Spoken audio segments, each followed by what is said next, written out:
Testing, 1 2 1 2. Testing, 1 2.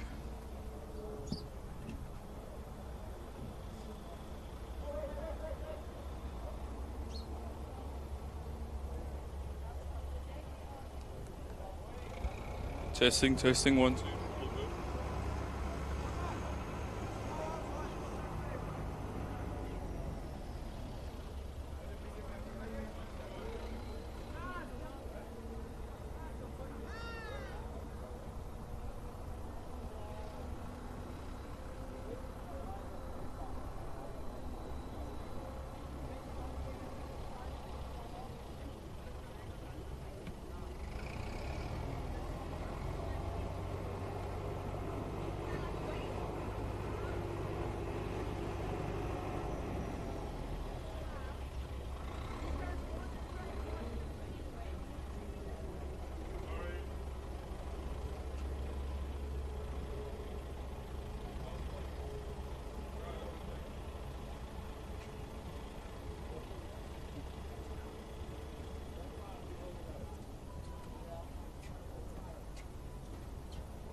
Good morning, viewers, and welcome to SHONGWENI Club on this Wednesday morning, the final day of the Toyota World Cup qualifier. We've got an action-packed day for you guys today. The 130, starting off with the 130 Equine Performance Products Championship. Then we'll move on to the 140 Grand Prix, sponsored by Rotoflow. And closing out the day, the big one, the Toyota World Cup qualifier. With me, I have Ashley Hausberger. Ash, a bit of a different day for you, not in the World Cup today? No, unfortunately not. Aldo has done a suspensory, so unfortunately he's out for the rest of the year. So today I'll just be supporting Ron.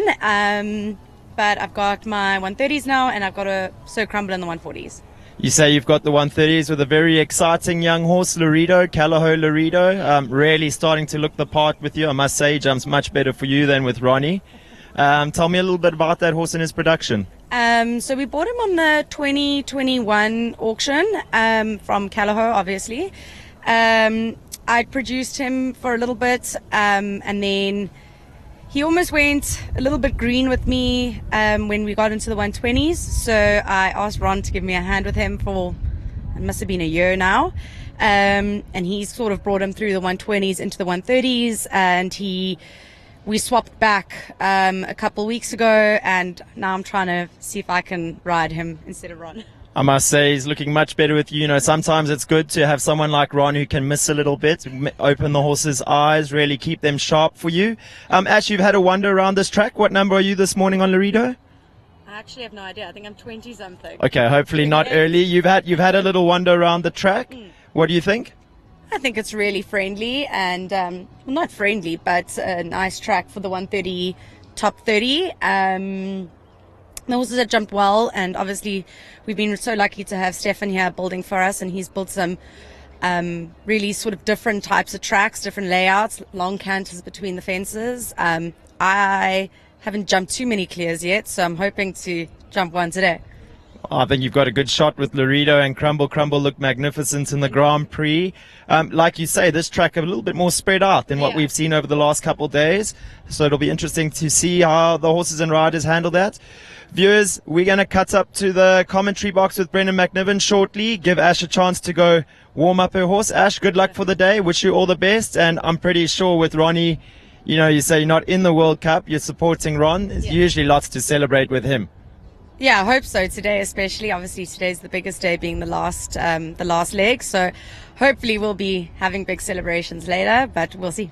And just for the viewers at home, mathematically, Ronnie's still in with a shout at the World Cup Series? Yes, definitely. But I think between Ronnie, Domini, Kaylee, Hannah, I'm sure I'm forgetting someone else, but they're all like within a point or so of each other. So it's really, really tight. So today will be really interesting.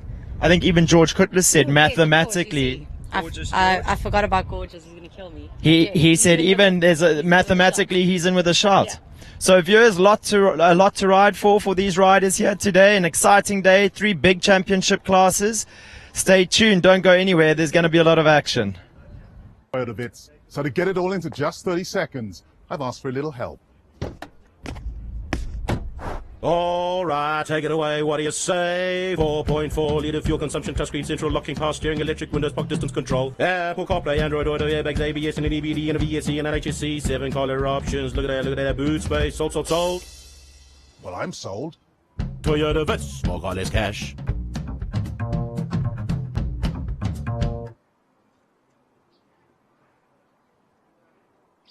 Hi, I am Lisa Williams, the newly appointed CEO of the 334 Stud, which is the inspiration, dream and passion of Gabbard Triggle.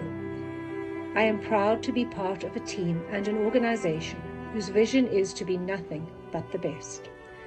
The 334 Equestrian Stud, named after the wonderful, brave, spirited mare Volkie 334, who successfully represented South Africa in Nations Cups in Europe with Gabbard, aspires to breeding the best show jumpers, which will be produced by the best passionate riders and equestrianists. 334 Equestrian Stud not only strives to be the best breeder and producer of show jumpers in South Africa, but also has a vision of making its mark in the international equestrian arena. Keep following our horses and riders in the arena, knowing that we have a future of champions in the making, which will enable you to one day become part of the greater 334 family. Thank you.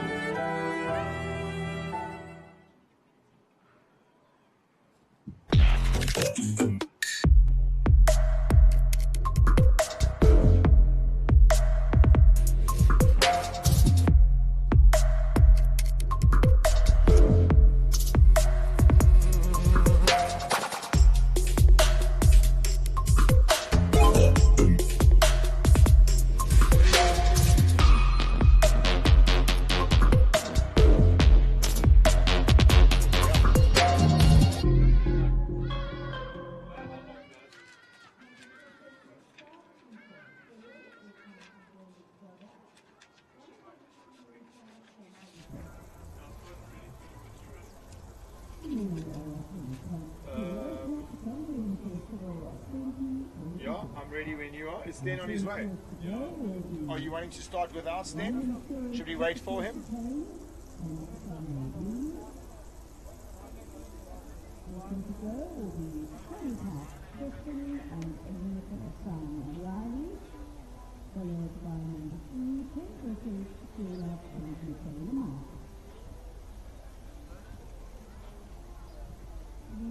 Can somebody close the gate at the bottom? Please, Valet Shongweni.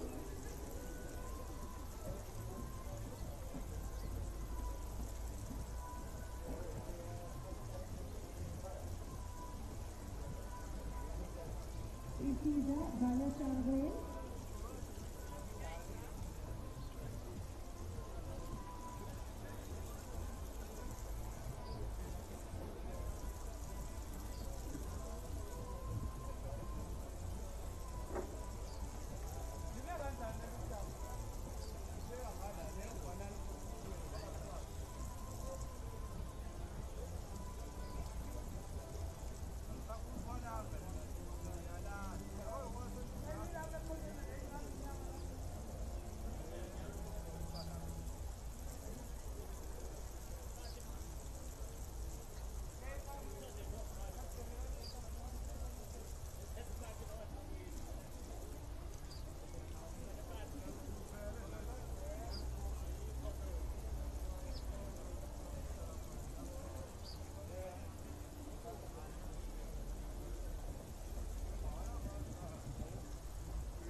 Good morning, everybody. Morning, Sten. Welcome back, bud. Thank you so much for the informative interview this morning with Ash.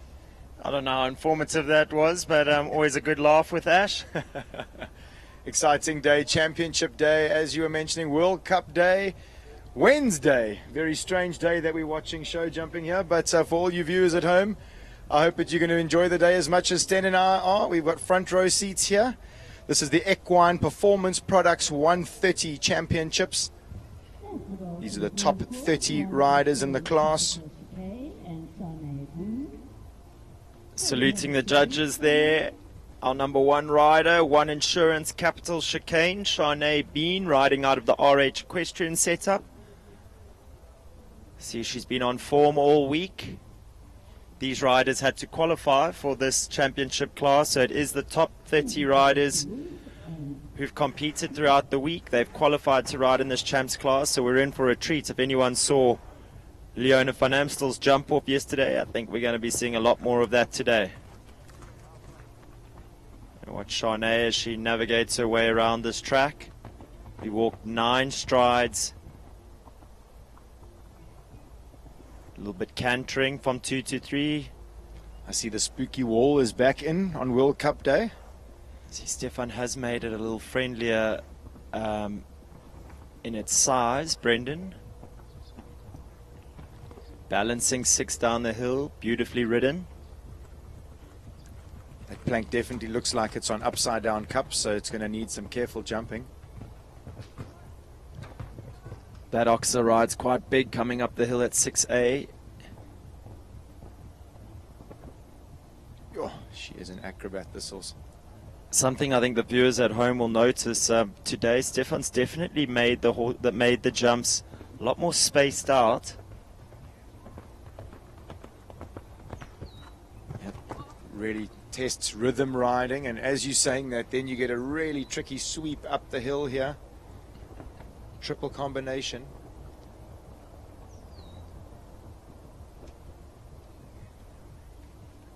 Sure, that horse really did not look like it was going to go near one. And Is she at coming the home, time? yeah, for sure. Coming in 13 seconds inside the time allowed and a time of 70.14. Clear round. Put Shanae into the jump off. Brendan, I think we're going to have a lot of clears in this class. Quite strange. 4 to 5 related on 6 strides and 10 to 11 related on 5 strides. Really the only 2 proper related distances. I think anything over 7 or 8, often, you know, you can make your own decision. Which is very different from what we saw yesterday. I mean, we had that line even in the 130 championship class that we saw yesterday. We had 7 strides, 8 strides to a double, 6 strides coming out. Everything was related. So starting away on track now, Nicholas Syme Riley, number 2, Sunny Park Crispin. Well-seasoned campaigner is Crispin.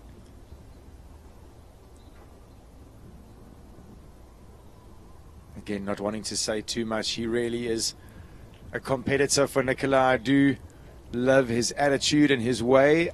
I do think that she's fallen off him the most out of everybody. He is as we see him at the back of number 5 having a little porpoise. Yeah, he can just suddenly spot something and stop or whatever. And I think Nicola uses that sort of cheek and attitude to her advantage. She really is.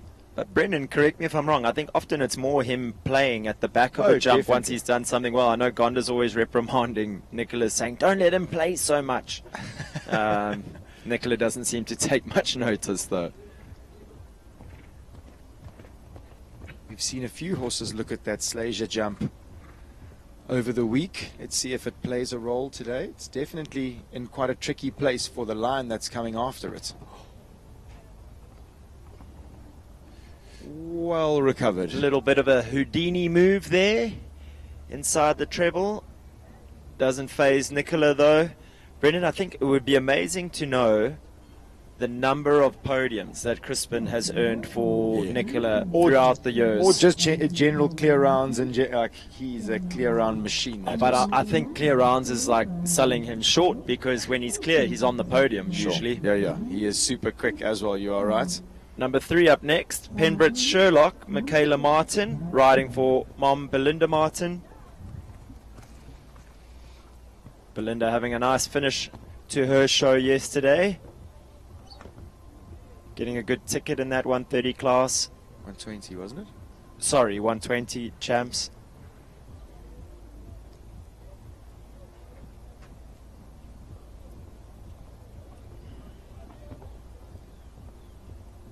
Quite steady, that 6 strides down the hill. Yeah, again, just chatting to any of the riders, just having to take into account that there is this slope and gradient in this arena. Definitely something that takes a little bit of getting used to with your riding. Absolutely.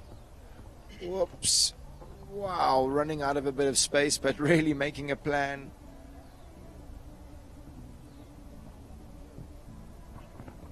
Well recovered. Definitely one of the trickier parts of the course here. You want to get into the turn, have a good shot at the vertical.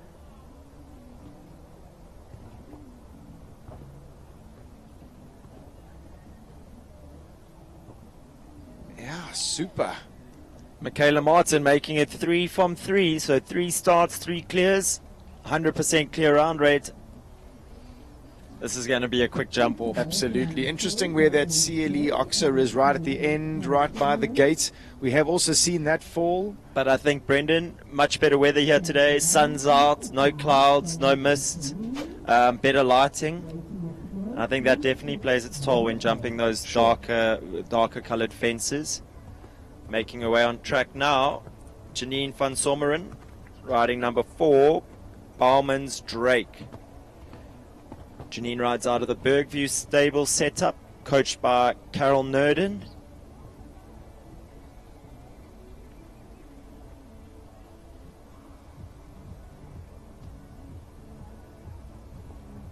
She's been on real form this week.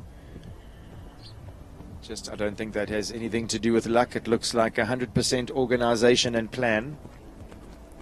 You mentioned being on form, and she's been on form on every horse that we've seen her in the ring.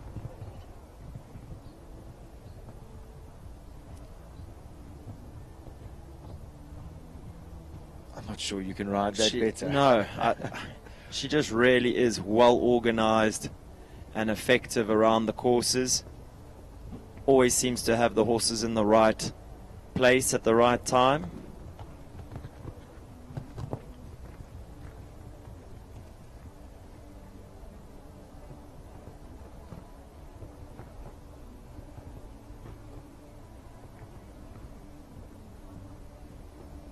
Woo. And what we would have expected from a talent like that, another clear round, I mean, making it 4 from 4. And I mean, that was the easiest of the 4. Just cruised around on a rhythm, balanced and relaxed. Exceptional riding there from Janine. Wow, she really is a talent. From one young talent to another. Next up, this is Olivia Roberts riding Gallantry Canoe. I think, Brendan, sometimes the course designers can be a little worried when they start to see really high clear round percentages, but I think it just speaks to the strength of our riders at this level and our horses at this level in the 130s. Yeah, you did mention this was a qualifying class, so these are the top 30 at the show. Oh, and as we see our first rail go down for the day. Real light touch on the front rail of that Oxa. Olivia just sets Gallantry Canoe up as she comes round to the double. I think worth mentioning that sometimes these super talented horses, when they do have a rail, it can be quite off-putting for them, especially the sensitive types. No problems there. Almost, right? Yeah, absolutely. I think no problems there coming back to the double second time round.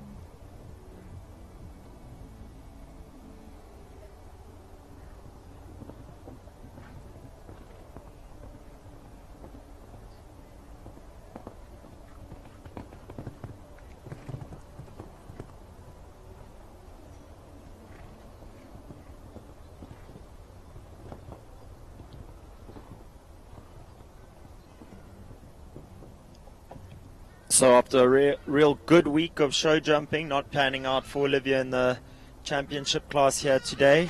I must say that tricky line 10 ABC 11 looked like when I walked the course that it was going to be pretty tough, but these riders are definitely handling what Mr. Stefan Worth has put out here this morning. Number 6 up next, Megan Cunningham, riding for HBD Equine on her horse Bel Air.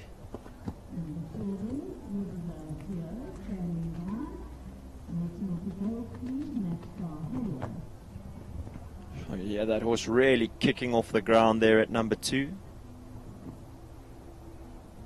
You can definitely hear how some horses create unreal energy as they leave the ground. Explosive power is, I think, the word we'd be after.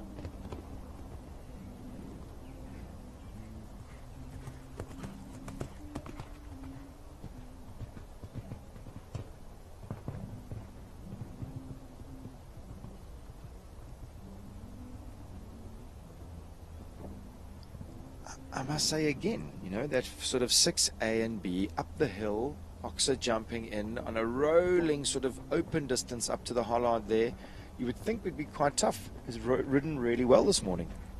Especially with that filler underneath the front rail, number 6 makes that Oxa ride really big, and again at the hollard Oxa after that, big purple box underneath. Come on.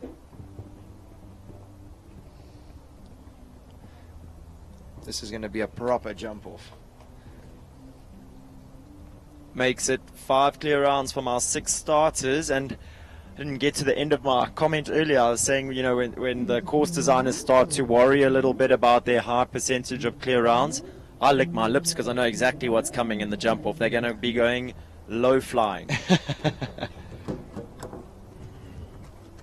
Rivervale's CEO on track now with Daniela Smith, number 7. Big expressive jump over number 2 after making a little mistake at number 1. It's always something that you look for, Sten.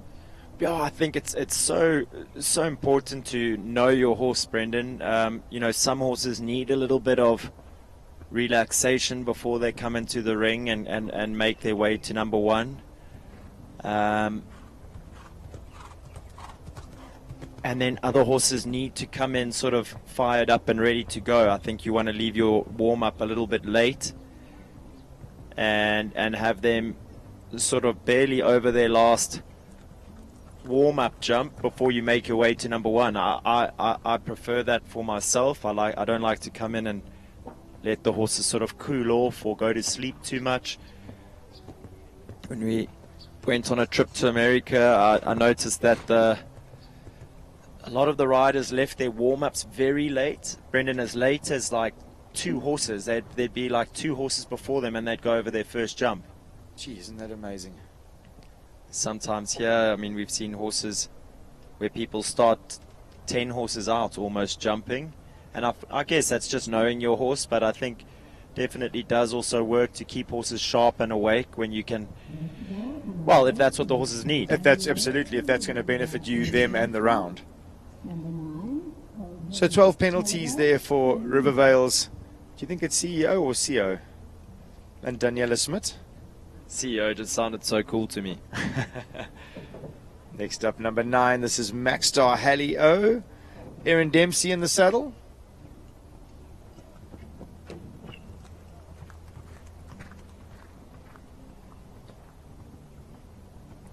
Brendan, we spoke earlier in the week about the people here in Natal that have become part of the furniture with KZN show jumping. The Dempsey family, definitely another one of those families that fits into that bracket. We've heard Jenny Dempsey on the mic all week. Absolutely. Aaron, since Children's, has had Natal colours. Show jumping, eventing. I think even dressage, Brendan. First one to fall victim to the back rail there. It was so soft. That was tried so hard. I don't think that that's going to be the last time we see that back rail fall in this class. It really is quite an ask for these 130 horses. I think one of the bigger oxes on track and coming up that hill out of this corner here at the bottom really does take some jumping. We spoke yesterday with Hilton Ford with his eventing background and how he's always so good at being on the forward one. Erin, another rider that's done a lot of eventing and showing her ability to keep the horse forward and smooth. Absolutely. So finishing up on 8 penalties there for Maxstar Halley O. Erin Dempsey, not really her day today, but she does love being in the ring and does love competing, so she looks happy enough with her round this morning.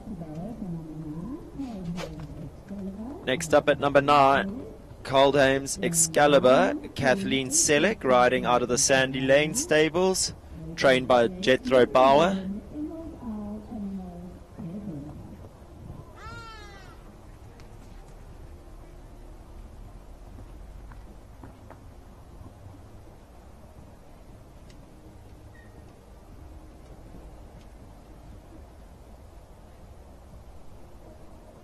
Talking about good forward riding,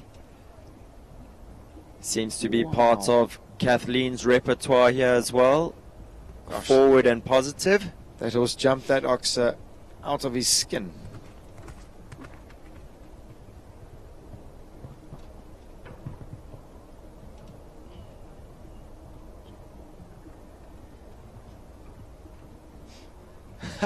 She is really committed here today, is Kathleen.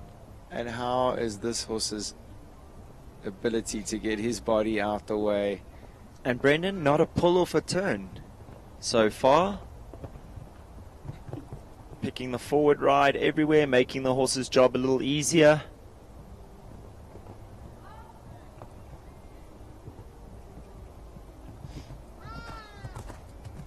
And it's another clear. Sure, fantastic riding. 72.88. Kathleen Selleck makes her way to the jump off. I think she'll be getting a big high five from Coach Jethro Bauer. Excalibur put in an absolute effort there. Really didn't want to go near the poles. Really understood the job at hand. You look at his expression trotting out there. He knows he's done well. I'll let you introduce our next jockey, Brendan. Next up, we've got ACT painters Silana, Olivia Garton. Sure, everybody down here at Natal is happy to see Liv back again. She must have a whole bunch of friends at this showground after her and her family have now relocated up to Johannesburg. Such an exciting partnership that Livy's putting together with this, we'll call her spicy mare. Super talent.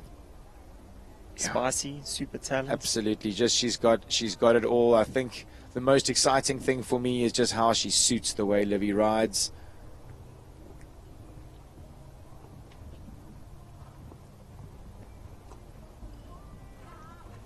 She's got real blood for a Consuelo. You know, for me, sometimes the Consuelos can be a little colder. Salana got fire in bucket loads. I would imagine coming from Cleopatra, yeah, her I would mother. say, definitely coming from her mom's side. Cleopatra definitely had fire in her belly. And Liv had a good win here earlier this week. She's well teed up for a good jump off here today. Whoa.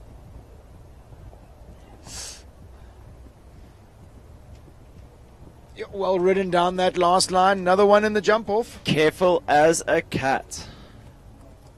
Definitely that C element jumping up the hill there. If you're strong into the treble, super short. Yeah, we've heard a few of the riders using their voices to back the horses up.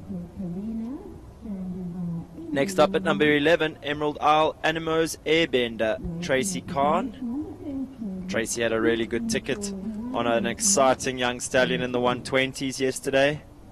Lovely to see her producing a nice string of horses up the grades. Yeah, she really does have an interesting string of horses at the moment. All her horses yesterday sort of caught my eye.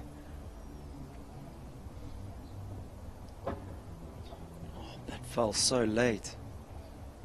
Again, mentioning the safety cups, that we don't have to touch these back fences very hard for them to fall. They almost spring-loaded at To your fall. disadvantage. Yes, definitely. They're spring-loaded to fall. Sure. I mean, again, we are all after safety for our horses and our riders, and then just bring the whole aspect of super careful jumping into things.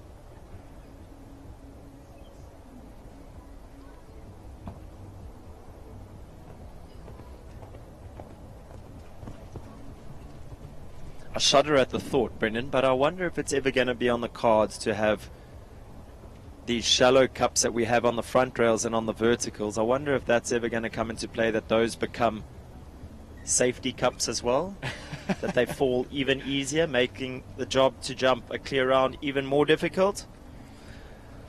So Tracy finishing with just the 4 faults and unlucky 4 faults, a very, very light breathe on the back rail of that Toyota Oxer at number 4. I thought super relaxed, organized. The horse looked like it knew its job. We spoke about her producing a nice string of young horses, and I think that's one that she's really going to be looking forward to jumping bigger fences in the near future. On track, number 12 now, Capital Carina, a new ride for Caroline Leah, owned by Phoenix Grey Holdings. Big scopy mare. She was the poster girl at Capital Stud that year for the auction. I was lucky enough to be her jockey for the videos and the auction night. Originally, oh, her name has eluded me now. Wow. Was putting in a massive effort up the hill. Ooh. Originally purchased by Annie Lee Reitman. I was lucky enough to take this mare to her first couple shows, and she really is a talent. Kaz gets a fantastic tune out of her. Ooh, the wind's starting to blow a little bit here at Shongweni Club this morning. A couple of the planks have fallen down, making the riders' jobs a little bit more difficult. Kaz too classy to be affected by that. Oh, and Carina aiming for that finish line. Amazing. Giving it some air as well, Brendan. Lovely clear round.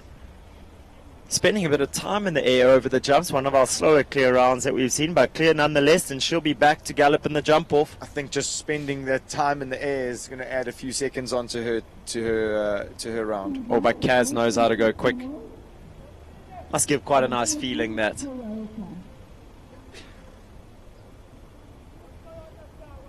So with 12 started, we have 18 to go, 8 clear rounds, percentage sitting at 66%.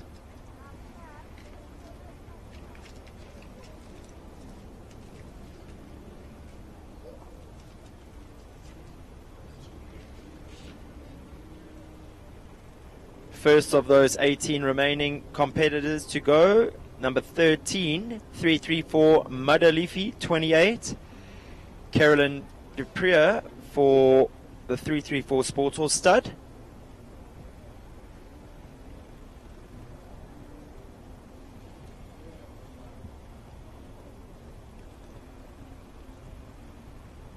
Carolyn and her have struck up a really positive partnership as of late. She's beautifully bred, this mare. She's by Ugana Sitter, out of a Darko Transvaal mare. She's been fairly busy at stud.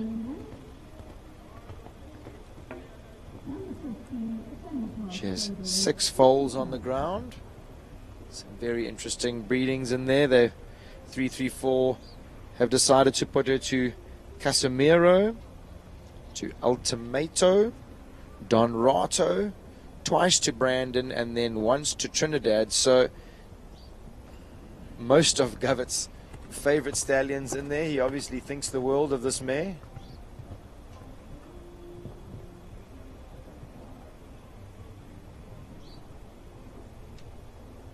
Brendan, I think, technique, scope, care, she's got it all. And with the stable name Daisy, I can imagine very sweet to boot. I think we've seen Madalifi before jumping in the 140s. Sometimes riders just regroup a little bit. I think it's the sign of a professional, to be honest with you. Absolutely.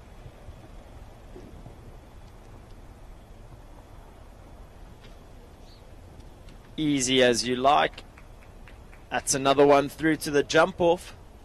We mentioned yesterday, Brendan, 334 Sports Horse Stud trying to make a clean sweep of these championship classes. They've managed to have one on every podium so far. For sure. I think maybe to win all of them maybe was a little bit of a stretch. If we could say on the podium in each championship class, I think is it's a job well done. Yeah, doable for sure. Absolutely.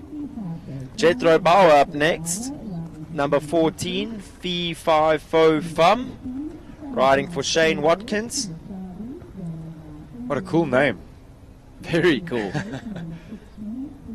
I'd love to ask Jethro what they call him at home. What nursery or storybook tale is that from? I don't know. You're too old for that now. I smell the blood of an Englishman. Yeah, but I can't. I don't know. My mom's going to be devastated. I've got kids around 2-3 years old. I should know. Positive riding up there. We've chatted about Jethro's body strength and control all week. Much like his pupil Kathleen, really positive and forward of all the turns, making for smooth efforts from the horse. This horse has got a Hackamore combination in his mouth, just a soft piece of rubber backed up with a little bit of nose pressure, and it's for sure working today. Light rub at the last, but leaves it up. Another clear round. What we've come to expect from Jethro Bauer. 10 clears so far. 14 horses have started, 16 horses left to come. It's going to be a really exciting jump off, Sten. Up next, number 15. This is Sunny Park Stables, Kimosabi. Nicola Syme Riley in the saddle.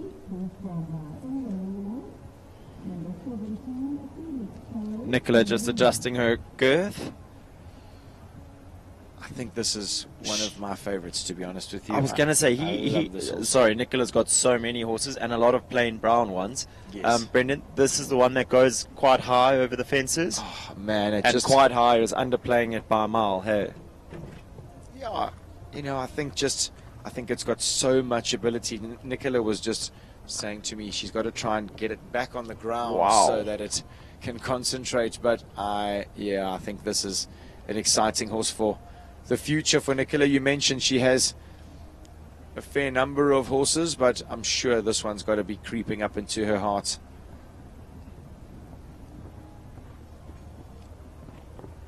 Nicola, a Western Shop sponsored rider, and Nicola and Kimasabi looking very smart today. This Pecure saddlecloth. You have to look good when you do your job this well, don't you, Brendan? Oh, wow. Kimasabi making easy work of that oxer. He really is fantastic, this horse. He really is expressive. You can see any time that Nicola puts a tiny bit of leg onto the jump, he really throws his back end out behind. Yeah, he knows, okay, Mom, that means I got to really focus, because I must say he does jump a lot of these jumps with a fair amount of ease. Easy. You called it that 2-out jumping out the treble short. Oh, wow. All day riding like that. Super round, Nicola Syme Riley. Sunny Park.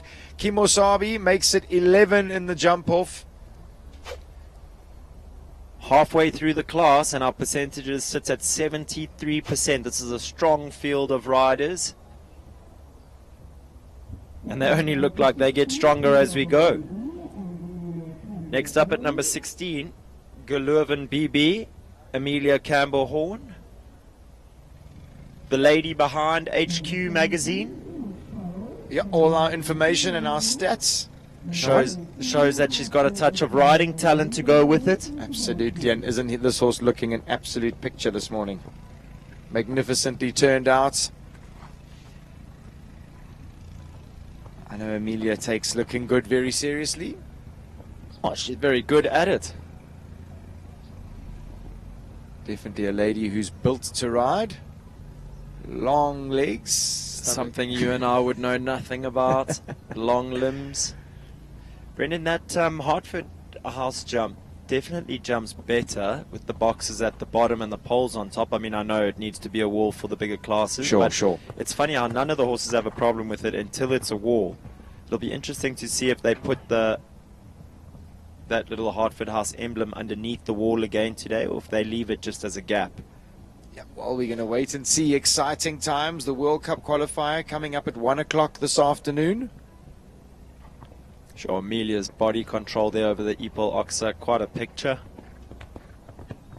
Yeah, beautiful riding there. She'd want to set this big stallion up. You can see she does. She goes quite wide, gets straight, balances him.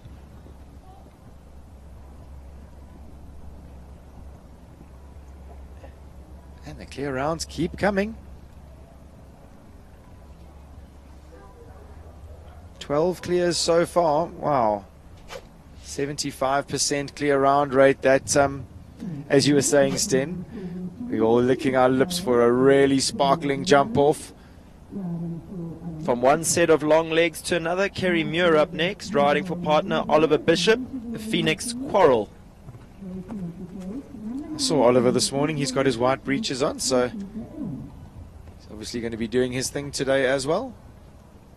Kerry just gets a magical feeling out of all the horses that she rides. They all look like they really enjoy their jobs. I think because she's so organized and balanced, I think it does make it a little easier for them to do their jobs as well as they do.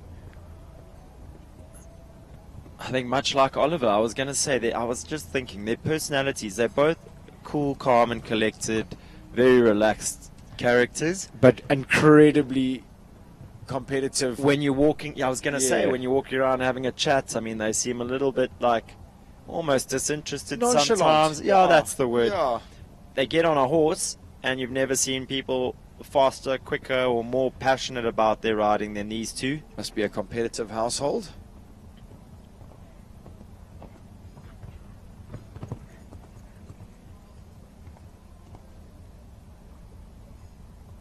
mentioning how relaxed they are. There's Oliver, hands in his pockets, looking pretty chilled out. As his girlfriend makes her way through the finish for another clear round. Speedy jump off.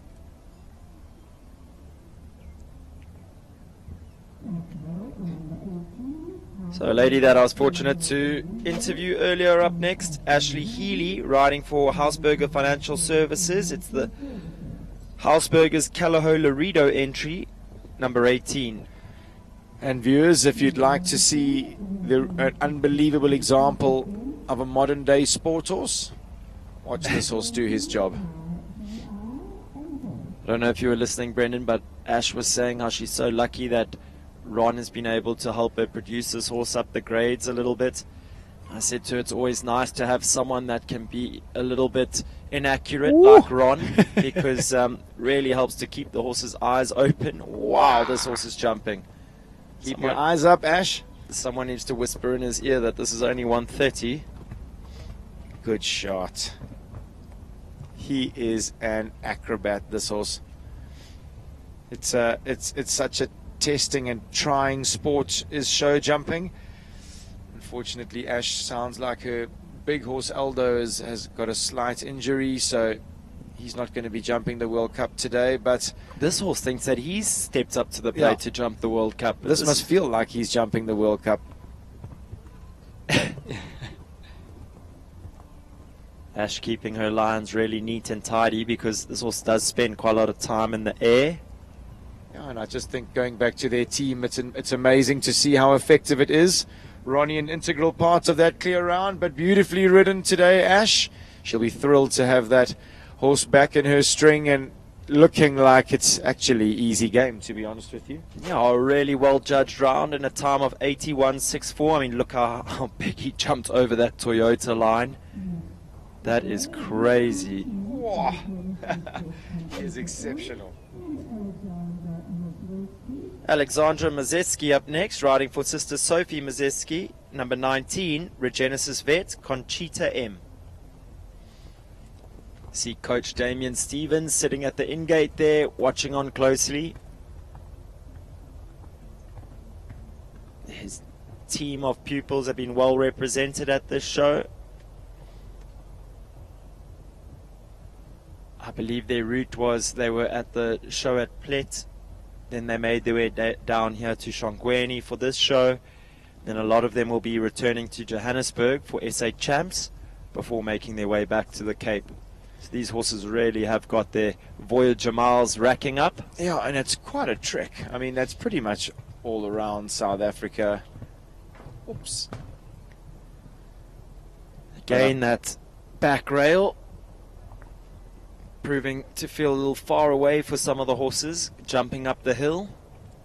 I suppose, though, it is quite far away for them to drive, but they come here for the exposure and the experience to get to jump these international courses set up by Mr. Stefan Wirth. And to take home the prizes. These Cape Townians are super competitive always, being one of the largest provinces in South Africa. No problem down that last line, so keeps it on the 4 penalties there for Regenesis vet Conchita M.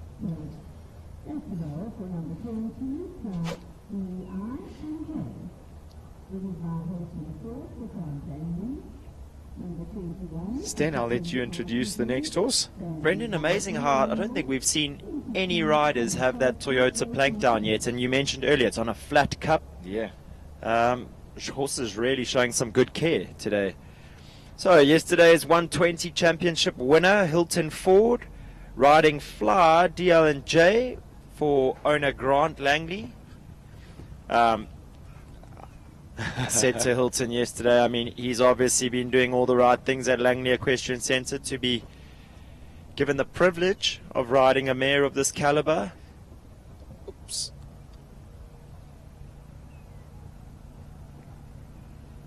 Obviously still a new partnership, and these two will be learning each other as they go. We've seen that Hartford house fence take its toll this week. Unfortunately, Fly not looking Like she enjoyed that jump, looking so good over fences 1 and 2. If I was Hilton, I wouldn't be despondent about that at all. This is a top-class man. He's a top-class jockey. I think it's a partnership that we're going to see a lot of in the near future. He's obviously had a good week. We haven't been able to see him, but he's obviously had a good week till now to qualify so well in this top 30. Yeah, absolutely. And the mare looking like maybe the wall worrying her a little. She is quality and careful. Hilton, a consummate professional. He'll go home and do his homework for sure. Get the mare back on his side and build up from there.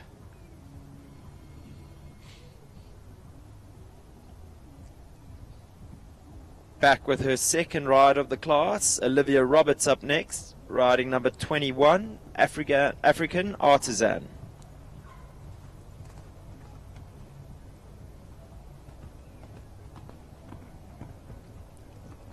Busy young lady is Olivia.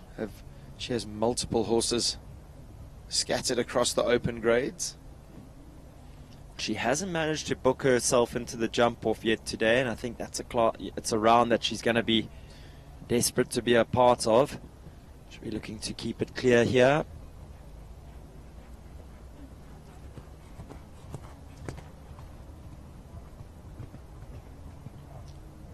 She's cleared her 2 bogey fences from the first round. Yeah, using her voice in the middle of the double to make sure that the horse stays focused.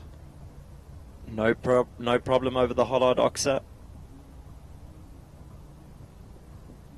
She has an exceptional body position, this girl. Definitely helps her to maintain her balance and the horse's balance.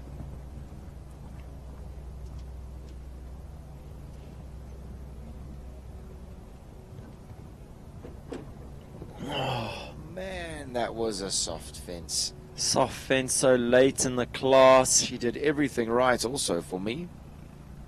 Maybe the horse slightly jumping away from the side of the arena, but Yeah. like you say, I mean, Olivia giving him the best chance to clear those fences. Not their day today. It is quite blustery here this morning. I wonder if that would play a role in distracting horses with all the banners and the signboards on the side of the arena, but everybody is at the same disadvantage, so... Brendan, you mentioned blustery. I actually saw weather warnings for the wind today. So if the viewers at home... it wouldn't be a trip down to Durban without the wind blowing, right? It's a lot more blustery than what you can see on your screens, I think. On track now, Ella Friedman, number 22, riding Summer Solstice.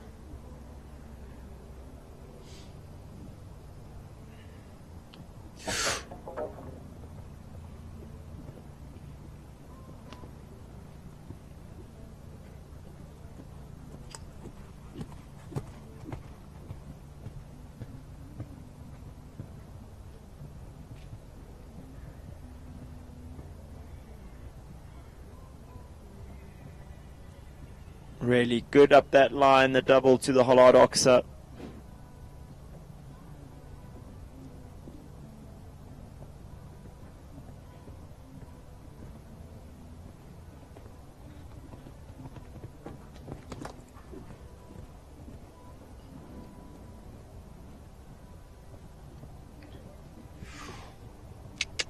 Oopsie.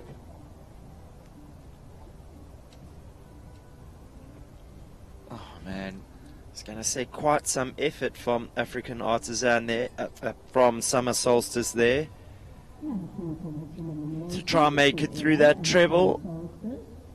Unfortunately not coming out the other end.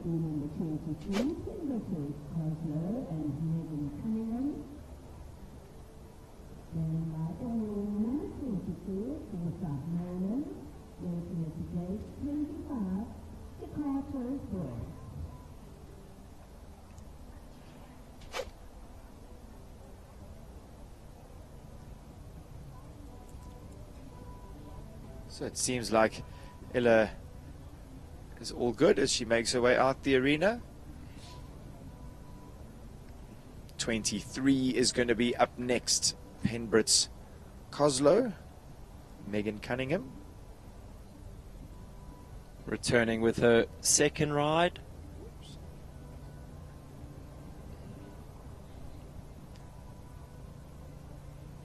Solstice still full of beans as he makes his way out the arena.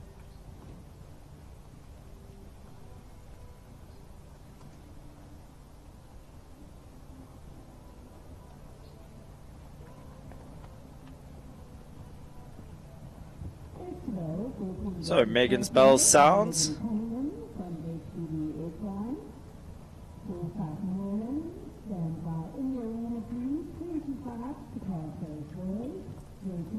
Wow, real classical shape of jump, this horse over number 1. She's got fantastic breeding. She's an 8-year-old mare by Consuelo out of an Optimum Thunder Wellington mare. So I'm sure those are 2 names that our viewers would recognize.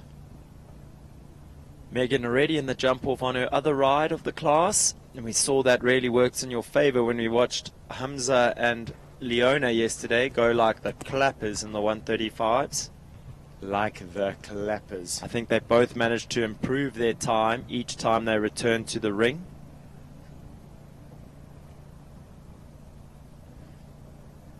I must say, though, I had a chat to Hamza this morning. He is a very humble young man. He wasn't getting too ahead of himself. He still has the 140 champs coming up, but he was happy enough with his show so far, and so he should be. Megan putting together another sparkling round here.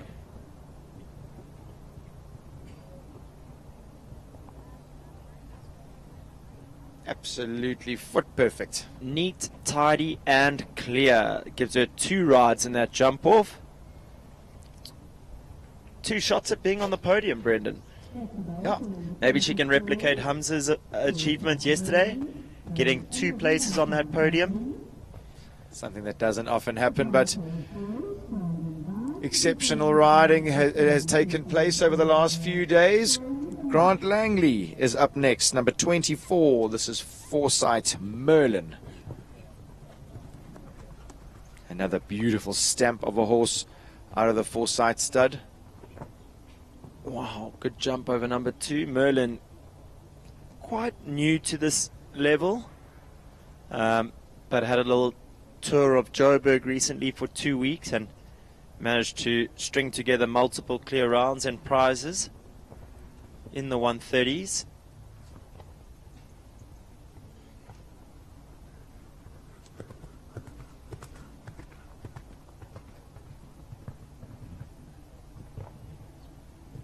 Massive effort jumping up the hill out of 6B.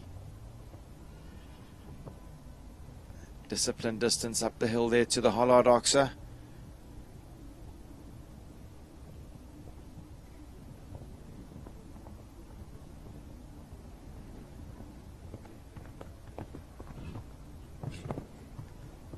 Looks like he's full of jumping today. Easy.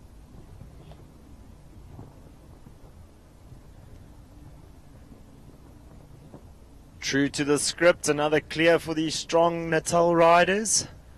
Yeah, Merlin having a little play as he goes through the finish there. You mentioned that he isn't very mileaged at this level, but not showing it today. Beautiful riding, Grant Langley. A little bit like Laredo's form, really jumping high over those fences, putting in a big effort. The son of Casper, Grant's lovely grey stallion that he competed so successfully. Next up at 25, we have Terry Lee Bryson, one of my favorites, Staccato's boy.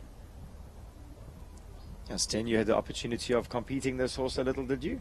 I think Terry was kind enough to lend me Staccato's boy for our team event when we were riding for the, what were they, Double H Heroes. He's such a cool guy. And when he gets it right, gee, does he get it right. I think he jumped, I'd ridden him twice, and he jumped around that track.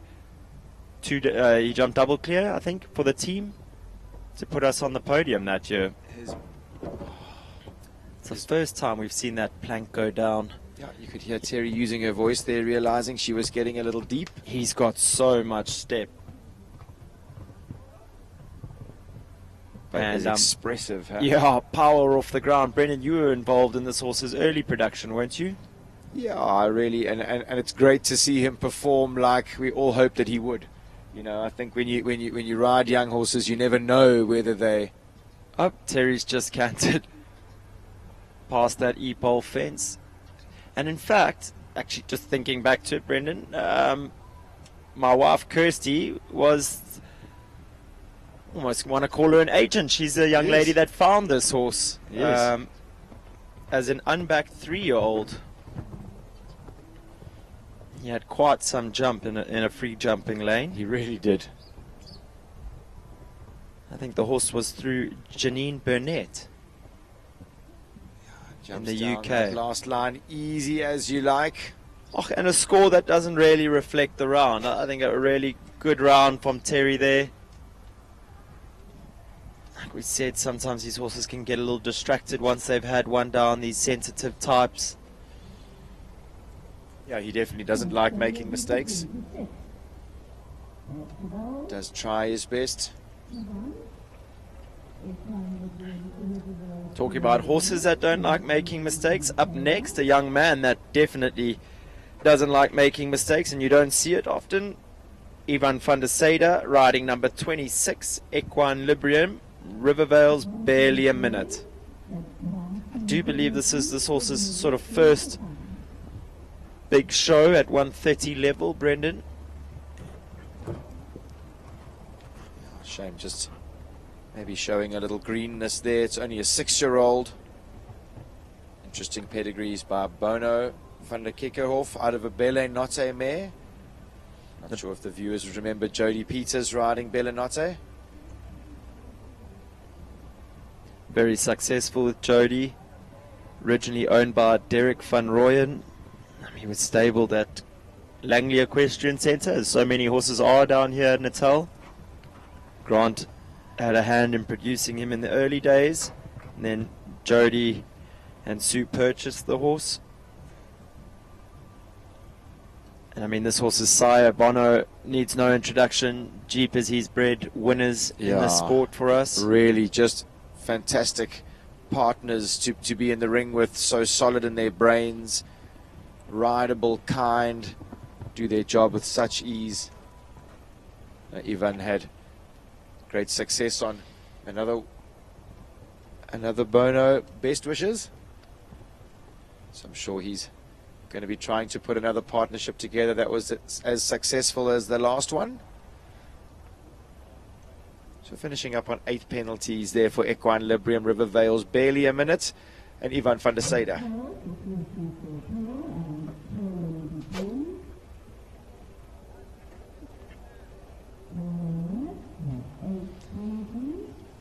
Carolyn Duprier returns for the 334 Sports Horse Stud, this time on 334 Pearl.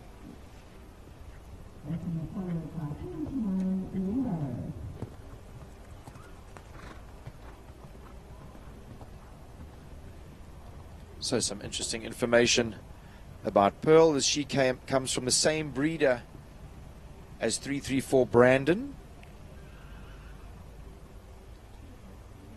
It's a breeder that's definitely getting it all right.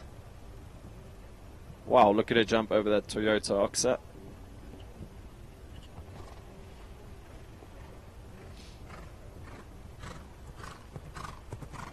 Pearl has 2 foals, both by Don Rato, that are on the ground.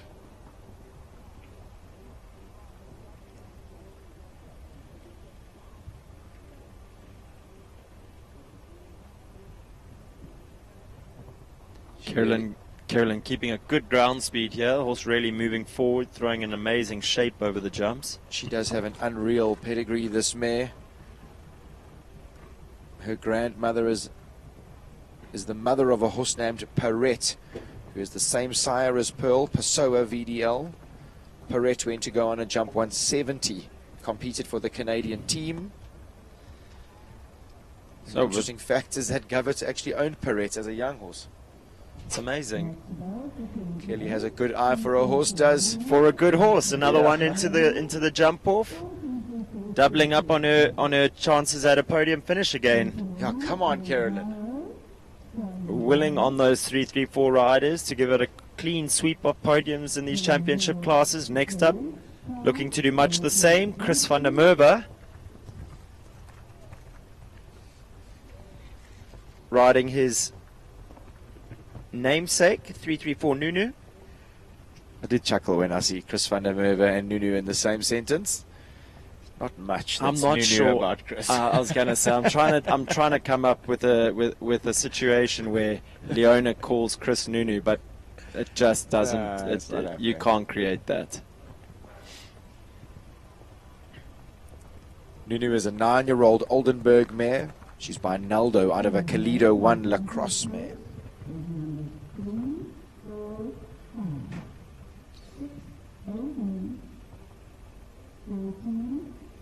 Oh, really locking onto that Hollard Oxer. He is pricked.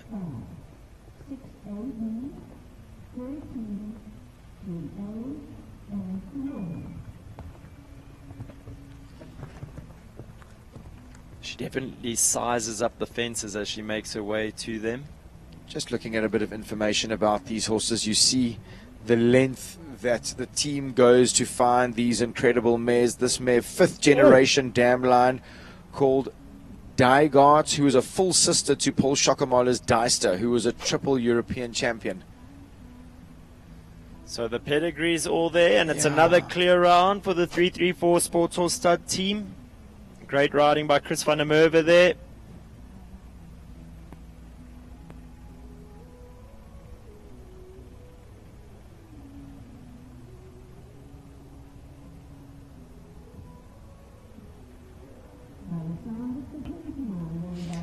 Next up, Nicholas Sam Riley returns, riding for Kay Schofield. Number 29, Rendaro. I mean, we say it time and time again, Nicola has done a master job on this horse. He's tricky, he has a big jump, he has a fair amount of attitude that backs up that big jump, and just Nicola handles him with such ease, such a professional hand. Rendaro by the very talented Rondamar. As much as we go on about Nicola's talents and ability, I think Rondamar is another horse that we seem to always find nice things to say about his progeny. It's hard not to. Yeah, for sure. Maybe a little green error coming up the hill. Definitely the younger horses, the horses more new to this level, have found that 6A. A little bit of a big square oxer coming up the hill here. They have to learn, as much as the riders have to learn how to ride in this arena with the big slope, the horses have to learn when to push a little harder and when to back themselves up a little more coming down the hill. That just takes time and seasons at jumping. Absolutely. School fees, as we call it.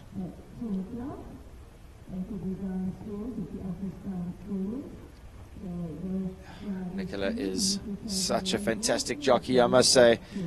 Done a marvelous job with that spicy character.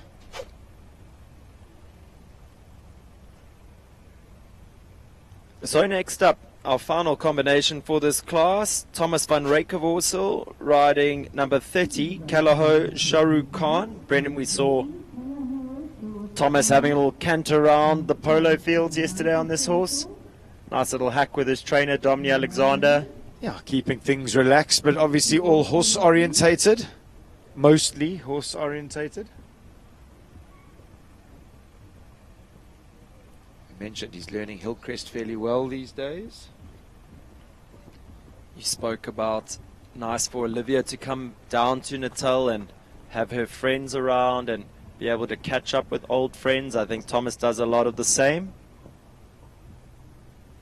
You and I would know nothing about coming to meet friends in Natal. Definitely not. Neither of us as popular as those two youngsters. Yeah, Thomas is going to have a horse in the 140s, and my lady's going to have a crack at the World Cup this afternoon. So exciting day for this young man. His debut in the World Cup with My Lady was quite something to behold, so I'm pretty sure they'll be knocking at a clear round today. Yeah, I must say, Team knocking Sellerhoff, at the door for a clear round, sure. Sorry, I should say. Team Sellerhoff is looking smooth and confident and organized these days, so I'm really excited to see what they've got planned for this afternoon. Thomas has been trying to get a partnership together with this horse. Working for him today. Clear, and that pair know how to go quick, so that makes it 19 clear rounds from our 30 starters. That's a strong jump off. Like we said, always when there's numbers like that in a jump off, guys seem to throw caution to the wind, and we end up with a very exciting jump off. So viewers, while they're ready, the course for the jump off, I think don't go too far because you'll miss it if you blink. Join us in a few moments for the 130 Championship jump off, sponsored by Equine Performance Products. Okay. Alright, here we go. And Let's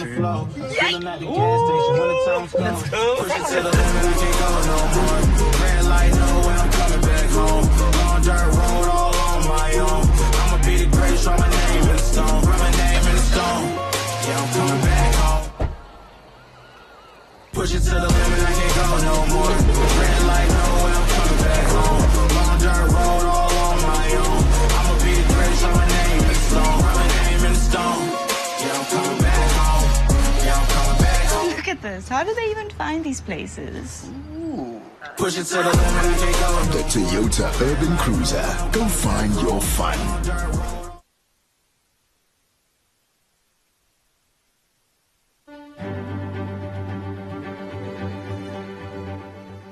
My name is Gavin Triggle.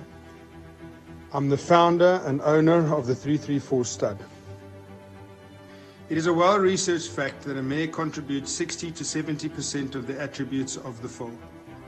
It has also been noted that it takes generations of breeding to exceptional, proven stallions to breed a Grand Prix horse if one starts with an average mare.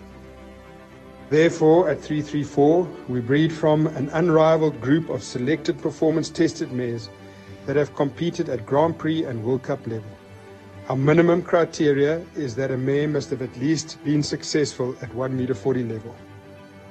By doing so, we significantly improve our chances of producing a horse of at least the quality of the dam.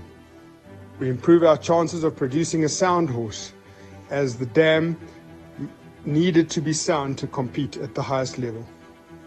And lastly, we have the luxury of mating the mare with a stallion that complements her conformation and her performance traits, which would have been impossible had we not seen the mare compete. By meticulous attention to detail of the breeding, growth and development of our future champions, under the watchful eye of our world-class team, I am sure we can provide you with a horse to fulfill your show jumping dreams and aspirations.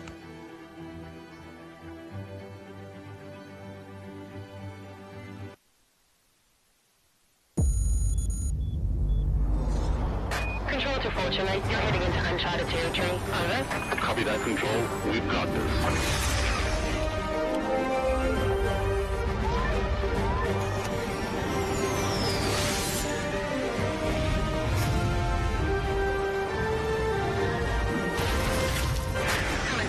Some rough terrain coming up. Engage 4x4. Roger that. Engaged. Mission complete, Dad. The Toyota Fortuner. Control, we have a problem. Reimagine the luxury of freedom.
Once again, it's 3, 4, 5, 6 A, 13, 2A, and 11.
Welcome back, viewers, for the jump off of this Equine Performance Products 130 Championship class. You best hold on to your hats because I'm pretty sure this wind is strong enough to blow through your screens. We've just seen the arena party putting sandbags on all the uprights. Are you saying that there was a wind warning? Well, it didn't take long, 10 o'clock, and the wind has joined the party. Quite an exciting jump off Stefan has set out for these riders. They're going to start over number 3, that Hartford House wall. Make a big left turn to the Toyota Oxa. I would imagine they're going to stick to the 6 strides going down the hill to number 5. Yeah. But let's see. We love being proved wrong when people drop a stride, so possibly the 5 down there, I don't know. Then a big right turn. I think inside the Baker McVeigh, right? Yeah, for sure, but I'm not sure they'll get inside that Schließ jump with the saddle filler underneath. And then they jump that number 6A and B, the double on the long side. Make a right turn to number 13, which is number 2 backwards as an Oxa. Then a big left sweep round to the 334 vertical, 10A. And then the rest of that treble's been taken away, so we're going to see a flat-out gallop to the last. That Sealy Oxa jumping up into the corner. Quite exciting jumping for the crowd. Absolutely exciting jumping. Great course building. It's been exciting course building all week. We were expecting nothing less today being World Cup Day. I think with 19 starters in this championship jump-off, we're in for a good gallop. They're going to get faster and faster as they go.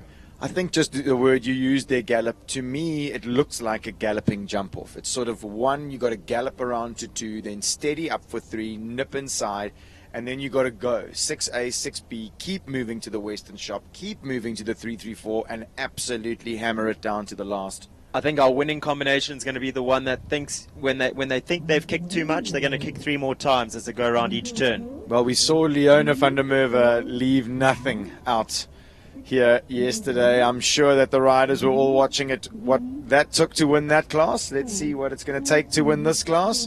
Looks like all the jumps have been secured. We've got sandbags from the arena party. Thank you, everybody. Zach Stefan's giving the judges the thumbs up. We're ready to start. Kicking us off in this jump off is going to be number 1, One Insurance, Capital Chicane, and Shane Bean.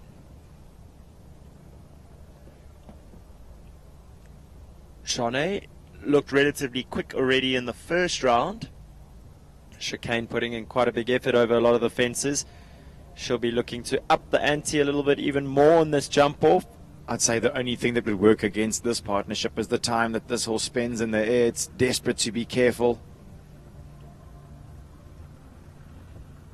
But I would think it would suit the way that Chicane likes to run and jump, to have this big open arena here with jumps, as you mentioned, fairly spaced out. There we have it. Fasten your seatbelt, folks. That's the bell for number 1, Shane Bean and Capital Chicane.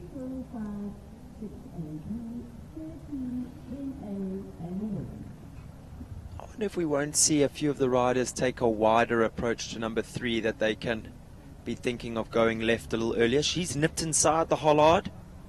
Whoa, good shot. This horse is an acrobat. Put in a huge effort, as you mentioned, in the first round. She's going.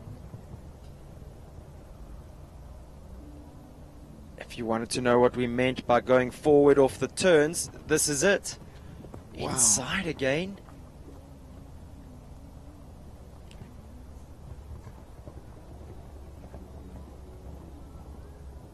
That's going to be tough to beat. How many strides did she just do down 8 to the last? To the last. That was low flying, as you called it, Sten. Exceptional riding there. 38.89. I sort of want to rewind and go back a little bit and say, I said they were all going to get quicker as they go. I don't know that that's possible. Wow. Absolutely flying down to the last. One Insurance, Capital Chicane, throwing down the gauntlet here. Unbelievable time, 38.89, as Nicola Syme Riley and Sunny Park Crispin set off. They've also been quick in the beginning of the track. Brennan, she did start to number 3 a little wider, like I mentioned, which gave her the chance to land a little tighter. Going to that Toyota Oxa. Oh, he's had one down. Let's just have a look at the time to see. She has slowed up a bit, though, in that turn.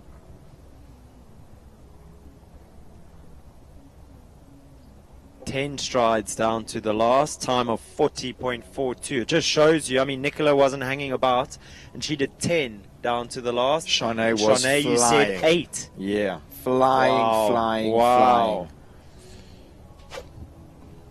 flying. Next up, Pembroke Sherlock, Michaela Martin, looking to chase down that time of 38.89.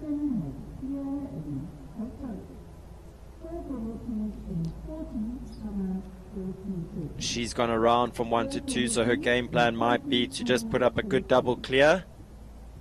You always speak about your first job, Brendan, being to leave the fences up in the jump off.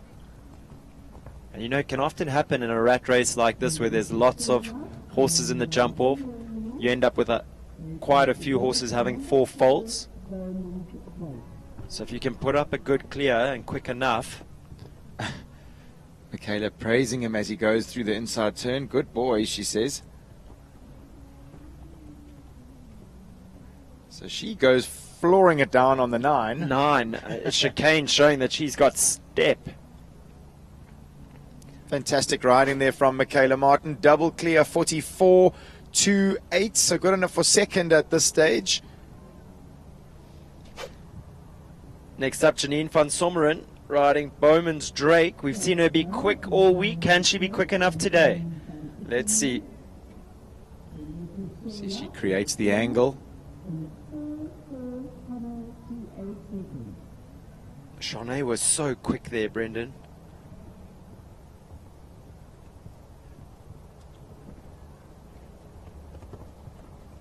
Moves up as she comes around here to 6. Oh, it's a good shot. Keep moving. Again, she's pretty closely well matched to Shawnee. Let's see what happens to the last. She's going to have to go. 2, 3, 4, 5, 6, 7, 8, 9. Let's check the time. 41.12, and she was quick. That just shows you how quick Shawnee Bean was in that time of 38.89. Janine's time, good enough for second place. Still some 3 seconds off Shawnee's To time. break that 40-second mark barrier, Brendan's going to take some doing. Absolutely. And that's still a good second and a bit behind that time of Shawnee's. Amazing. Megan Cunningham with her first ride in the jump off. Bel Air up next. Moves around from 1 to 2.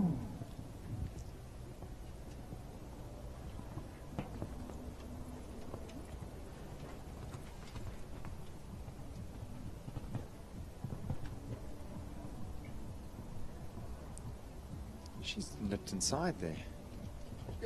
I think did Shawnee do the same?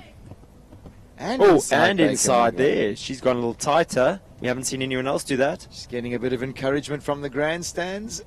She moves down to the last. Oh, leaves it up. Time 41.27. Good enough to go into third place as it stands. And she went around the hollard. I think if she'd gone inside, she would have been super quick. She made up for it by those 2 late inside turns towards the end of the track.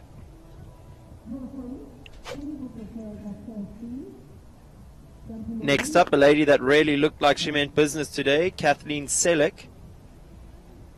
Riding Culdame's Excalibur. She was super positive in the first round. Going to be interesting to see what she can put together here in the second round. Yeah, he did put in a huge effort in the first round. See, it looks like some of the jumps are blowing look, Brendan, down. she's gone wide. That's what we want to see. She's She still going moves around. just around, though. She did start off with a good angle to 1.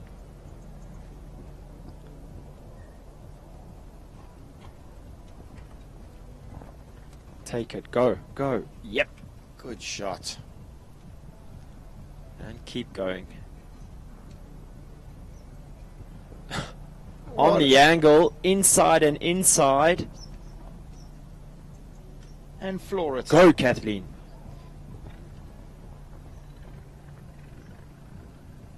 Shawnee's still going to be Oh, front rail at the very end. What a round she put together. 39.39. Not far off that time of Shawnee's. Falling victim to that front rail at the last. So underneath 40 seconds, but unfortunately paying the price at the last. Real good effort there by Kathleen. So inside, but still no one's been able to be quicker than number 1 at this stage, or first out, Shawnee Bean. I think that wide approach to the first fence definitely does help them with the approach to number 2. Absolutely. We see Olivia Garton and ACT Painters Silana rehearsing 1 or 2 of those inside turns towards the end of the track. Let's see what she has in store for us. She can be quick, this mare. Livy would just need to keep a lid on her. I think it's time for all the lids to fly off, Brendan. I want to see them go. Beautifully ridden.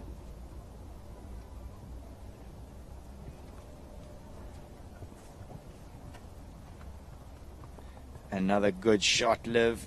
Whoa. Horse's care allowing her to almost turn as she's going through the double already. And again there. This is quick. She's got 30 seconds. She's got 8 seconds to get home. Go, Liv. 2, 3, 4, 5, 6, 7, 8, 9, 10 to the last. The time, 39.53. a fraction slower than Kathleen's time of 39.39. So Brendan, like we said earlier, Michaela Martin and Megan Cunningham with those slightly steadier clear rounds. Leaving the poles up does count in these fast jump offs, because you know when we speak about risk and reward, Sure. and when the risks aren't paying off, to have a clear round banked in the bag often puts you in good standing. And obviously we're chatting scoreboard pressure again. So if you're going to go out and try and win, risk and reward. So we've had 7 starts, 12 left in this jump off. Need to be better than a time of 41.27 to get your way onto that podium. Looking to do that next, Kaz Lear. Capital Karina.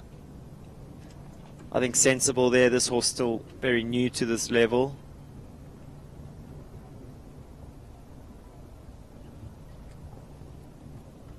She looks like such a trier. Kaz really is riding at the top of her game. Looks super organized.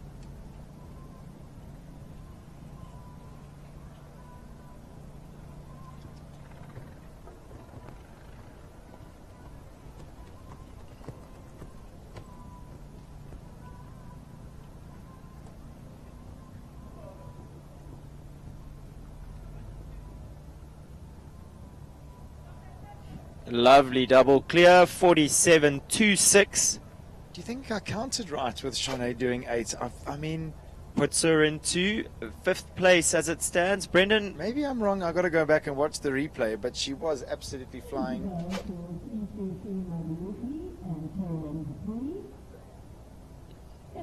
if it was multiplication or division, I'd say you were probably wrong. But, I mean, simple counting 1 to 10, I think you probably had it. I think just at that speed, though, I wasn't really sure what was going on. She was absolutely blitz. And I know, Brendan, that horse does have big step. Kieran Dupree on track now. 334 Mudaleafy, 28.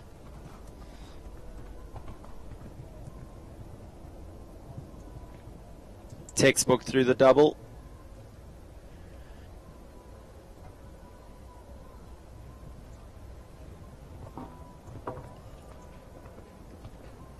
Unfortunately, finding the front rail there at the Western Shop Oxa, number 13.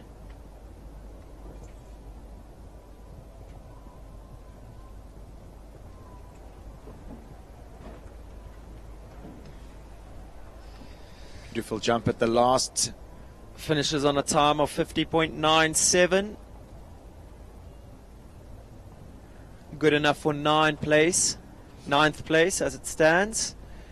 Next up, a man that we know he knows how to go fast. Jethro Bauer, Fee Fi, Faux Fum. I know the way to the podium. Look at you go. Come on, we know he can go quick. He starts with that big angle to number 1. We spoke yesterday about him needing a horse that can match his ability to win these classes. He's gone round from 1 to 2, but he is quick.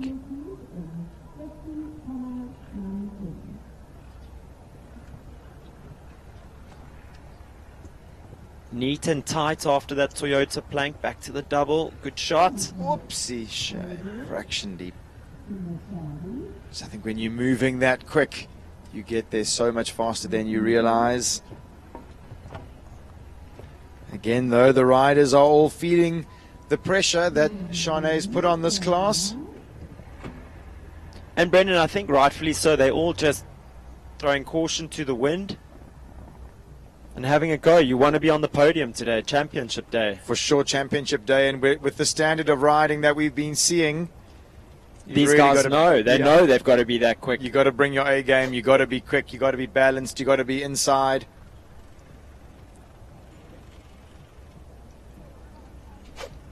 So 9 left to go. If they want to be on that podium, they have to be quicker than Megan Cunningham and Bel Air, currently sitting in 3rd place in a time of 41.27 as Nicholas Sa makes her way on the lovely Kimosabi. Nicola definitely having a schooling round in mind, not going to bustle this expressive young horse. Well, I think she also knows, Brendan, that there are 1, 2, 3, 4, 5, 6, 7, 8 efforts in this jump off. She's going to be 8 seconds slower than anyone else as it stands, just because he goes that high over all the fences. Just a class act, this combination. I suppose they're just nipping inside the Slasia vertical. Yeah, still keeping it neat and tight. There you go. Moves up in the 9 to the last, easy as you like. 47.15. Clear round. Puts her into 5th place as it stands. Oh, that was a really slick performance from an exciting young horse.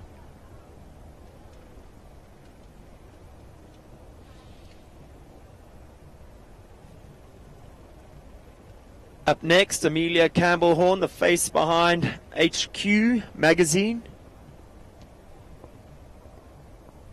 This beautiful stallion is so immaculately turned out. Oh, a light rub at number 1, but it stays. That That's can when often it's your work for day. you, Yeah.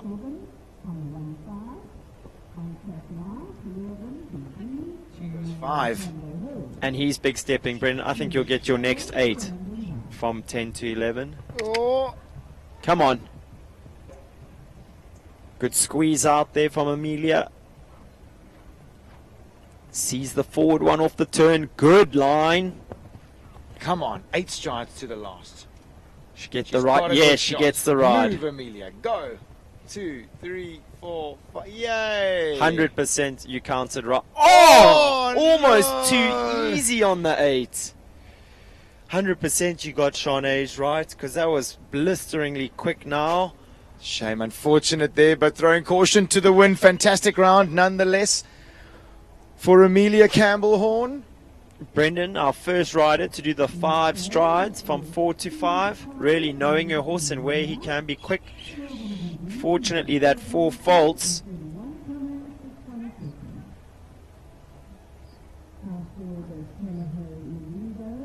Puts her into 10th place as it stands.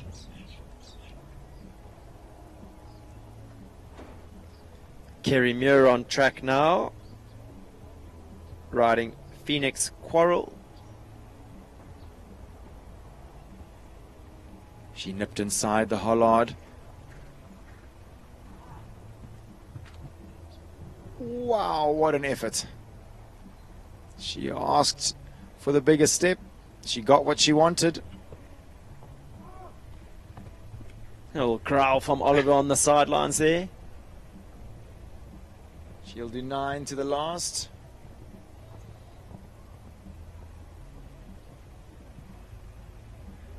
Comes home in a time of 42.20. Clear round. Good enough for 4th place. Just doesn't make it onto that podium. So our top 3 still Shanae Bean in 1st place. 1 Insurance Capital Chicane. 2nd, Janine van Sommeren, Bowman's Drake. And sitting in 3rd at the moment, Megan Cunningham, Bel Air. Next up, Ashley Healy,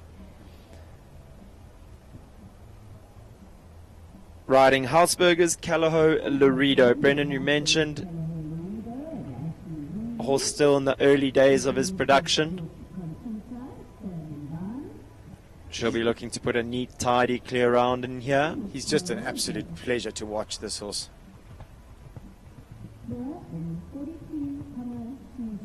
Just looks like he's got Grand Prix written all over him.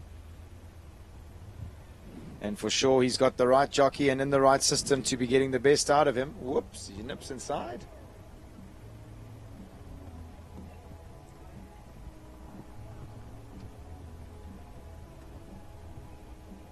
Ten to the last. 47.87. Clear round.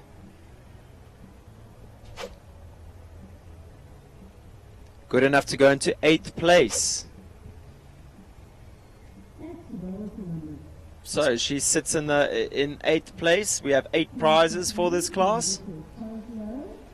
23 up next. Yeah, this is Megan Cunningham. This is her 2nd shot around this course. Penbrit's Coslow. She knows what it takes, that's for sure. She already sits on the podium in 3rd place. Can she up herself?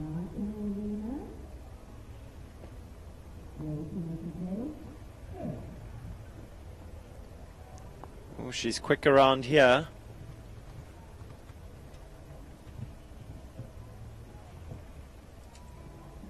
Nips inside that Toyota jump back to the Western shop. Go left. Gain inside. Have a little look at the time. 9 to the last, leaves it up, 40.37. She's done that. Puts herself up into second place. Knocks herself off the podium, but puts herself on her next horse into second place. Unfortunately, knocking herself off the podium, but moving herself up one in the podium. Fantastic riding there, Megan Cunningham. Consistent the whole round, whole class. Fantastic. Grant Langley up next. Foresight Merlin. We mentioned earlier, a horse pretty new to this level. A little rub at that plank, but leaves it up. Hope the wind doesn't blow too hard.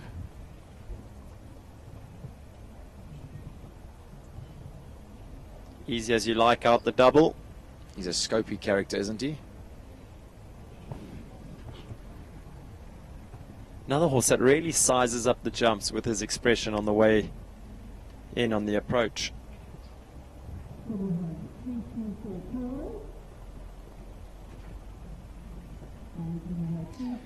Comes home clear, 45.46. Good enough to go into 7th place.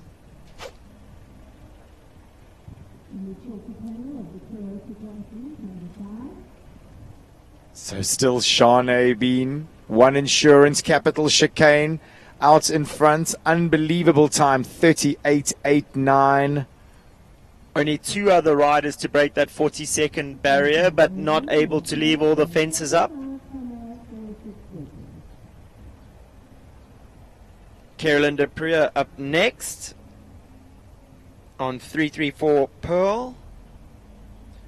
She needs to be quicker than 41.12 to get onto that podium.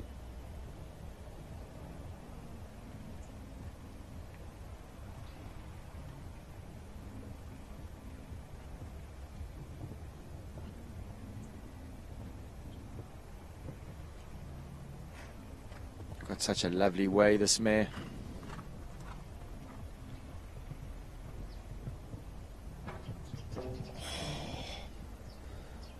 Soft fence. We've there. seen that back rail fall quite a bit today. The lightest of touches. Just safety cups make it so difficult. You saw the last horse have a feel like a pretty good rub of a one, and then you absolutely breathe on another with a safety cup and it falls. Nice and positive down to the last. Good shape. Comes home with just the 4 faults.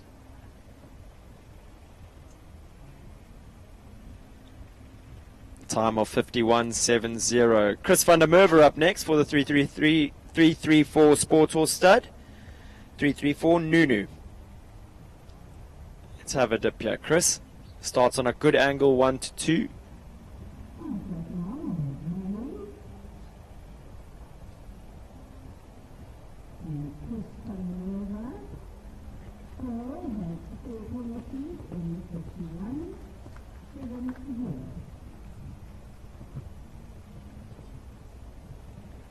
Beautiful riding through the double.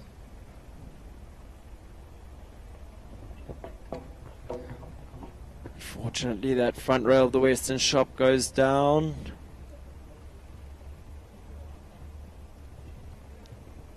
Brendan, that does mean that the only man left to upset Shanae Bean's time of 38.89 is the very capable Thomas van Rijkenvorsel, in last in this jump off on Kalaho Shahrukh Khan. I mean, look, at the worst case scenario, she's second and she'll be thrilled with that. But to come out guns blazing like that, first in the jump off, lay down the gauntlet and have no one come near your time with a clear round. Yeah, incredible, incredible. Quite some feat, but it's not over. And if anyone can do it, it's this young man, Thomas. We've seen him come fast and do it in the past. He is really quick. he's very mindful about where he takes off, where he lands. Goes inside.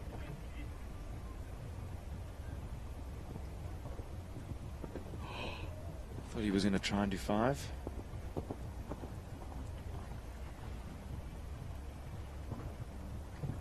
Oh, he's had one down. Shanae Bean, One Insurance Capital Chicane takes the win.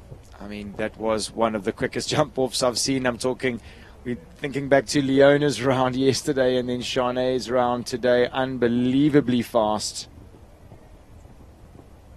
Thomas just getting a little bit of mileage. 39.70, so he does come in under that 40-second barrier. Would have been good enough for second, actually, if he'd left that Western Shop Oxer up. But that does draw this class to a close. Stan, fantastic riding all round. The ladies taking top honours on the podium here this morning. One Insurance Capital Chicane and Shanae Bean. First place. Second place, Penbrit's Coslow, Megan Cunningham. Third place, Bauman's Drake, Janine van Sommeren. She's really been making it a habit of getting on the podium. She's been consistent all week. Consistent, fantastic riding. Megan Cunningham, speaking of consistency, she's second and fourth in this class. Fourth on her other horse, Bel Air. Then we had Kerry Muir, who gave it a real crack with Phoenix Quarrel. Michaela Martin also can't be forgotten in there. Penbrit's Sherlock, he comes in sixth place. 7th, Grant Langley, Forsyth Merlin.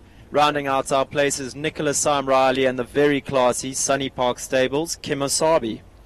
Brendan, 10 double clears in that class. Really speaks to the class of these riders and the talent that we have at this level. Quite an exciting class again. We said the 130s are always quick. Yeah, I think again we can speak about Stefan and how he's placed these jumps today. It's fantastic to watch. I think a really exciting way of finishing a class, giving the horses a long gallop. This time it was up the hill.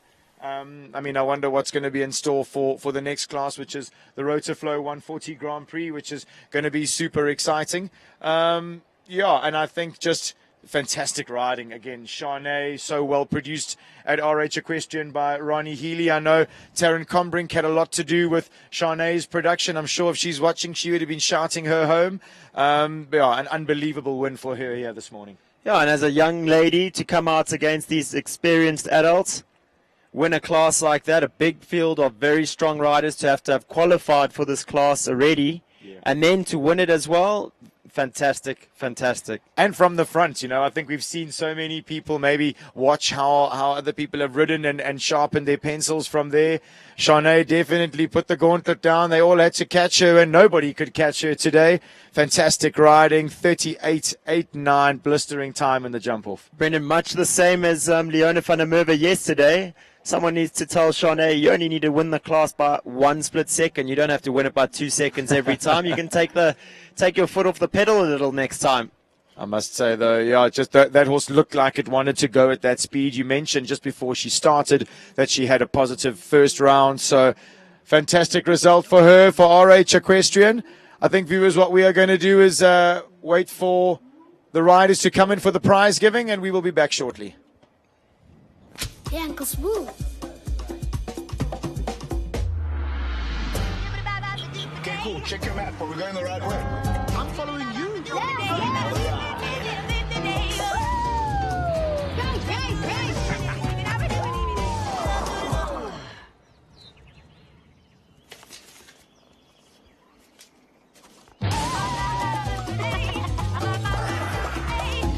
The Corolla Cross.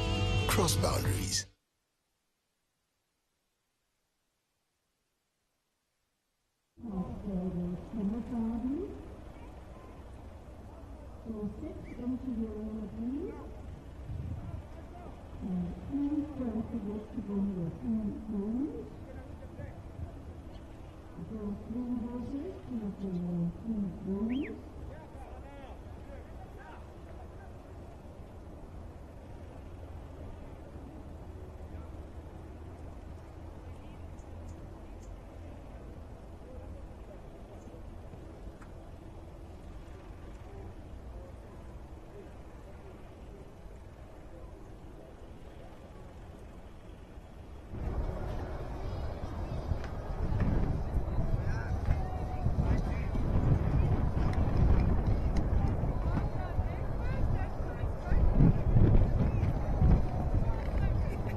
Welcome back, viewers. Scenes from our prize giving for the Equine Performance Products Top 30 130 Championship.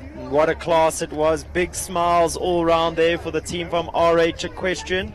Shanae Bean really enjoying this victory today, and so well deserved. Exceptional riding, exceptional jumping. Here's Joe receiving his prize, hard-working member of the RH team. Often see Joe at the weekend shows helping the clients. He's there in the warm-up, he's there to give advice around the ring, he's there to video for them. A big thanks must go to Equine Performance Products for all the fantastic sponsored prizes. They really do supply some fantastic products. Pop into the stand there. Go and see Carla Garten if you need anything with regards to maintenance or performance for your horse. Megan Cunningham there in second place with Pembroke's Coslow being awarded her prizes and rosettes by Charmaine Olivier. Third place, Bowman's Drake. Janine van Sommeren. Jeepers, she's been consistent this week, Brendan. Yeah, Miss Consistent, absolutely. I don't think it's got anything to do with luck again. She is so disciplined and structured in the way she puts these rounds together. It's really, really good to watch. Pretty sure placed in every class on every horse that we've seen. Yeah, pretty much. See Jodie Wallater there, show organizer, helping to hand out the prizes. Bel Air in with his groom for his prize, coming in at fourth with Megan Cunningham. Quite an achievement to have two horses in the prizes in a championship class like this. Again, just talking about consistency. It really is the name of the game in this sport, and both Janine and Megan showing they have that in bucket loads.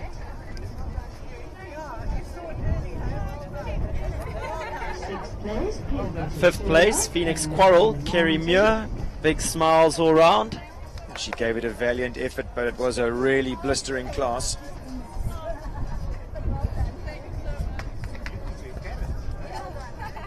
Michaela Martin coming home in sixth place. Pembroke Sherlock. Lovely riding from that young lady this week. Again, I'm sure that'll help improve her mom's stressful week that she's had down here at the horse show. We'll see Michaela later on in the 140 Grand Prix on Elzu Vulcan. Seventh place, Grant Langley, Forsyth Merlin, and eighth place, Nicholas Syme Riley, Sunny Park Stables, Kimosabi. Two very exciting young horses with those top jockeys.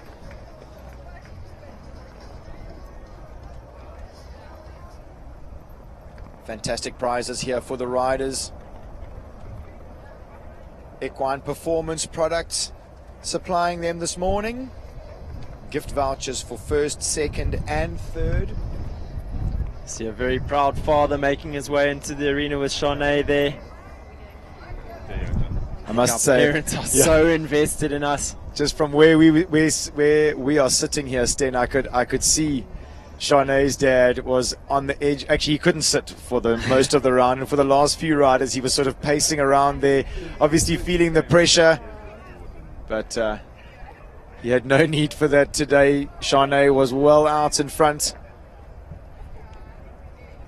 Really lovely result for the Bean family. Waters and they're carrying away their equal food.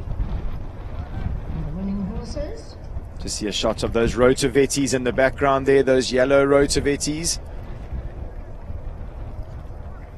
A big part of a training of most of our training tools at home.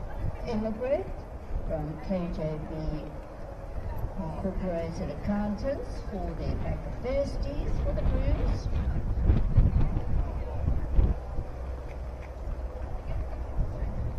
And we'll have a rotor trainer from Rotoflow presented by Jade Garcia.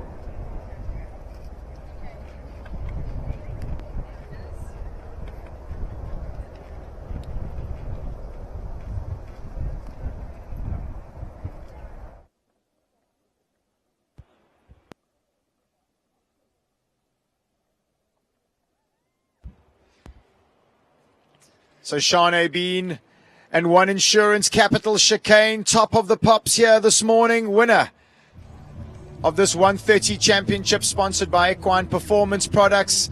Very, very well deserved, young lady. Second place, Megan Cunningham, Pembert's Coslow. Great effort from that pair. Janine van Someren and Bowman's Drake coming in third.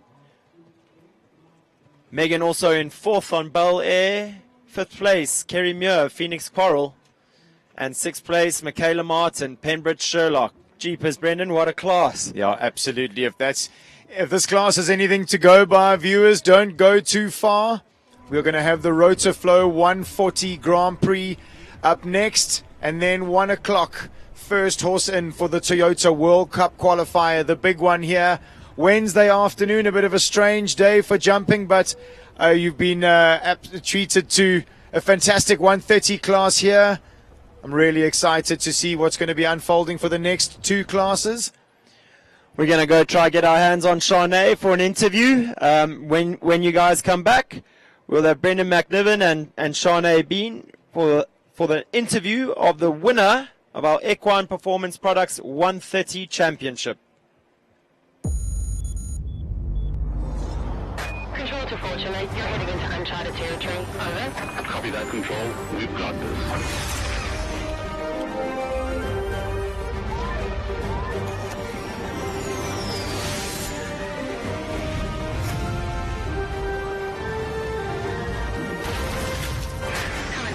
Some rough terrain coming up. Engage 4x4. Roger that.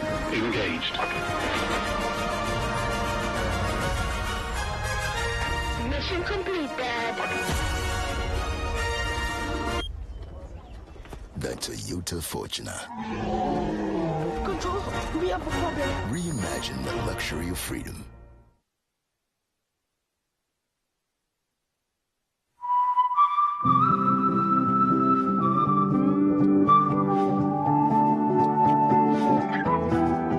Don't let your head hang low. You've seen the darkest skies. My name is Ashley Taylor and my 334 journey started in 2020 with my mare that Govert had bought for me. I ride 3 mares for the 334 stud and I love being a part of the team. It has been a successful journey so far and I'm so excited to see what else is in store for me and the 334 stud. Feel it warm as a burning coal. Let your soul shine bright like diamonds in the sky. So take my hand and we'll go. Hi, Tristan Merwe. I joined 334 Sportals Stud April 2021. We have been fortunate enough to be part of the growth of this stud, and we've seen what has been put into this stud from the beginning, and we also see what's coming up, and the growth is just huge, and every horse and every year there's improvement. What lies ahead for our country as well as for European based clients, I think there's going to be an endless supply of horses going forward, and we can only wait to see what happens.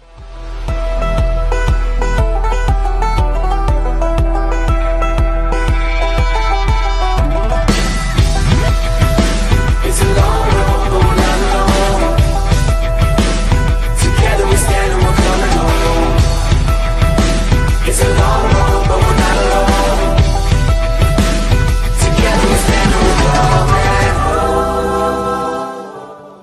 Hi, my name is Leona van der Merwe. We joined Team 334 in 2021. It's been the most amazing journey so far, and we're very excited for our future. I have the best horses I think that any rider could wish for. We make each other's dreams come true and the stud's dreams come true, and we're very excited for our future. Hi, my name is Rainer Korba. I'm thrilled to have recently joined the 334 Sport or Stud. Being part of such a dynamic and competitive team is truly exciting. I have already begun working with a fantastic selection of horses, and one of my favorite rides so far is a scopely and careful gelding named 334 Kazarachi, a son of Gazal. The young stud farm has already produced some incredibly promising prospects for the future.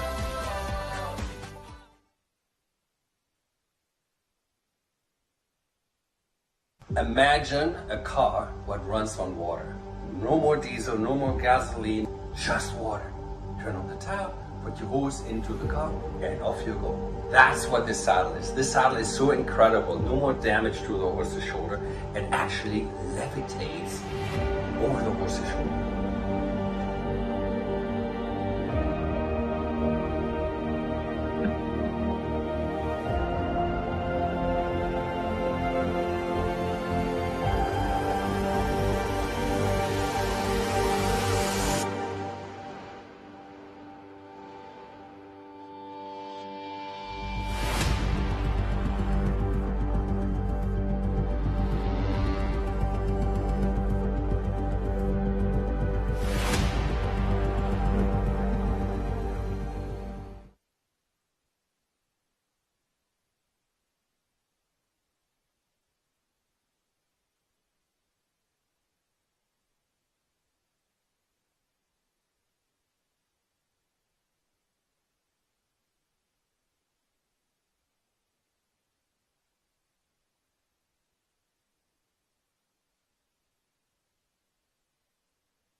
Good morning, viewers. Thanks so much for joining us. I've managed to track Shanae being down after her sparkling win here in the Equine Performance Products 130 Championship.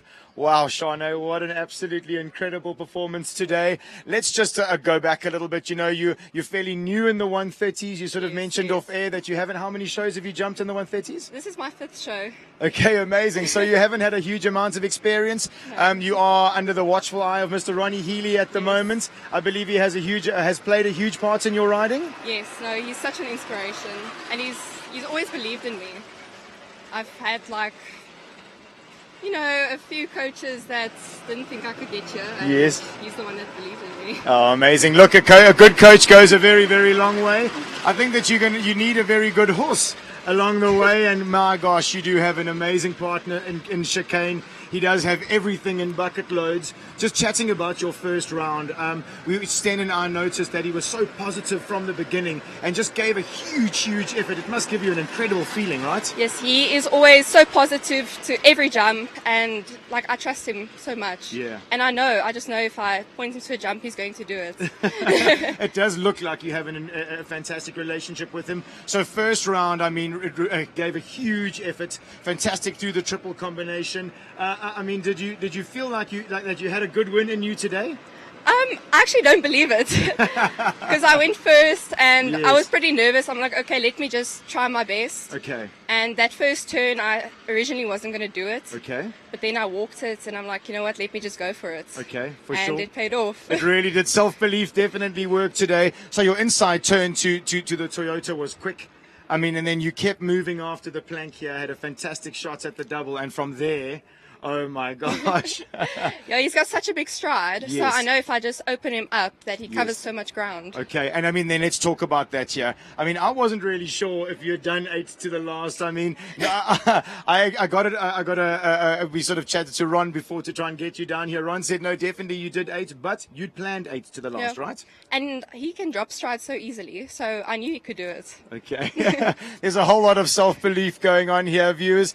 Shane, congratulations. Your first big win. Thank you. It's going to be one to remember. Congratulations. Go and enjoy the festivities. Thank you so much. Take that! Yeah, you know what? I'm gonna show you flames, boy! You drive like a mama. Ooh, that's cold! Like your bed in summer. Go easy, boy. I'm coming for you. Coming for me! Watch me pack this up! Joe. Smooth! Where are you? The Corolla Cross. Cross boundaries.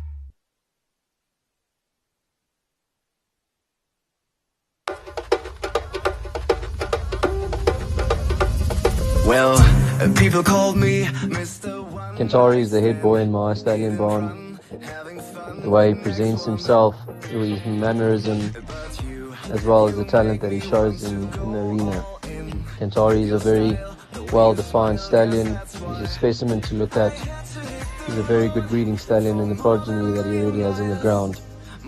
He shows immense care, technique, and then he uses with scope as well. There's nothing to fault in this beautiful stallion, and to me he's the cover boy of our stallion group. What defines Brandon is his character. His character is a fighter, his willingness to please, and then he has the talent on top of that. He's got his care, scope, and the ability to achieve anything in this world. His character defines who he is, and I'm sure that will go forward into his foals as well. In my opinion, Benedetto is the definition of a breeding stallion. Every morning he walks out the barn and he neighs and notifies the whole yard that he is out and he is there. His presence is felt in the arena, in the yard, and everywhere he goes. He lets everyone know who he is and what he is. And he shows his talents in the arena with his care, his technique, and most of all his scope. His presence is also felt and seen in his foals, what he is given through. We are very excited about who he is and what he's going to be breeding. And as I said, in my opinion, he is the definition of a breeding stallion. The Queer is very intelligent and he has a strong mind. This has been very helpful in the training. He's always been a horse that's grasped everything really well and understands the work that he has to do. His confidence in himself, I'm sure, will also show in his progeny, and also we can see what it does in the ring. I'm in love, freaking out cause I can't get enough.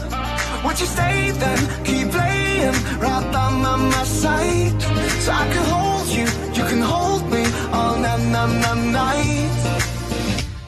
I had to hit the road for more than 1,000,000 miles, more than 1,000,000 times, just to find you. Yeah, I was chasing highs and more than 1,000,000 nights, more than 1,000,000 times, but you've just turned me inside out.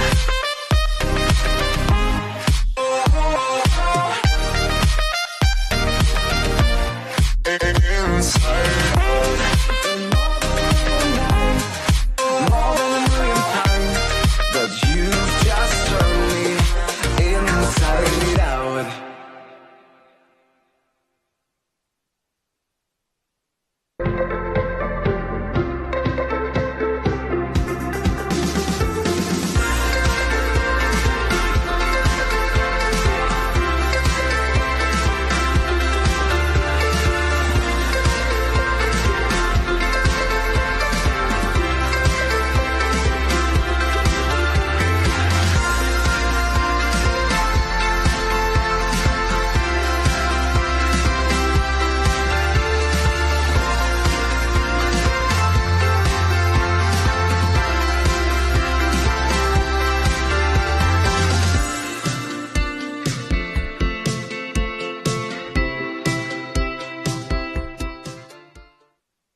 Hilux GR Sport. Legendary toughness meets ultimate performance.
Just be safe after a little bit of time. In the second round for the top 25%, the all peers is over the following places. Starting with number 5, Bacon McRae. 6, 7A, 7B, 11, 12, 13, which is the 8A, backwards. 15, Rito, backwards. 16, the shares of sun, backwards. So let me repeat. Second round.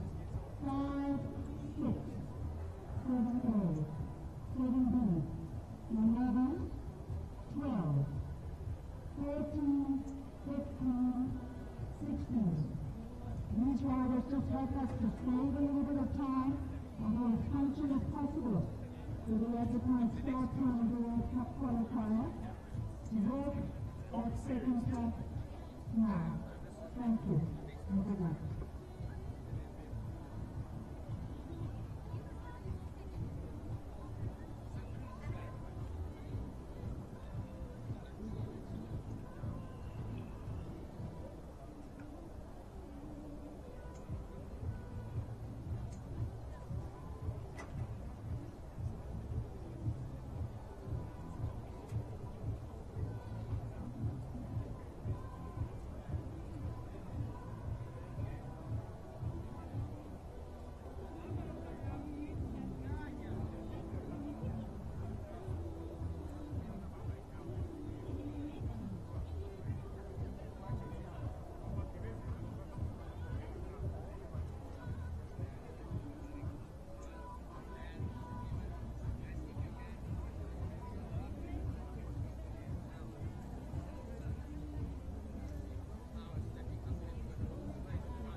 Welcome back, viewers, to this, the Rotaflow sponsored 140 Grand Prix. With me, I have the great Ronnie Healy. Ron, you've got Magic Boy in this, and Connor, you said, number 11 and 26, something like that.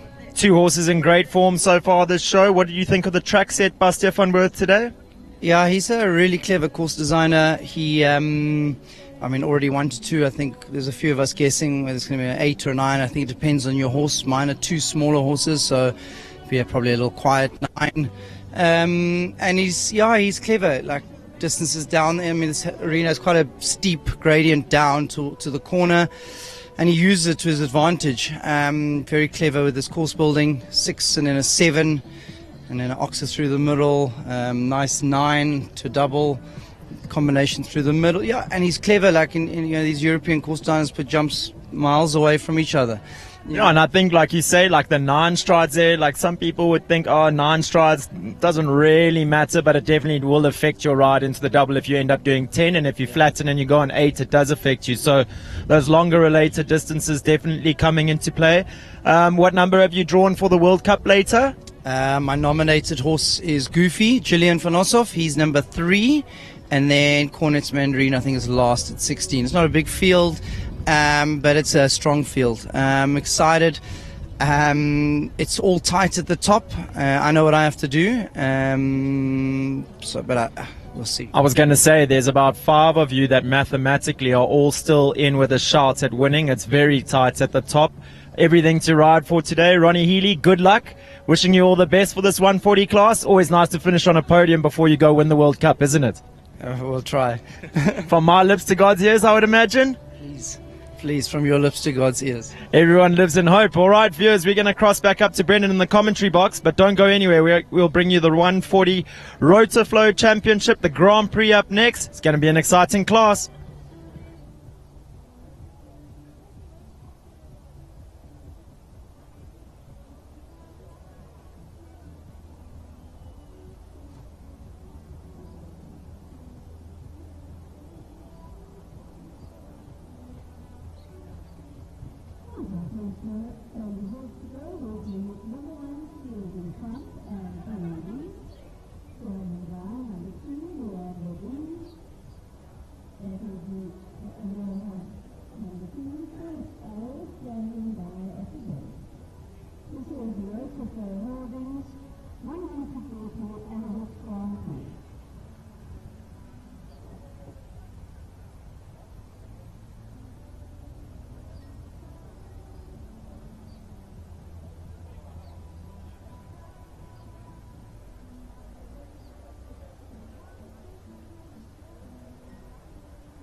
Right, viewers, welcome back. This is the Rotaflow Holdings 140 Adult Grand Prix. On screen here. Kerry Reese is going to be number 1 on CS Le Champ.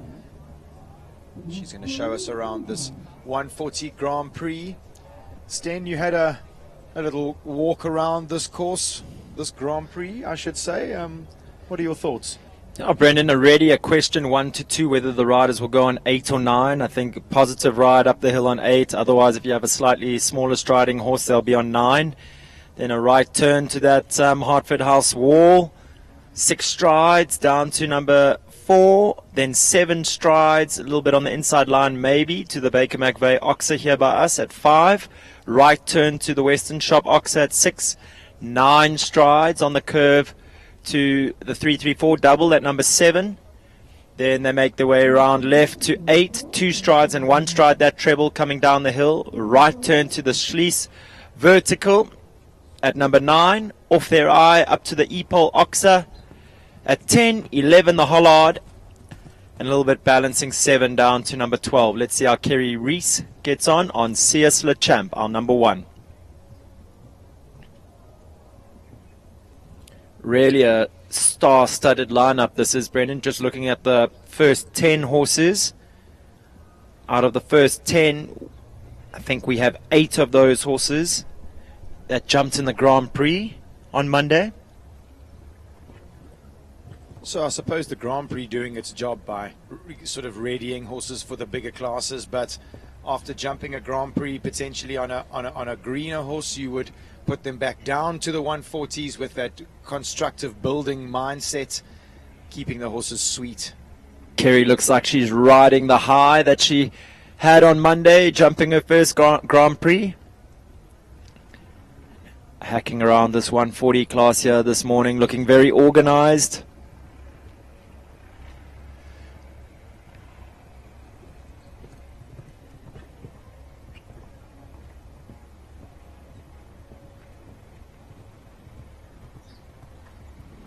I think that's going to be a tricky Oxer, that Epol Oxer up the hill there, off your eye. I think people are going to change their minds, but no worries for Kerry.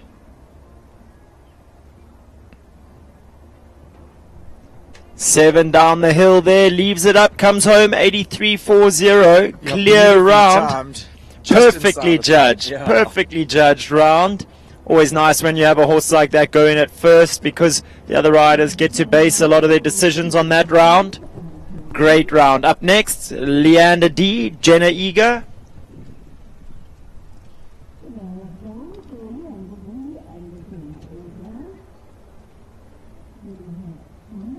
Like we said, that distance 1 to 2, all about knowing your horse. Better. Jenna looking organized this morning. Leander tests all of Jenna's equestrian ability some days. He is a sprightly character, but really does love his job if he can keep his mind on it.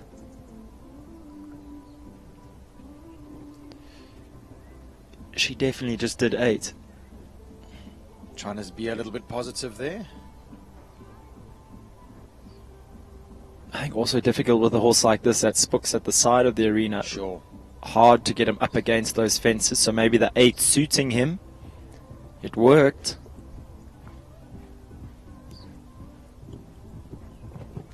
Jenna's trained by Chad Cunningham, a coach who's had a huge amount of success at this show so far.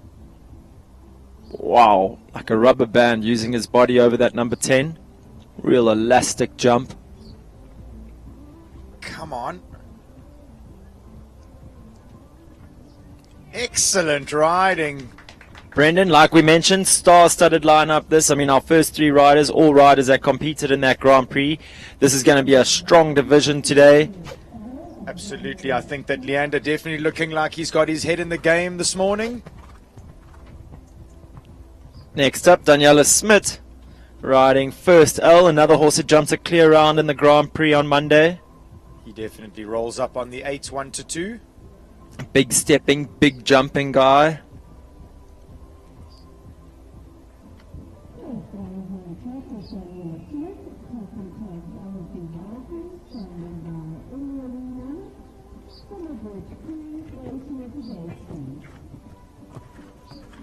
Daniela mentioned to me the other day that this horse... Wow. This horse has not been a show jumper for all that long. Most of his younger years spent as an event horse. Just showing there's absolute bravery, wanting to get to the other side of the Western shop. Easy now. Daniela was using her voice as she took off, realizing she had a fair amount of momentum. Really difficult to contain your horses when they have this much jump and scope and step. First L locking onto the back of the Toyota there. And I think we might see a few horses do that, Brendan. We saw it the other day when they had that approach through a double or through a treble. Horses can get distracted. Good boy, first L. Really hope he's sticking around for SA Champs. I'd love to see that horse in a few more bigger classes. Yeah, I wonder if that would be playing on their mind. A little shot at the South African title at SA Champs. Oh, I think a big scopy horse like that could definitely... He's made for it. He's made for that event. Absolutely, for sure. Next up at number 4, Tack and Tog's Alzu Falcon, Michaela Martin, another young lady that jumped the Grand Prix on Monday.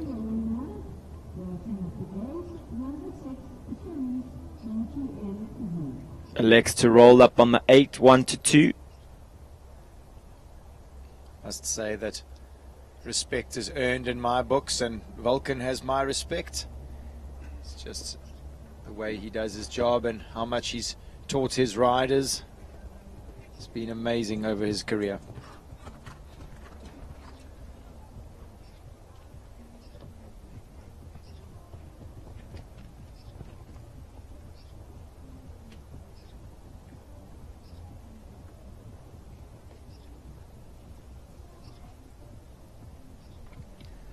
Michaela really maintaining her momentum here to the triple combination. Perfect shot in. Good balance in the middle. Good. Lovely body control from Michaela. Exceptional body control. She's a very well polished show jumper, this young lady. Am I right in saying that Oscar Nube has a hand in her training, Brendan? I think so. I think Oscar's fairly busy out at Penbrits helping Belinda. I'm sure he'd be helping Michaela. I know it's very difficult for parents to train their children. I'm sure that Belinda would much rather Oscar. I believe it was Oscar's birthday yesterday, so Oscar, if you're out there listening, happy birthday, happy buddy. Birthday for yesterday. So just the 4 faults. Sorry, 2 to add for time for Michaela, so finishes on 6 faults.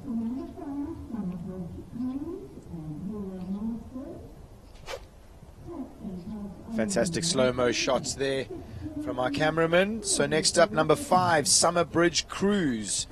Heather Mostert in the saddle.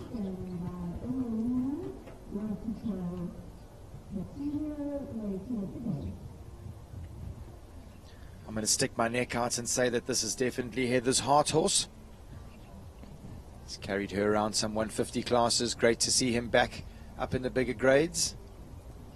Son of Cruising, now 15 years old, is Summer Bridge Cruise. These two are just made for each other when you watch them go around like this, Brendan. Yeah, it's so interesting, that breeding, cruising. I'm not sure if any of the viewers would recognize that name from the Olympics. Shane Sweetnam had a fantastic horse, James Khan Cruise, cruising on the dam line. So this horse really, as you were saying, purpose bred.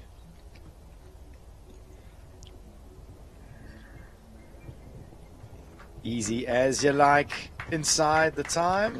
Brendan, I'm pretty sure she missed out the middle of the course. Oh. She went from 7A to 11 to my 12. gosh.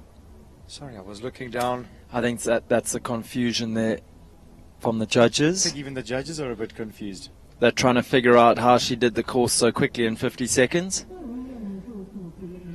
She did it beautifully. She did do it beautifully. That line from 7 to 11 rode magnificently. So frustrating when it feels like your horse is ready to do a job. I'm pretty sure we've all done it at some point in our career. Next up, number 6, Charisse BGMZ and Kerry Muir riding for Oliver Bishop. Saw her well placed on Phoenix Quarrel in the 130 class earlier. I must say, I really enjoy watching this pair. I think that this mare is an absolute rubber ball, the way she gets about her job. She's little and she really uses her whole body to get over the jumps.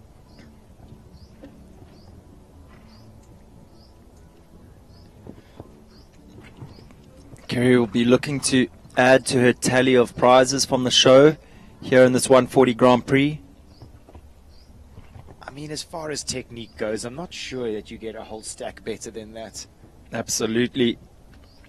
She does have another ride later on in this class, number 23, Carlito N.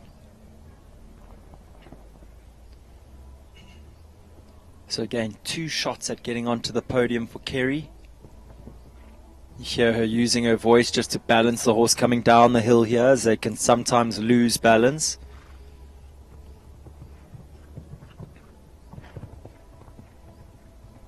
I want to say that she's been a little slower through her sweeps. I hope she doesn't get caught out for time. But I think this horse is naturally quick, Brendan. Time allowed 84 seconds. She's got 7 seconds to get home. You might be right, Brendan.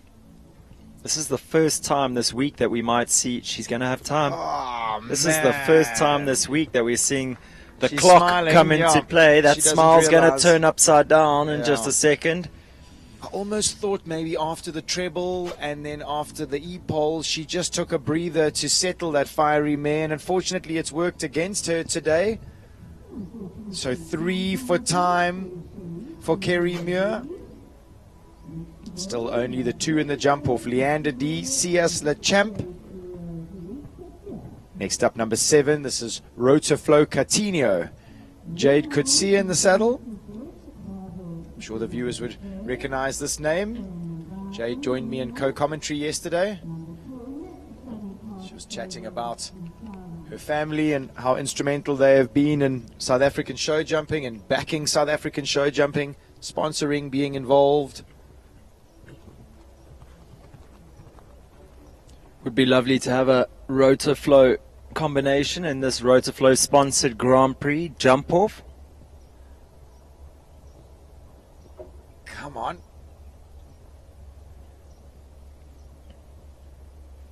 Jade's very organized in her manner. He can be a little spooky, this guy, so she wants to keep him in between her hand and leg. Little press in the middle.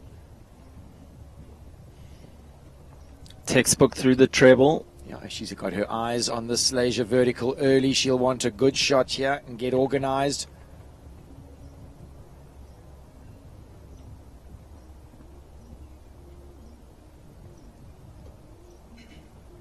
Two from home. I think she's been quicker than Kerry, so she won't have to worry about the time. Still close though, Brendan. Excellent riding. Fantastic. Rotaflow Coutinho makes it 3 in the jump off. And that's what we wanted to see. That's Our what we wanted sponsored to see. rider of this class making her way through to the jump off. 82.50.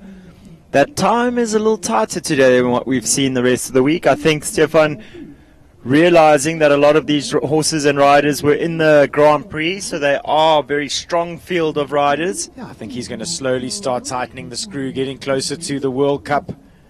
As you mentioned, lots of these horses in the Grand Prix and a star-studded lineup, so he would need to put a few tests out there to make sure that things aren't too easy for this class. Another talented Cape Townian rider who was in the Grand Prix on Monday. Georgia Beat on track now, riding number 9, Regenesis Vet, Barberg, Savoy Affair. That horse just absolutely tinkled down that middle distance, jumped it for fun.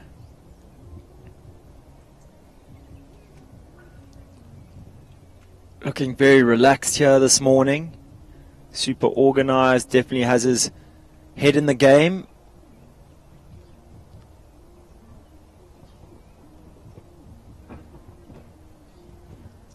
Late falling rail there at the back of the B element.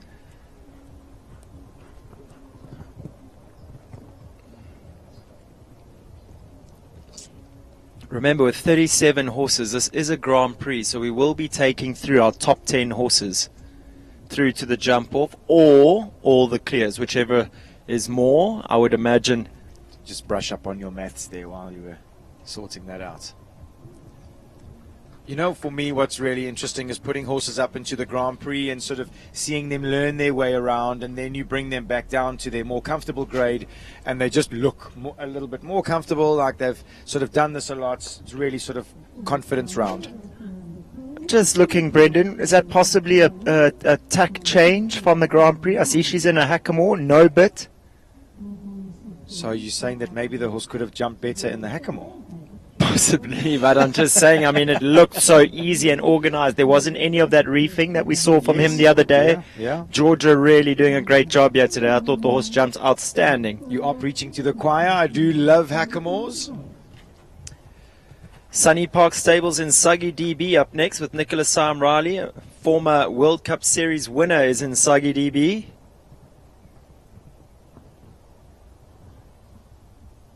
Originally brought into the country by Renelle Gilbert of Manador Stables. She obviously had a great vision for this horse, and Nicola really does get a good tune out of him. Yeah, she really does. They suit each other. She gives him the space. He's got a big, extravagant jump.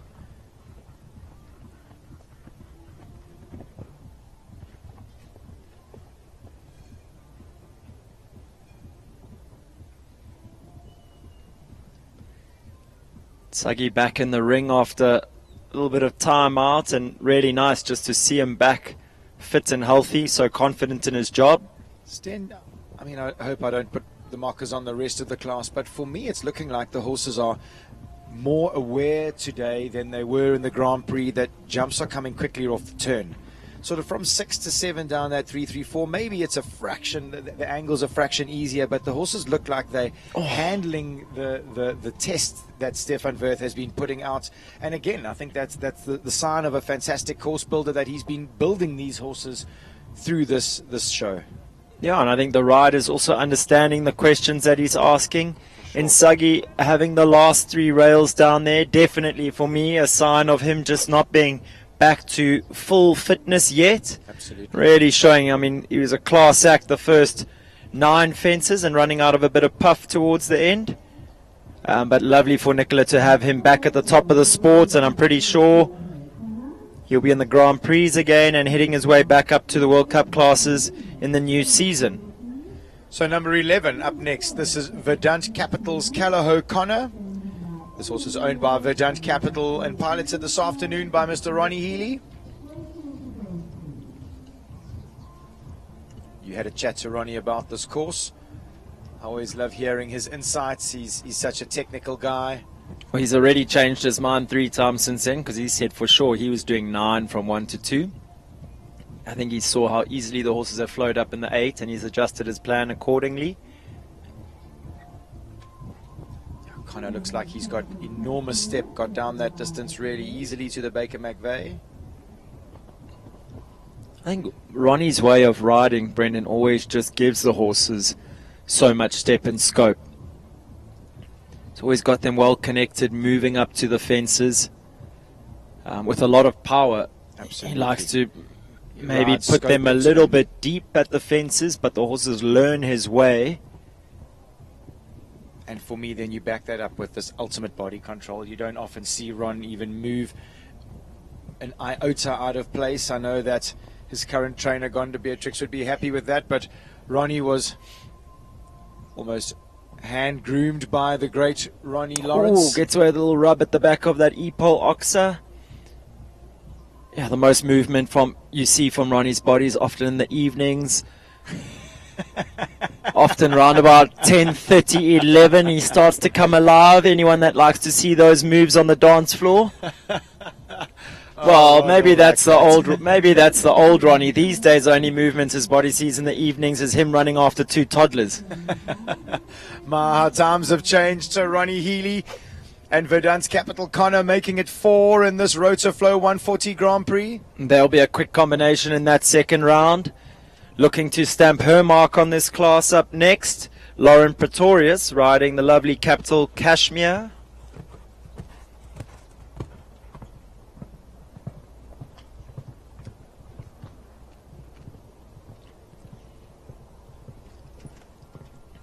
I think the viewers can. He Whoa! is so keen, this horse. Wow. I think the viewers can hear on the live stream how this horse kicks off the ground, not just at the jump, but on every canter stride. He really is enthusiastic about his job. Always goes the extra mile. Yeah, that was well ridden. She kept him on the outside curve. He has a huge stride, so she would need the space.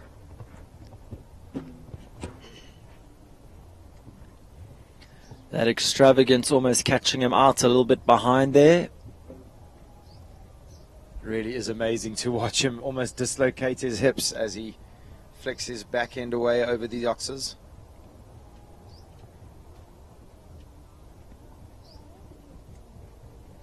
Great body control there by Lauren through the treble, coming down the hill, adds an extra element of test to that obstacle.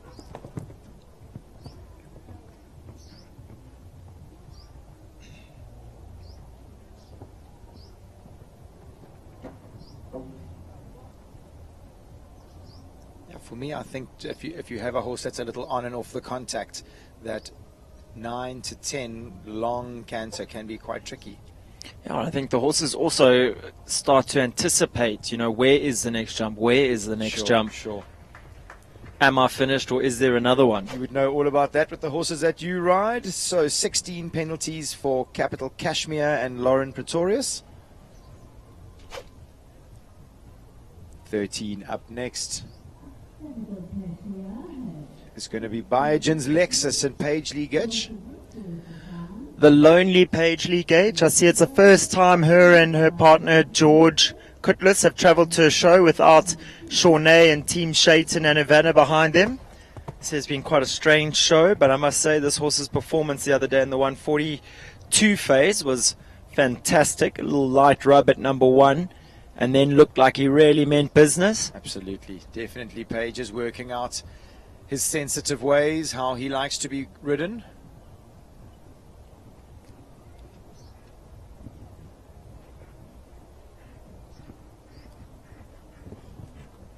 Yeah, and Lexus really looking very comfortable over the bigger fences again.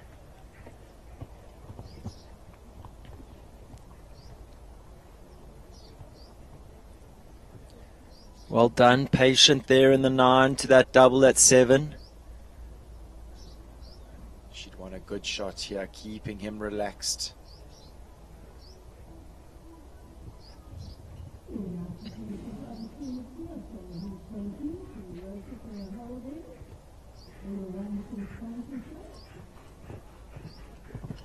Come on, Paige, 3 from home. Sets him up. You said that line quite difficult. That oxer makes you want to either ride at it or draws you in a little bit, Sure. Brendan. Yeah, clever course building. 2 soft fences around a pretty stiff 140 Grand Prix. I think that Page will be happy enough with that. I'm sure that Shawnee and Shayton, if they're watching, will also be happy enough with it. That horse and rider combination has come on in leaps and bounds, really stepping it up. So 14 up next. On screen here we have Thomas van Reykevorsel. He brings in his good-looking grey gelding Gulliver. Made his debut in the Grand Prix on Monday, did Gulliver. In fine form. Yeah, I must say Thomas just continues to amaze me with his feeling and his belief.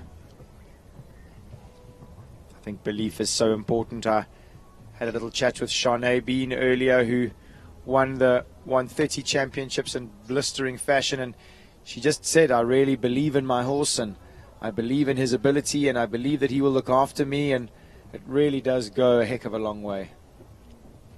I bumped into her dad Brian at the catering, Brendan.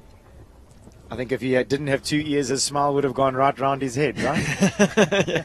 Exactly, he was still shaking with excitement. A lovely moment for that family. Very proudly told me that Shawnee has had a faultless show this week on her 2 horses. Isn't that amazing? So a great effort from her. Much like this effort that Thomas is putting together here around the 140 Grand Prix. Come on, Gulliver. Oh, man, so unlucky. Oh, Thomas even praises him with his voice as he jumps out that treble, has a little chat with him.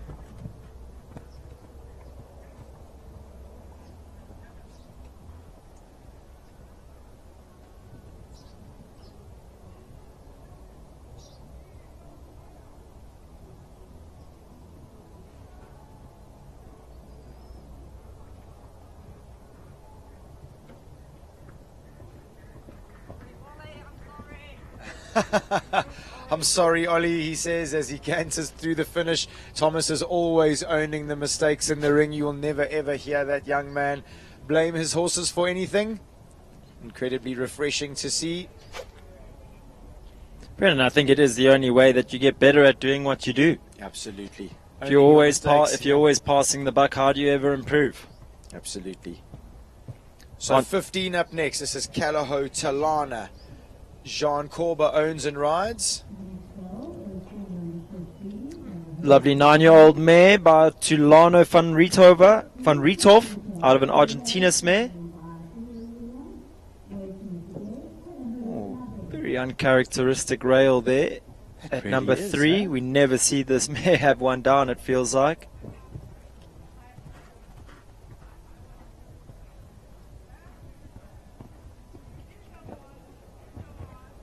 Shame. She really did make a big effort over that, just making sure that she doesn't make another mistake.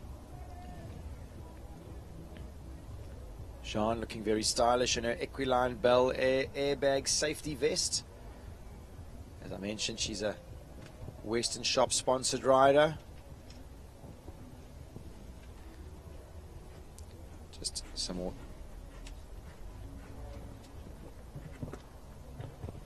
Another big effort over that vertical at number 9, giving it a foot of room.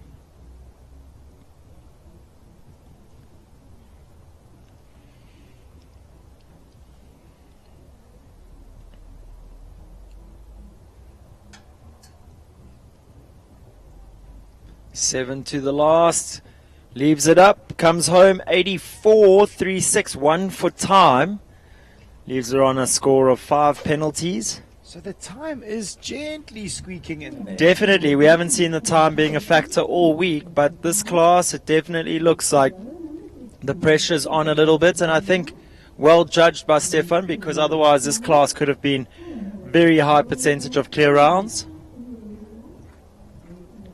Kelly O'Connor up next. She brings in the Tack and Togs entry, Tack and Togs Layla, number 16. Another one that just absolutely rolls down to the jumps in that beautiful uphill canter, bouncing along. A mare with impeccable bloodlines by Lord Petsy out of a Cornet Oblensky mare, Brendan. I think impeccable for lots of show jumping enthusiasts, but pretty tricky all in there. I must say that the Cornets and the Lord Petsys can be fiery and feisty, and you can see Layla definitely living up to her pedigree there.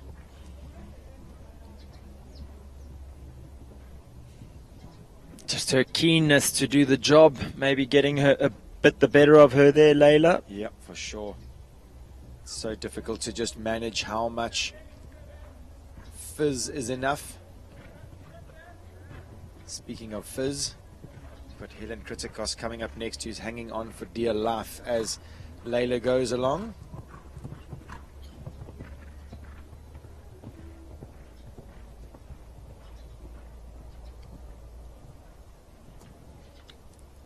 Great body control from Kelly there over the Epol Oxa. Kelly rides with such good ground speed. Clears the last. Just flirting with the time, 83.49, but comes in just the 4 faults. So at the moment, good enough for 7th place with the top 10 going through to that second round. I do think, however, that we may have 10 clears in the sprint. I don't know, I just have a gut feel. Yeah, I must tell you, I think I agree with you. I'm sure young lady who'd love to be putting her name in that jump-off list. Helen Kritikos brings in number 17. This is Callao, Liberia. Feisty little chestnut horse. She was definitely affected by Layla's energy in the last class. Strange, another horse that just...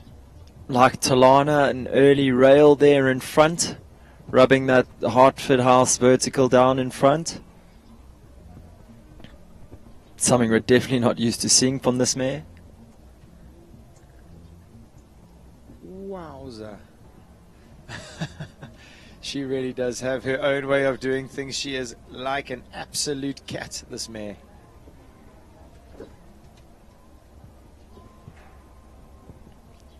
Ears pricked. Really uses her body through the treble.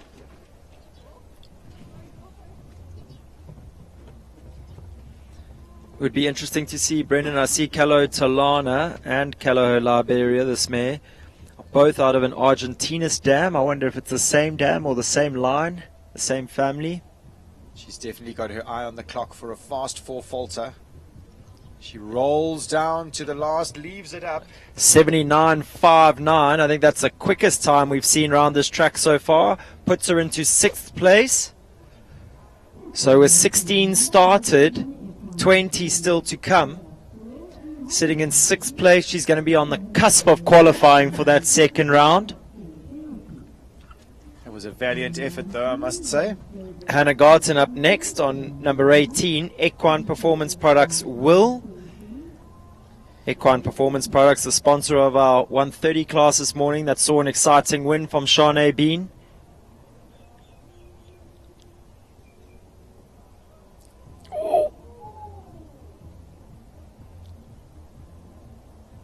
Oh, well sat there by Hannah. I wonder if it's because it's off a little bit of a shorter turn that the horses are being surprised by the colour of the jump. Unless there's a glare off the front there, because the shadows are falling outside of that jump, Brendan. So I don't know if there's a slight glare. Wow! Oopsie, Hannah. Not something we ever like to see, but... Or at least Will didn't run. Fantastic, Hannah. I hope that you were right. You've got a big class a little later. Luckily for Hannah, she's under that threshold age of 30 where it seems to hurt a lot more. A lot less. Well, it seems to hurt a lot more once you yes. turn 30. Yes, sorry.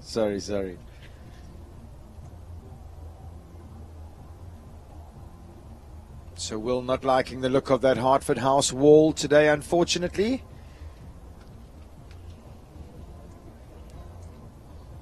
So as Hannah makes her way out the arena, getting ready for her round. Next up, number 19. This is Hausberger's Sir Crumble, Ashley Healy. Sir Crumble bouncing his way into the school here this morning. He looks keen to do his job. Crumpet, as he's affectionately known at home when he's behaving himself. I must say, Shepherd, his groom, has a great relationship with Sir Crumble. I can't imagine that affectionate term of crumpet is used too often when he's in hand. I've seen him, he can be quite a handful, this character. That makes it all worthwhile when you bring him into the ring and he jumps like this. Ash giving her elbows a little flap there, making sure that Crumble knows that she means business today. They definitely are taking that jump a little more seriously this morning, going in that direction. We saw it in the 130 class in the opposite direction, not really causing much of a fuss. That was well ridden by Ash. Crumble was having a little buck and a bounce as he was going down to that easy distance, and Ash was having to keep her mind on the job, not get distracted by what he was doing. The viewers at home will be able to see when Ash is jumping, she often has the confidence in her and her horse's ability that she looks away from the fence in the direction of her new jump or the next jump that she'll be going to as she jumps out. It'll be more obvious over that E-pole Oxa at number 10. You'll see her look to the left. Yep, she did it there. She was looking here, for that E-pole Oxa. And then now when we see her make this 180-degree turn back to the Oh, no. She falsed me. She didn't do it there. But often you see Ash being really organised, looking ahead. Yeah. Come on, Ash. 1 to go. Time, Brendan. Oh, no. Time. 86.34. 3 time faults for Hausberger's Sir Crumble. Puts Ashley just ahead of Kerry Muir, who sits in 6th place. Hausberger's Sir Crumble, Ashley Healy move into 5th. A time of 86.34. So time definitely a factor here this morning.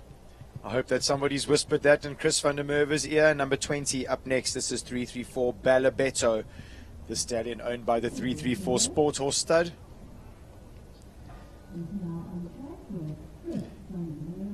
It can be a little, I suppose, frustrating when you have a cheeky time fault or two, but I must say Crumble really put in an outstanding effort there, and I don't think that Ash is going to be too upset with that. He's looking really confident in his job. Yeah, I think, Brendan, the only disappointment lies in ourselves usually when we have a mistake like that. I mean, do you want to rub it in? No, I'm just saying that I agree with you, absolutely. She'll be patting her horse the whole way out. Sure. Amazing that Hartford House jump, all that the course designers have done, all that Stefan's done is change the direction of that jump. And it's definitely been the fence that's caused the most problems in this round. Chris being mindful of the time now, trying to keep his turns really tight.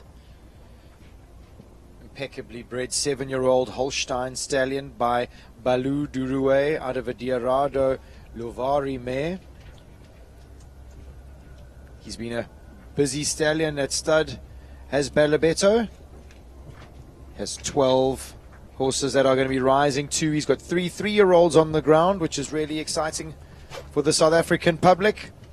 Seems like he's really giving his offspring the same fantastic technique both in front and behind as he does. Exciting times for the South African public who's looking to purchase themselves a new World Cup winner. Lovely technique shown by Balabetto through that treble. As we see Hilton Ford making his way to the start on number 21, Rivervale Shades Apart.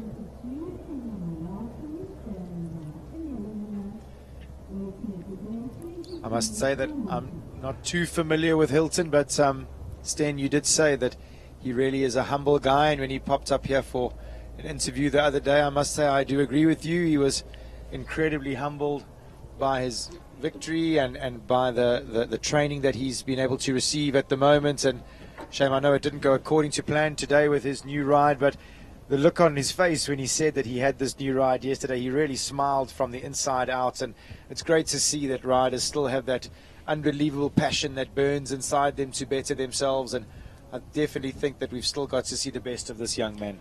For sure, he's going to be stamping his claim at the top of the sport in the very near future. Already in the 140 Grand Prix here with a horse that he's done all the production on himself.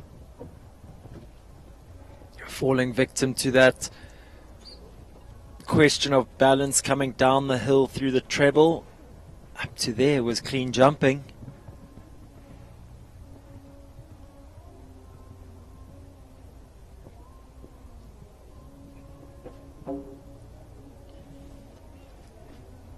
See, this horse likes to jump with a little bit of space at the jumps. Hilton did a great job at that early on in the course.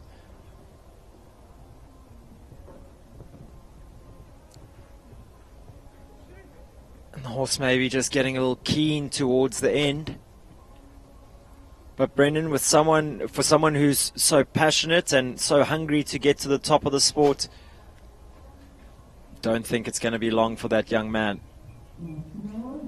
22 up next. A lady who's been fairly busy this week. Jackie Cochran brings in her really exciting horse, Issey Miyake. I think it was Issey Miyake's first 140 class the other day in the 142 phase.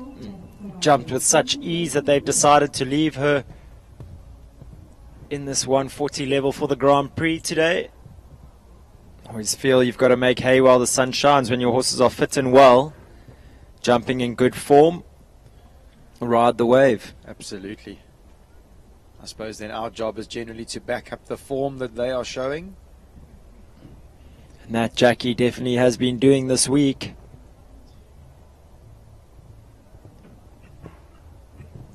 Beautifully ridden down there, middle to middle. It's definitely something that Stefan, our course designer, has been testing.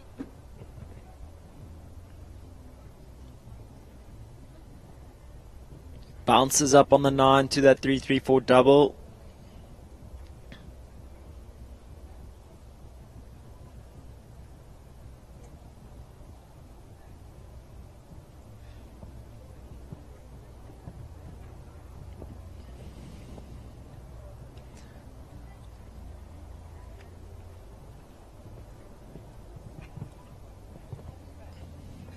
Three from home. I don't want to say it, but I hope she's not going to be in the time as well. And she's landed and gone slightly wider there, Brendan. I don't think she's going to get home in time. Although I'm not sure for Jackie that will matter too much. She's going to be smiling ear to ear. Big cheer from the in gate there. I'm sure her coach Ray Korber would have been watching on. Comes home just outside 88 seconds, puts her on 5 time faults, but a lovely clean trip around this 140 Grand Prix for Jackie Cochran and Izzy Miyake. What a round from that pair, and only their second 140 class together. It's always a Team Korba on fire this show. It's always a disconcerting feeling when you know you've jumped a clear round, but you don't hear the music. Yeah. And you think, oh no. You hold your breath. I'm not in the time. Number 23 up next. Kerry Muir's second ride for the class. She brings in Carlito in for owner Michelle Lilico. Carlito looking a picture here this morning. Kerry's got a fantastic ground speed.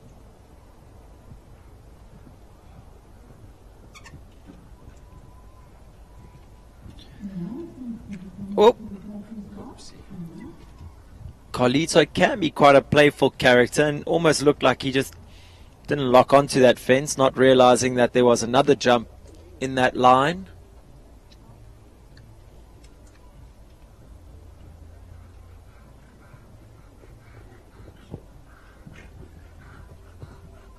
Another horse, Brendan, that goes in very simple tack. No martingale, snaffle.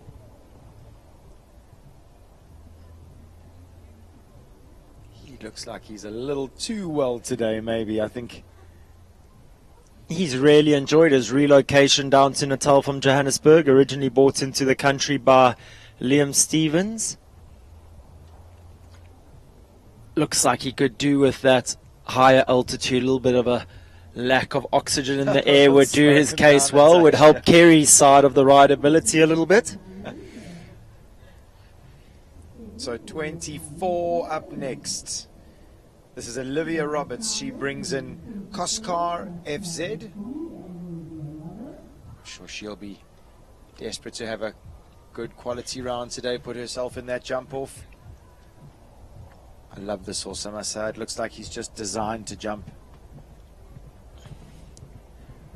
He is, Brendan. We always talk about being purpose-bred. He's a son of Corland out of a Carpaccio mare.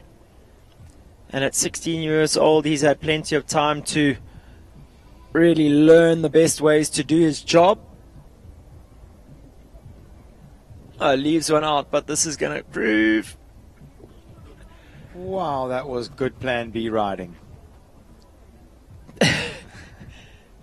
Especially with 2 lines in a row like that. Oh, now she just needs to settle him a little.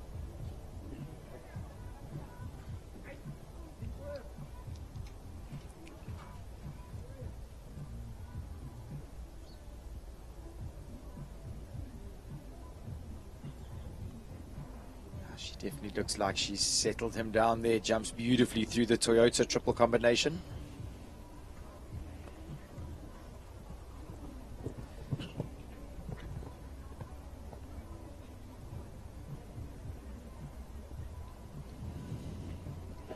Brendan, it actually would have suited her case if that big ride to number 3 had happened basically anywhere else in the course. there would have been enough time to sort of sort the horse out and calm him. I agree. Really unfortunate that that ride came there just before those 2 distances in a row coming down the hill. Olivia really did a great job to get him back on her side and thinking about what she was asking for after that. Finishes on the 4 faults in a time of 89.6. So still just the 4 clear rounds. 23 have started, 13 to go. 4 clear rounds, sits at 17%. Another combination that made their debut together in the Grand Prix class on Monday. Up next, PM Carinya, Ivan van der Zede, riding for Marizel Steyn, number 25. Sure, Ivan's wife, Savannah, and his son, Oliver, will be watching on keenly from Plet. She's in fantastic condition, this mare, as she cantered past us. She's absolutely gleaming this afternoon. We wouldn't expect any less from the team at Equilibrium. Yeah, it's an unbelievably professional setup down there.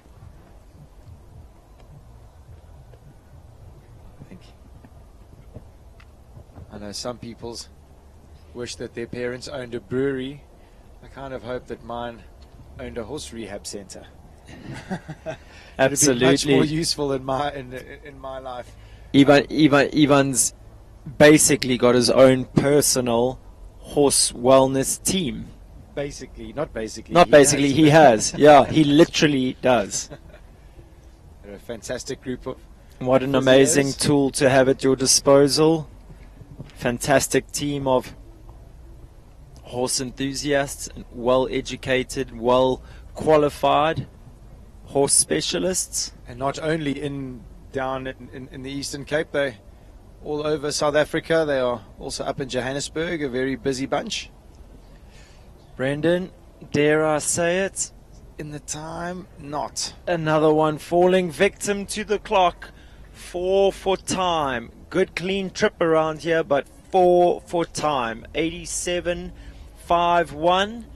I'm trying to look around the course, Brendan, as to where they could maybe make up a little. Is there a place we could make an inside turn? I don't see it. I don't see it. Maybe to number 6 after the Baker McVeigh to be very quick. Be tight. But it's also big and square, so you could easily pay the price of hitting the front rail. Christo S up next. Aisling Triggle in the saddle. 334 Christo S, more affectionately known as Toto. Had an outstanding round in the Grand Prix on Monday. Aisling was very well pleased with that. I said to Ace that I really love Toto, and she says no, she also loves Toto, but she doesn't love Toto on a hack. Yeah. Toto's very badly behaved on a hack, so she leaves that for somebody else's job, and she rather sticks to getting the best out of him in the ring. I absolutely love this horse. I think he is magical. We chat always about Hatsi, her fantastic grey horse. I think that this is a step up on Hatsi, if I'm honest with you. Just a more modern, more electric version. I think he would definitely be one of my picks that I would love to ride. It's getting harder and harder with those picks in these classes, Brendan. So many quality horses coming through. She can't waste time here. See, I was going to say, maybe after the triple combination, you've got to land and let them roll down the hill and just get this Slazer vertical out of the way and then get back to all the testing stuff. The other place I think you could possibly make up a bit of time, Brendan, is from 7 to 8, from the 334 double. Not to take your time. She's going to be another one that's not going to get in the time, ladies and gentlemen. Oh, no, A's. But she'll be thrilled with this round. 87.97, 4 for time.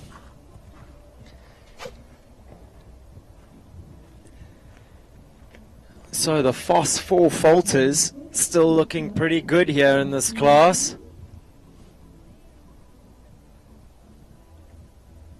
It's definitely a course that's demanded you to take your time to jump a clear round, but still be in the time, which is definitely turning out to be more testing than we expected. Ronnie Healy returns with his second ride of the class, number 27, Blue Turtles Capital Magic Boy, for owners Blue Turtle Technologies. He already has a clear round in this class, so he knows what it takes to get home inside the time allowed. Would be slightly more difficult on Magic Boy, I would imagine. He did go 8-1 to 2 there. And he's been tight back to 3, so he's mindful of the time. I would imagine, Brennan, he's going to be quite tight and quick in the early stages here of this track, and then probably just settle the horse a little bit as he goes on. You see there, he's a good meter inside where anyone else has gone to that oxer. Maybe added one there. But he was tight. This is where they've, yeah, you see Ronnie lean forward a little bit, just move up around that turn.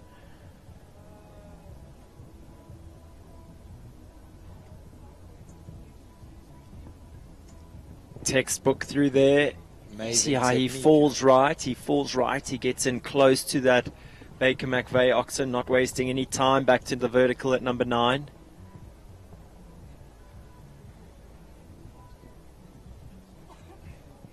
Leaves the E-pole oxer up. He's got 10 seconds to get home. I think he's good. Easy to the last. Well judged round. Ronnie Healy makes it 2 in the jump off for him. Comes home clear in a time 82.29. Gives him a little pat as he comes past and says, good boy, and Magic Boy shakes his head. He knows he's clever. I don't think Ron's told him what he's in for at the end of the year. Yeah. Sounds like Ronnie's going to be gelding Magic Boy at the end of the year. He says he does feel like he's so much better with half of the amounts of testosterone in his brain. Sana Klaasen on track now, number 28, Regenesis Vets Colterra.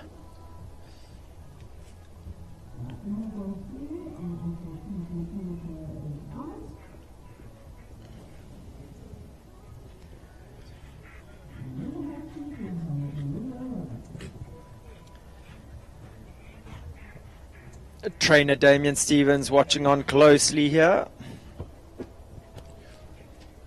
If this pair can leave them up, she is blisteringly quick in a second round.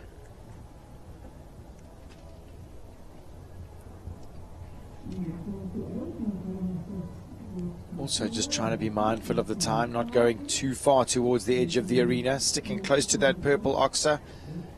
Wow, what an effort over the middle elements of that Toyota treble. She really does get in the air, this mare. She's gone a fraction wider here than Ronnie did.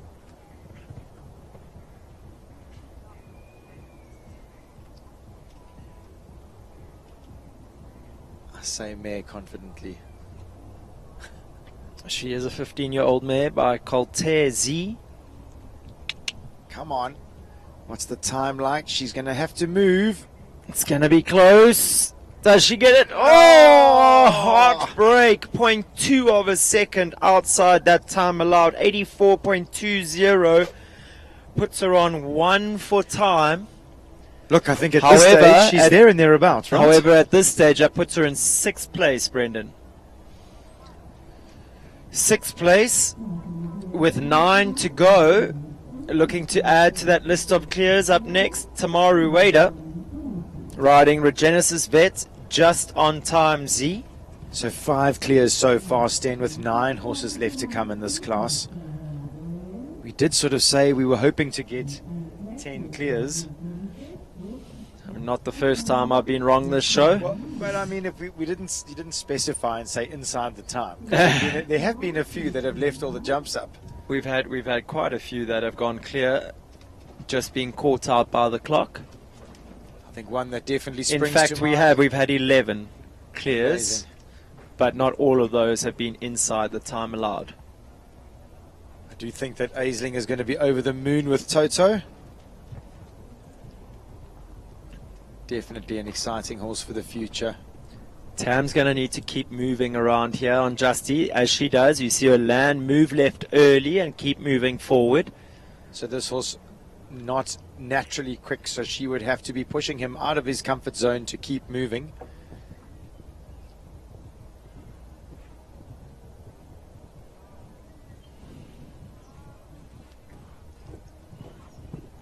That's going to be a difficult job for her to get him home inside that time allowed. Just Brendan, other than going at proper 375 meters per minute, oh, she's not going to be in the time either. And she's had one down.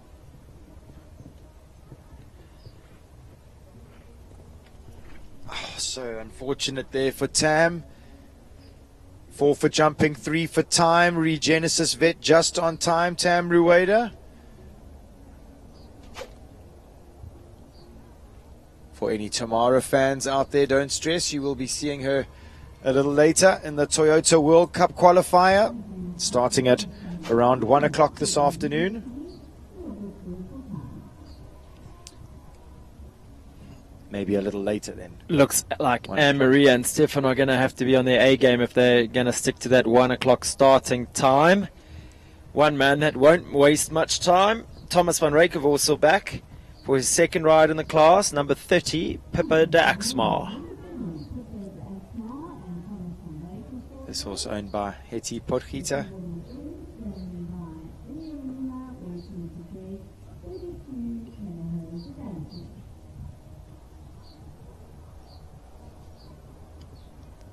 Very exciting new addition to Thomas's string of horses.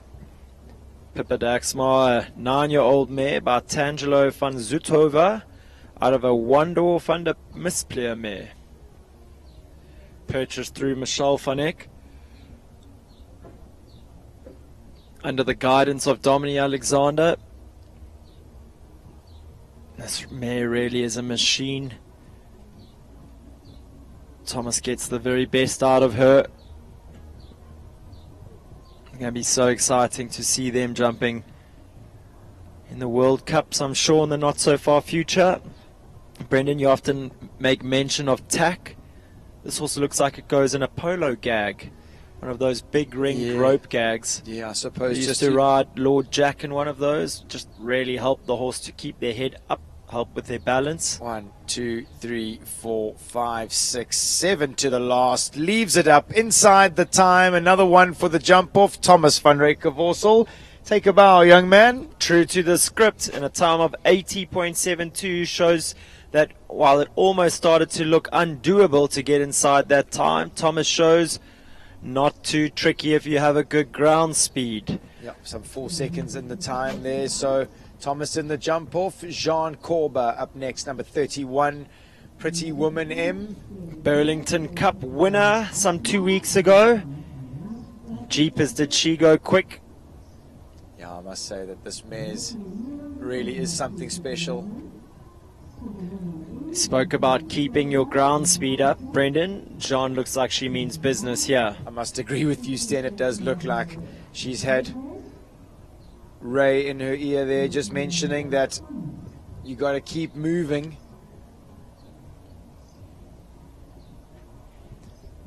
See her long-time trainer, Gonda Beatrix, right there where Jean's just cantered past. They just dropped off her leg and Jean had to make a quick adjustment. You heard Ray saying gently, don't overdo it.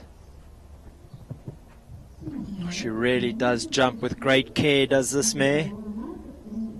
Tail going like a helicopter blade. Gets away with a little touch on the front rail there. But we've said before, Brendan, when it's your day, it's your day. Come on, Jean. You got to take advantage. Easy as you like. 79.51 clear and into the jump off. And if that first round is anything to go by, she's going to be quick. In fact, Brendan, that's the quickest clear round that we've had so far. So that's going to put her in prime position. Last to go in that second round. She'll know exactly what she's supposed to do. Exciting jumping, a jump off hotting up here. Callagher, Connor, CS the champ, Leander D, Coutinho, Magic Boy, Pippa de Axmar, and now Pretty Woman M. Looking to add herself to that list, Leona van der Merwe, riding for the 334 Sport Horse Stud, 334 Callagher Vedante.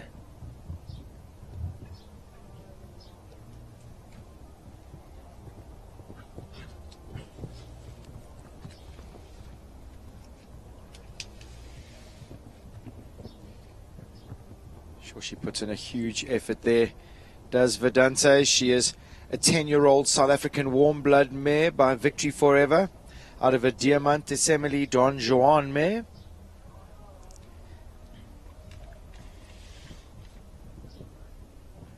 She has a foal coming at the end of the year by Bakir.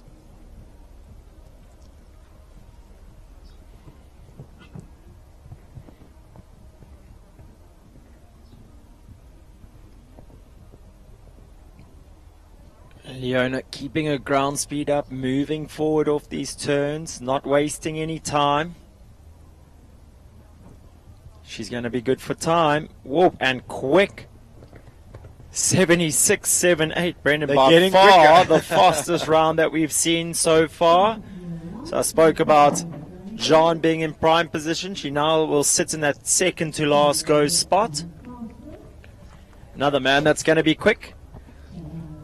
Hamza Minty up next, riding Calaho Conray. Sure, a crowd favourite here at Shongweni, in fact around most of the country.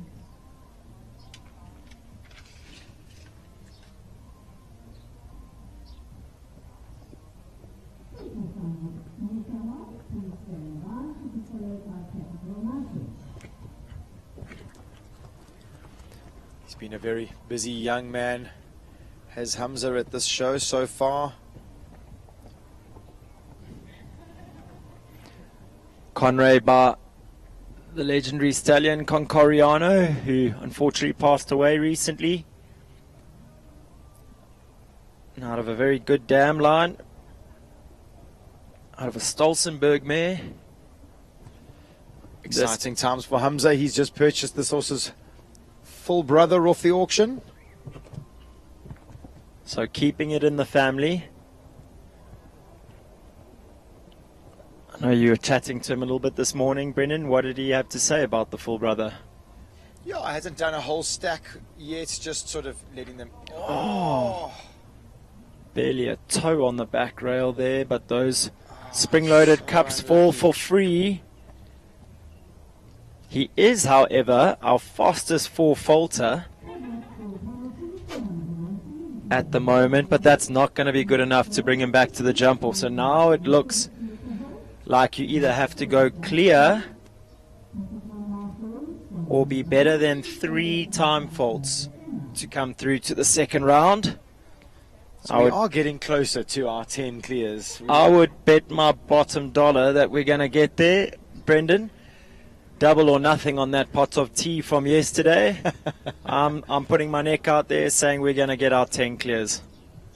Next up, trying to help my case, Philippa Baxter. Number 34, Uschi van Het Nieterhof.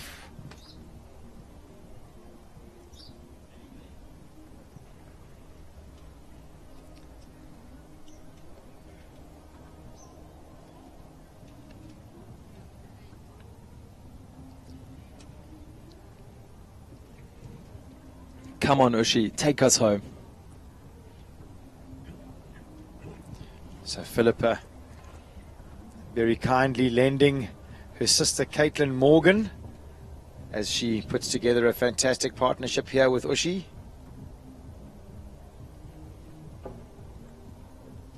Gets away with a little touch jumping out the double. Moves up around the turn there to the treble. Interesting, Sten, you mentioned yesterday that this is... Oh, man, this is Kaya's foal. Very exciting to see what that mare has bred.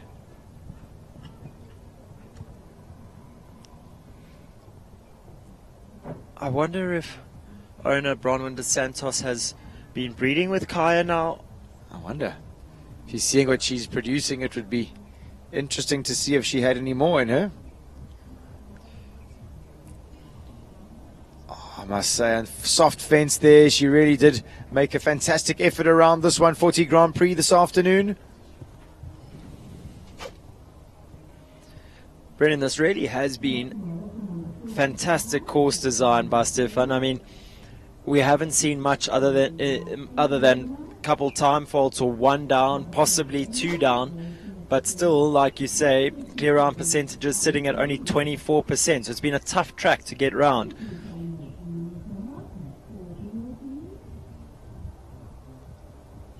35 up next. This is Capital, my friend, Chad Cunningham for the Capital stud.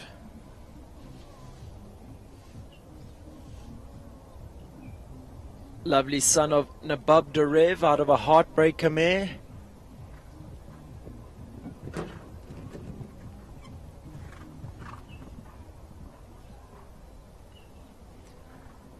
This would definitely be one of the biggest tests that this horse has faced in his career to date.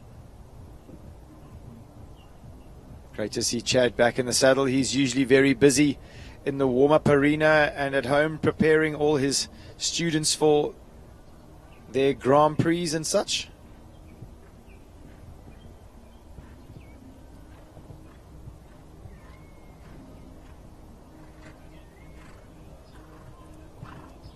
I've also heard some really positive sort of feedback about the horses that my friend is producing.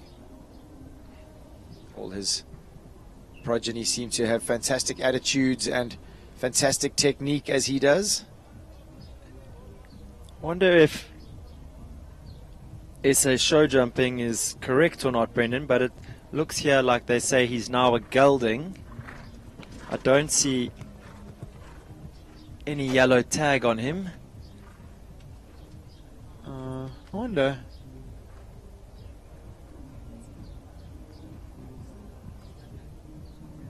Sorry, there you go. From Utman Minty, my friend is definitely still a stallion, Brennan, so correct. So 2 left in this Rotoflow 140 Championships here this afternoon. First of those, Gaucho de Emma. Oliver Bishop, we've been chatting about him all day. Viewers have been watching Kerry Muir, his partner, canter around.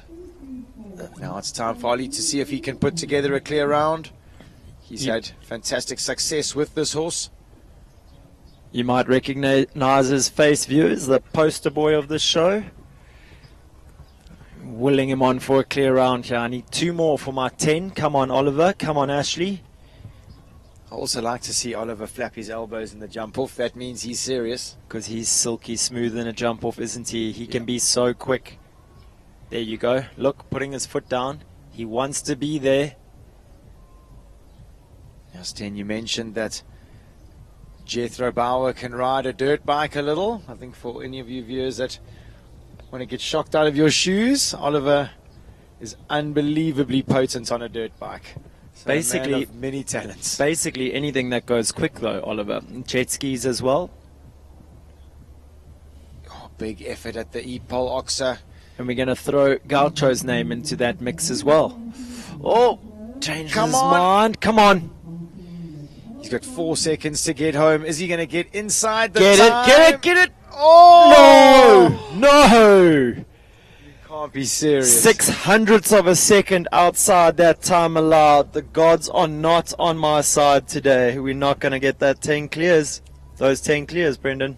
Yeah, but I must say that it's been a valiant effort by this class, getting caught out by the clock. Have a few of them, but some fantastic riding and jumping. Oliver looking a little deflated as he gets word that he has won for time after jumping such a sparkling round.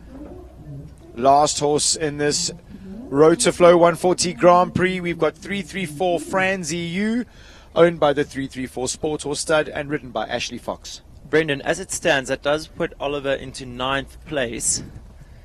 So good enough for a prize here in this class.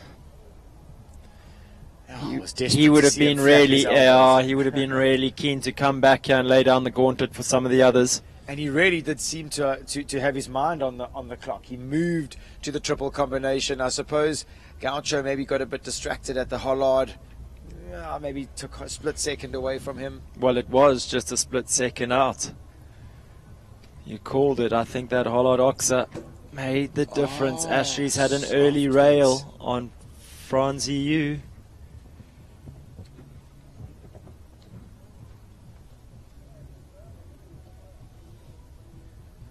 Am I right in saying, related to Hello You, that Ashley rode so well in the 120s yesterday? I think she finished second in a very hot class.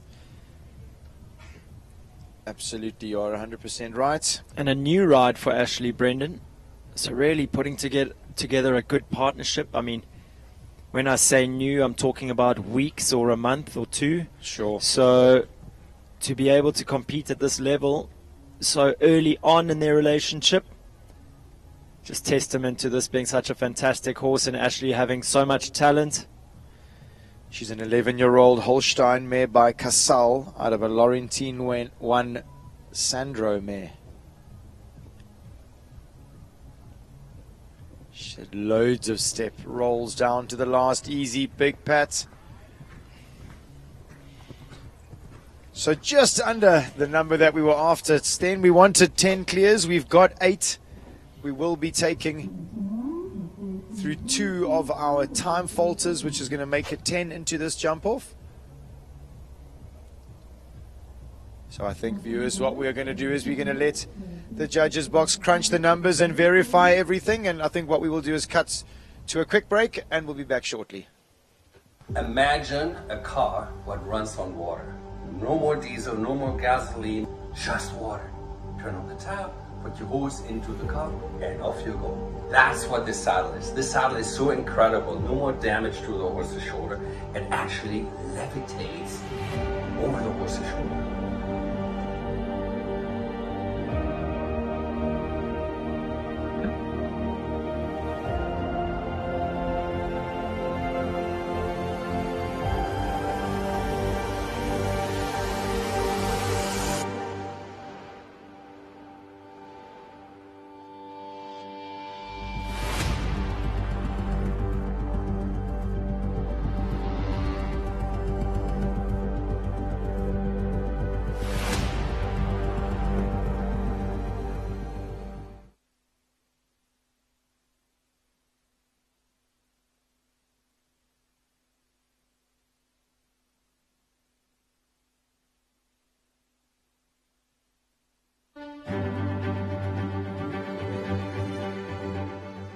My name is Gava Triggle.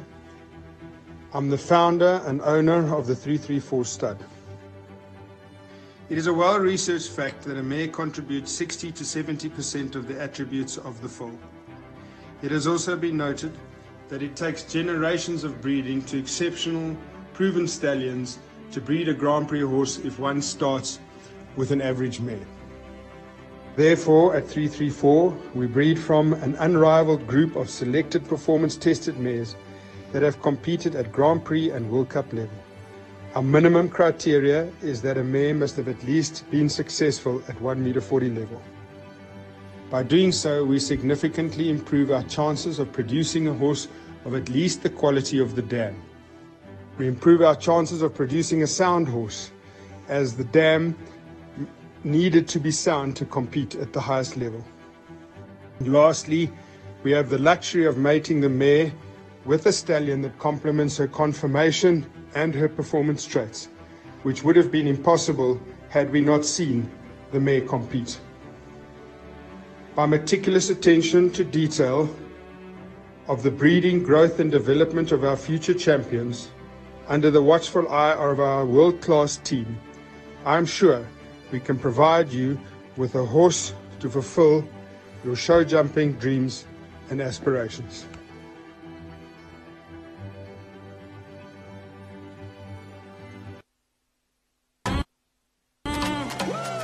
Take that! Yeah, you know what? I'ma show you flames, boy! You drive like a mama. That's cold! Like your bed in summer. Go easy, boy. I'm coming for you. Coming for me! Watch me pop this out! Joe. Smooth! Where are you? The Corolla Cross. Cross boundaries.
Welcome back, viewers. Up next, the jump off of our 140 Rotoflow sponsored Grand Prix.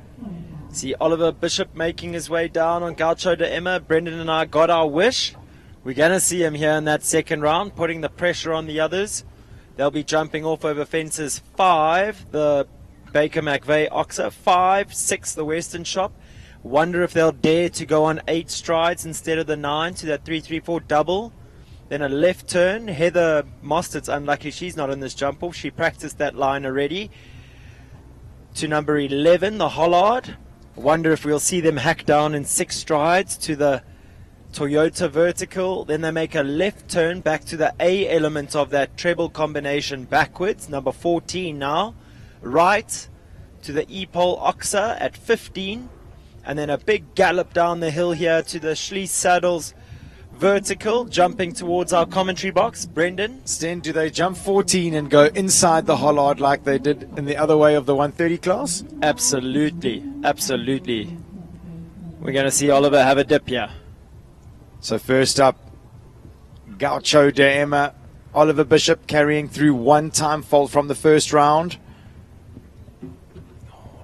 Little rub leaves it up. Sticks to the 9. Moves up a bit.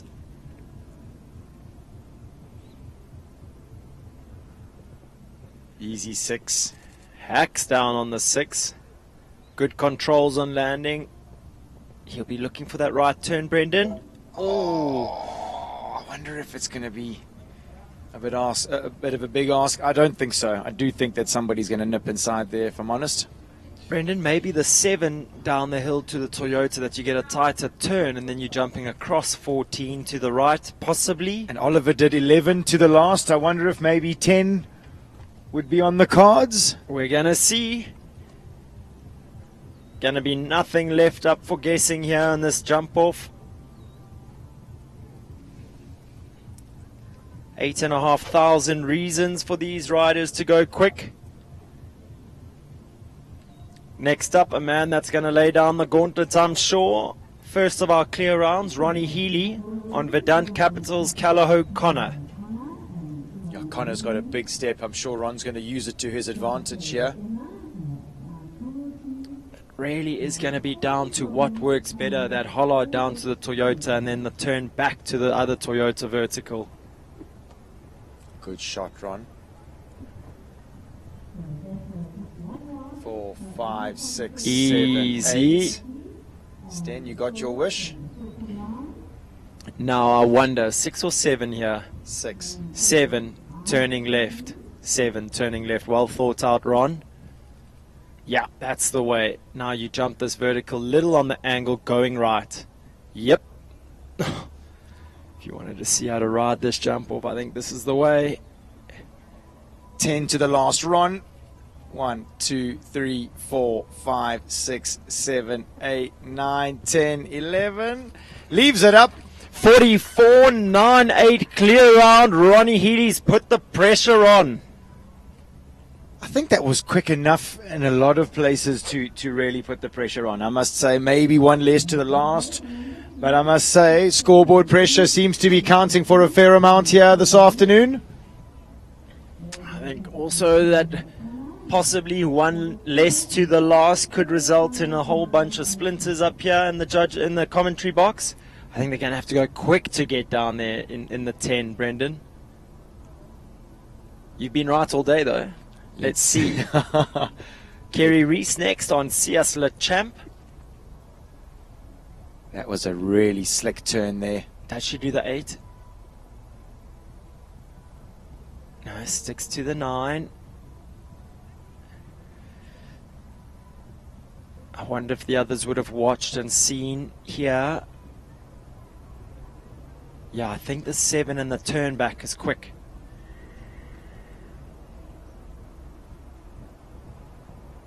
Yeah, and she gets that inside line that Ron did so well.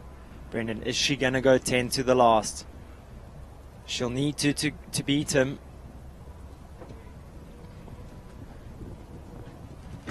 Oh, that's what you were talking about, risk and reward, Sten. She had the time, Brendan, 44.78. Ronnie was 44.98, so she was some 2/10 quicker than Ron. But exactly what you said, risk and reward, dropping one like that down to the last.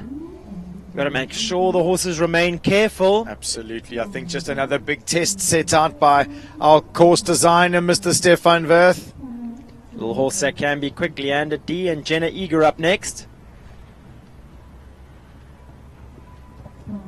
Oh, good ride. She goes on the 8. She did it in the first round as well, Brendan, so I already had rehearsed that ride. Ooh. Little acrobat over the Hollard Oxer. He's nifty. She wants to use that here. She's got to be quiet. No, not the ride she would have liked there at the Toyota to get inside, but she is quick. She stays galloping around. Sure, what a shot. Good ride. Here's my 10.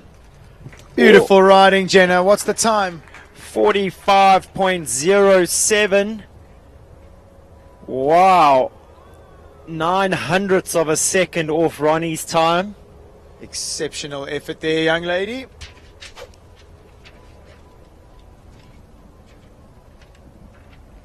So, our Rotoflow horse up next. Rotoflow Coutinho, Jade Kutsia.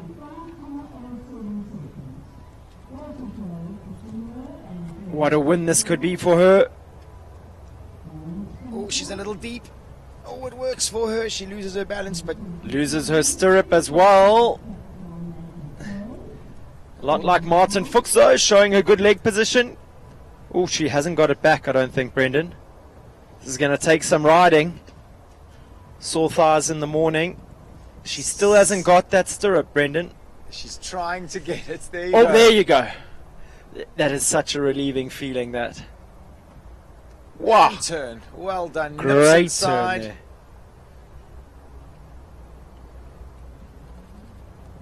Now move.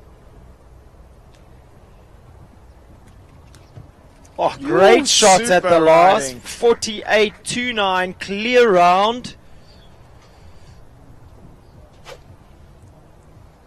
Good enough for third place at this stage for Rotoflow Coutinho and Jade Kutsia.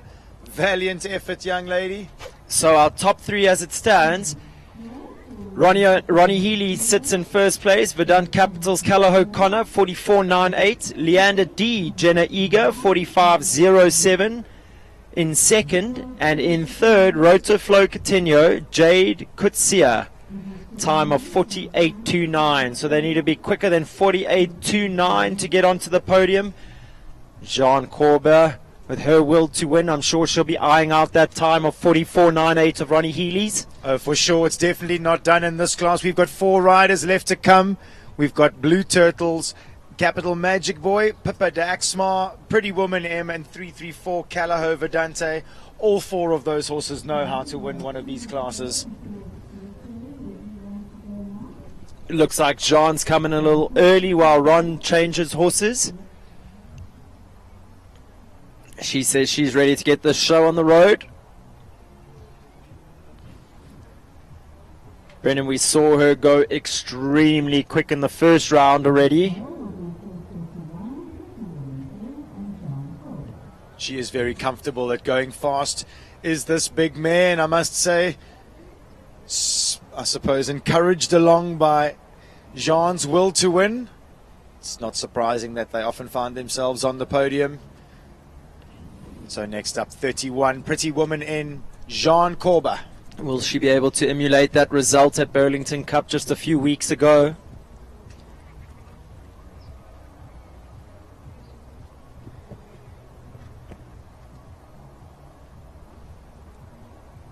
Gets up on the 8 very easily. Easily on the 8, wow. Almost too quick. Whoop, Pretty Woman playing her out. Come.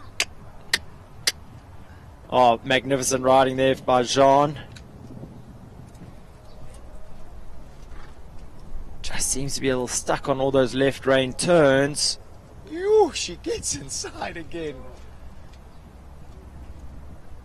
Ronnie's time 44.98. Oh, and she's had the back rail. The back rail. She's flying to the last. 45.31 would have been good enough for third. Shame, I think, just getting stuck in 1 or 2 of those, as you mentioned, those left turns.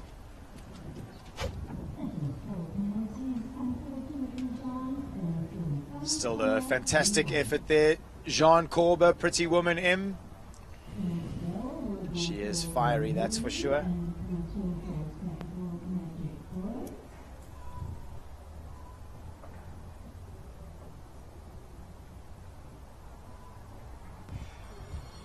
So viewers, 3 horses left in this Road to Flow 140 Grand Prix.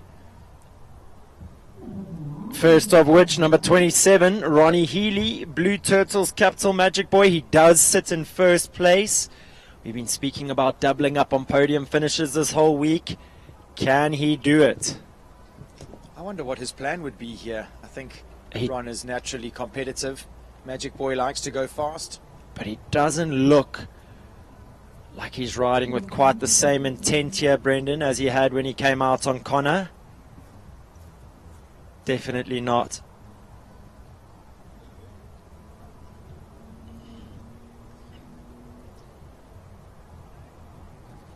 He's always smooth and economical, is Ronnie.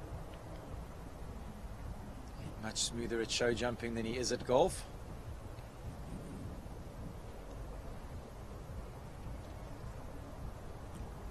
Thomas.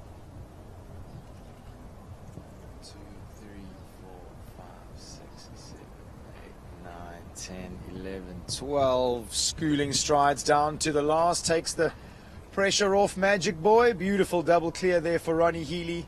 52.54. Clear puts him into 4th place as it stands.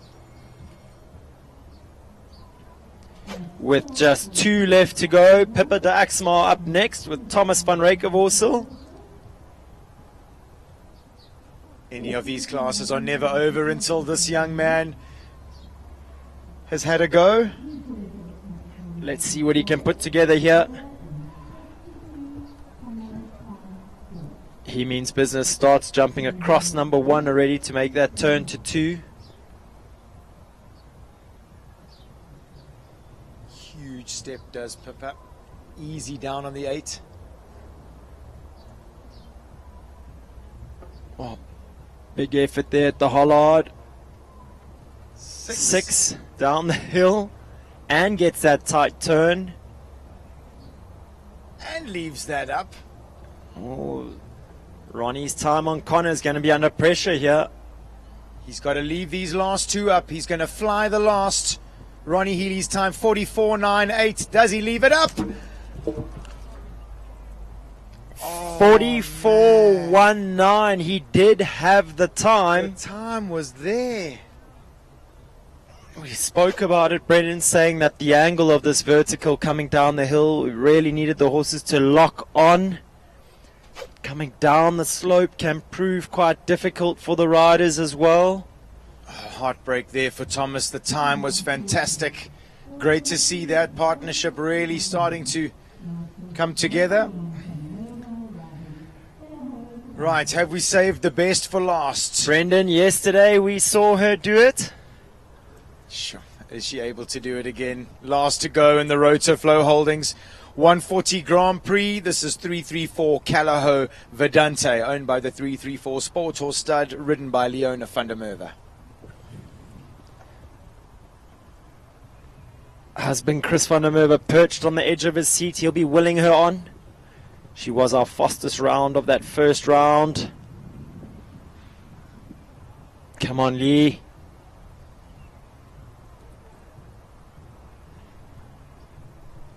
4, 5, 6. And gets the turn quick. Yep.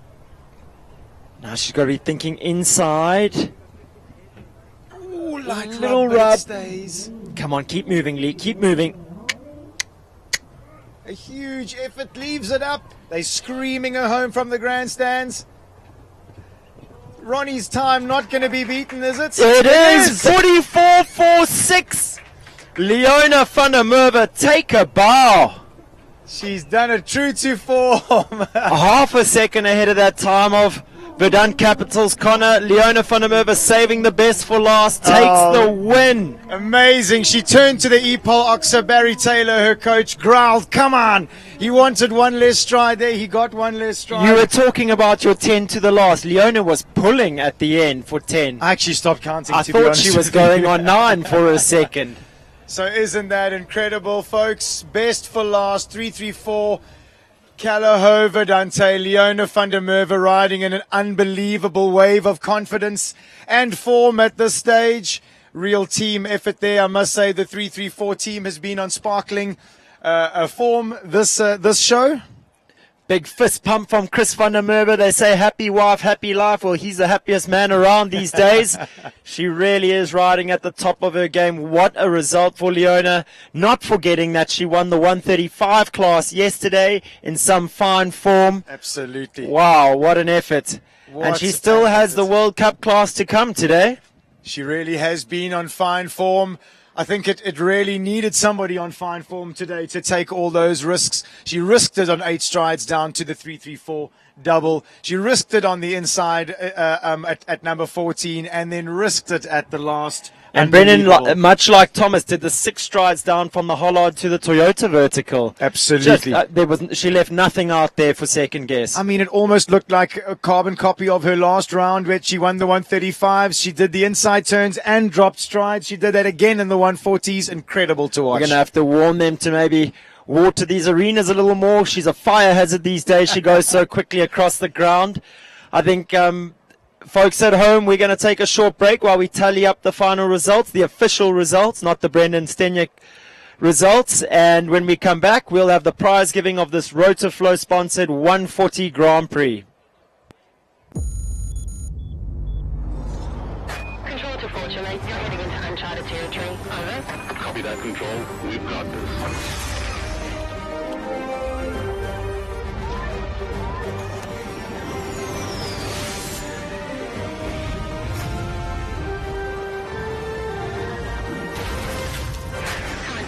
Some rough terrain coming up. Engage 4x4. Roger that. Engaged. Mission complete, Dad. The Toyota Fortuner. Control, we have a problem. Reimagine the luxury of freedom.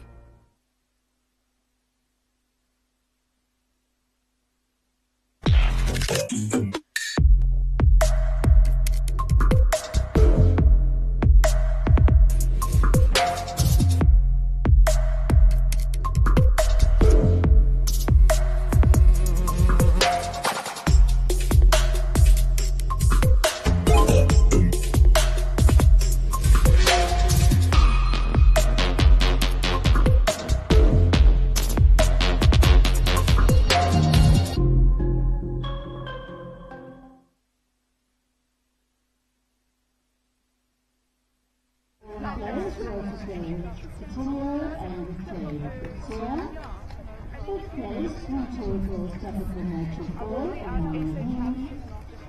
and sixth place, Otto Jackma and Thomas van Rijvervoort.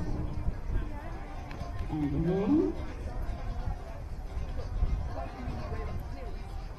those that are not required to come into the arena, Susan Dance and Chloe Reed, Becky Woman, Joan Borba, Garfield Lima, and Oliver Fish.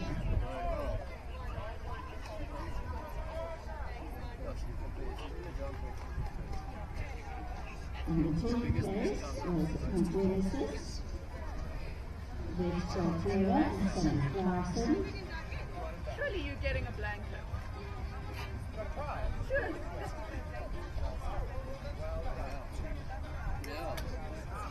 I'll burn them.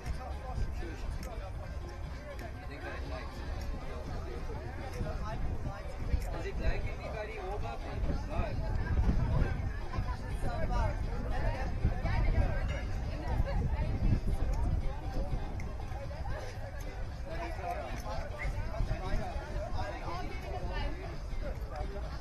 They're bringing a blanket. Thanks, Alex.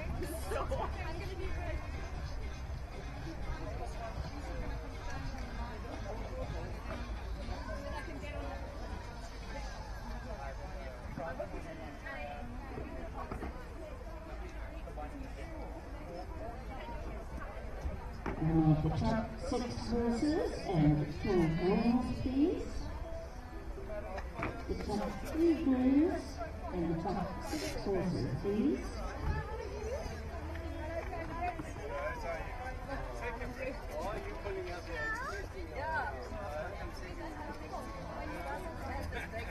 This is true, this is true. If I was cheating this job, I can't.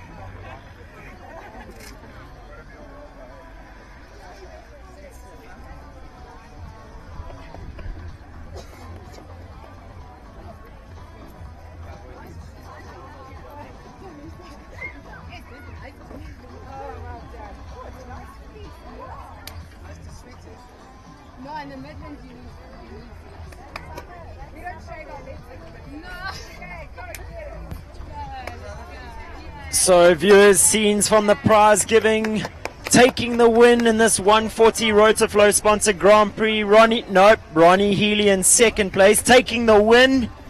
Leona van der Merwe for the 334 Sport Horse stud, 334 Calaho Vedante. What a round by that combination. Absolutely, and teamwork makes the dream work. I'm sure you guys could see Aisling and Chris and everybody at the 334 stud helping Leona put her very well-deserved winner's blanket on here. Fantastic 140 Grand Prix that we've just witnessed. Unbelievable jumping off there by Leona, something that we've got quite used to from Leona and definitely from this pair. They've had a fair amount of success as of late. I believe they won the indoor Grand Prix not so long ago. All jokes aside, our good friend Ronnie Healy, he came out, put down a fantastic time early on in that jump off. He nearly held on to the end. Great result for that combination. I think owner Tanya Strauss will be very pleased with that result from her trainer and jockey. Absolutely, Ron does think the world of that horse, and so he should. He does put in an unbelievably careful effort every single weekend. So here we have scenes of Calaho Vedante and Leona van der Merwe putting her winner's sash on. The prizes there being presented by Jade Kutsia on behalf of Team Rotaflow. Jade's actually also in this prize giving, so she's quickly hopped off to assist with the prize giving. I'm sure she will be back on Coutinho to receive her prize. Taking her role as representative of the sponsors for this class very seriously. Ronnie Healy there taking second prize on Vedant Capital's Calaho Connor. You will be seeing Ronnie Healy a little later. He has 2 horses in the Toyota FEI World Cup qualifier, which is up next.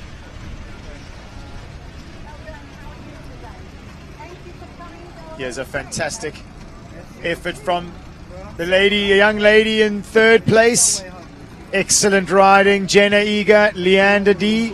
The very spicy Leander D. Great result for that combination today. She really did have a fantastic outing around that 140 Grand Prix. Well-deserved third place. Yep, she really had to put her thinking cap on to get the best out of that spicy horse, and it really worked for them today. Fantastic result.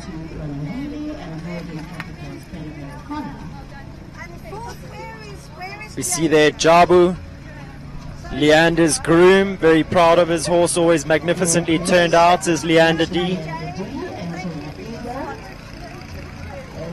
Here we have Jade Kutsia, sponsor and prize winner in this Rotoflow 140 Grand Prix.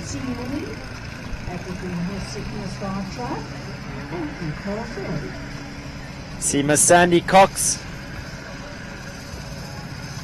giving Ronnie his second rosette for Capital Magic Boy, Blue Turtles Capital Magic Boy. Well, 5th and 6th will receive Western Shop vouchers. So a huge big thank you to Western Shop. And rounding out our arena prizes, Thomas van Rekevorsel, he had the time, he nearly did it today on Pippa de Axmar, so close. So close. I must say he's definitely there and thereabouts. Would have definitely fueled the fire that he has now for the second, his second appearance in a World Cup qualifier with Capital My Lady coming up next. So there we see Jade praising Coutinho.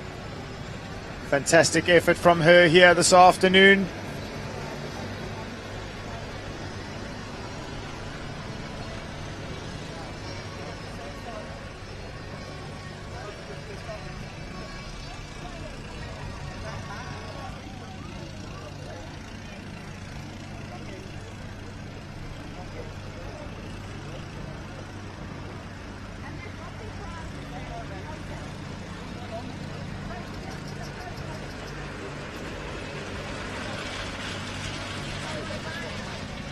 We've mentioned it all day, Brendan, but great consistency from Ronnie Healy to finish with 2 in the prizes of a big 140 Grand Prix like this. Yeah, a massive shout out to some great riding.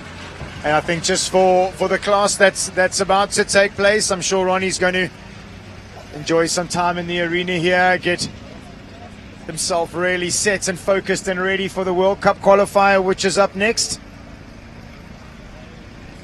Ronnie, the thorn amongst the roses there on the podium.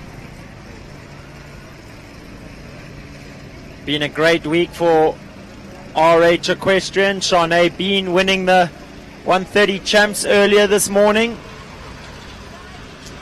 As we see Leona van der Merwe taking top honors.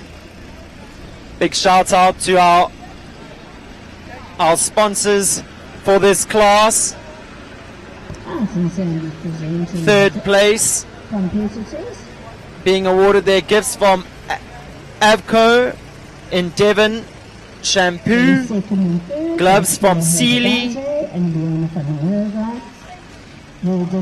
lovely prize from Epol Feed.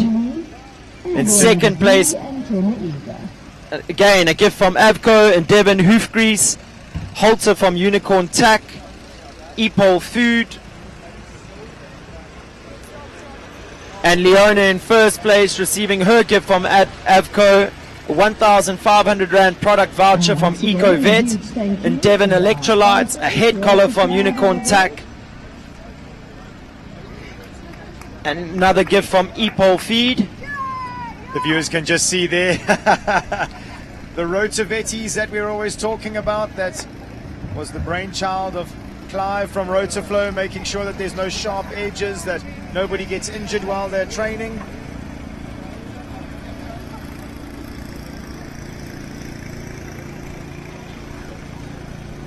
Big thanks has to go to Thirsty Water for sponsoring the drinks for our prize winners here this afternoon in this Rotoflow 140 Grand Prix.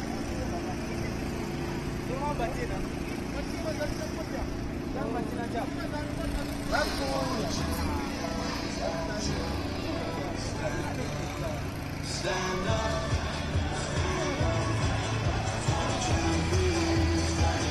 Also another shout out to AHSF for their sponsorship of vouchers to the top 3 riders.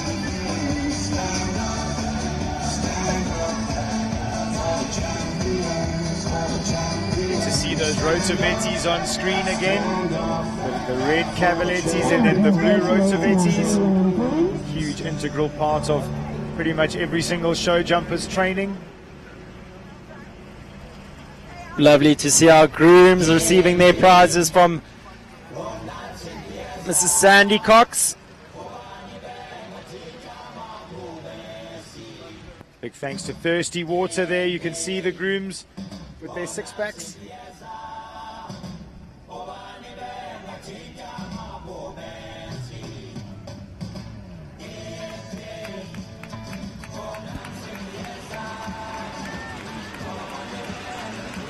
It's going to be quite a handful of prizes for these men to carry out the arena. Again, just a massive shout out to our sponsors.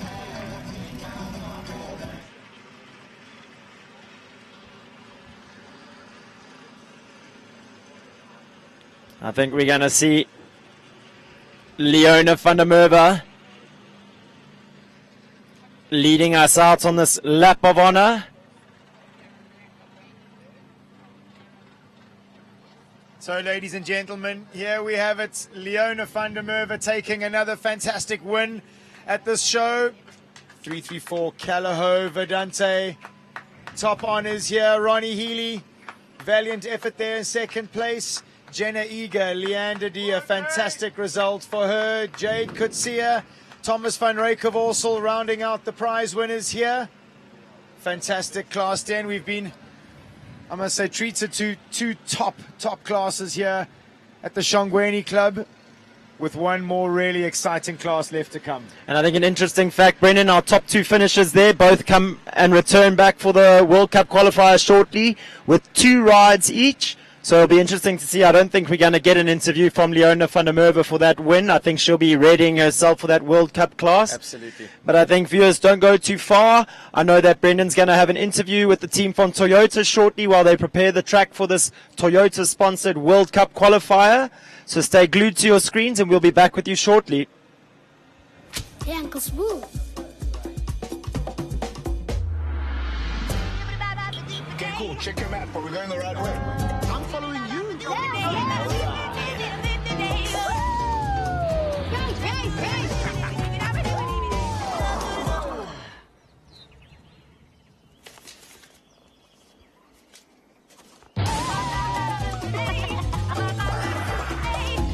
The Corolla Cross.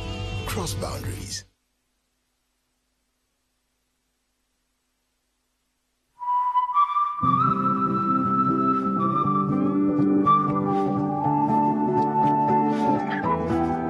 Don't let your head hang low.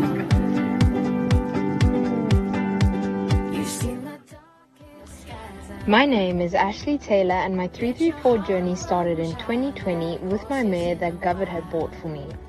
I ride 3 mares for the 334 stud and I love being a part of the team. It has been a successful journey so far and I'm so excited to see what else is in store for me and the 334 stud. Feeling warm as a burning coal. Let your soul shine bright like diamonds in the sky. So take my hand, we'll go. Hi, Tristan van der Merwe. I joined 334 Sportos Stud April 2021. We have been fortunate enough to be part of the growth of this stud, and we've seen what has been put into this stud from the beginning, and we also see what's coming up, and the growth is just huge, and every horse and every year there's improvement. What lies ahead for our country as well as for European based clients, I think there's going to be an endless supply of horses going forward, and we can only wait to see what happens.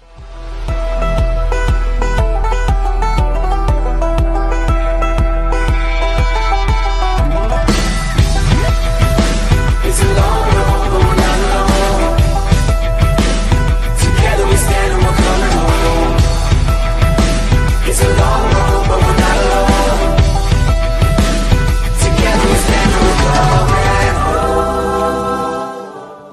Hi, my name is Leona van der Merwe. We joined Team 334 in 2021. It's been the most amazing journey so far, and we're very excited for our future. I have the best horses I think that any rider could wish for. We make each other's dreams come true and the stud's dreams come true, and we're very excited for our future. Hi, my name is Rainer Korba. I'm thrilled to have recently joined the 334 Sport Horse Stud. Being part of such a dynamic and competitive team is truly exciting. I have already begun working with a fantastic selection of horses, and one of my favorite rides so far is a scopy and careful gelding named 334 Kazarachi, a son of Gazelle. The young stud farm has already produced some incredibly promising prospects for the future.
You're heading into uncharted territory. Over. Copy that, Control. We've got this.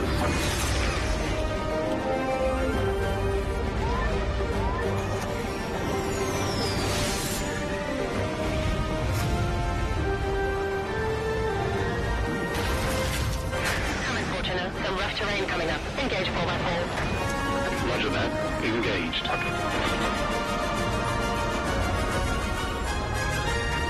Mission complete, Dad.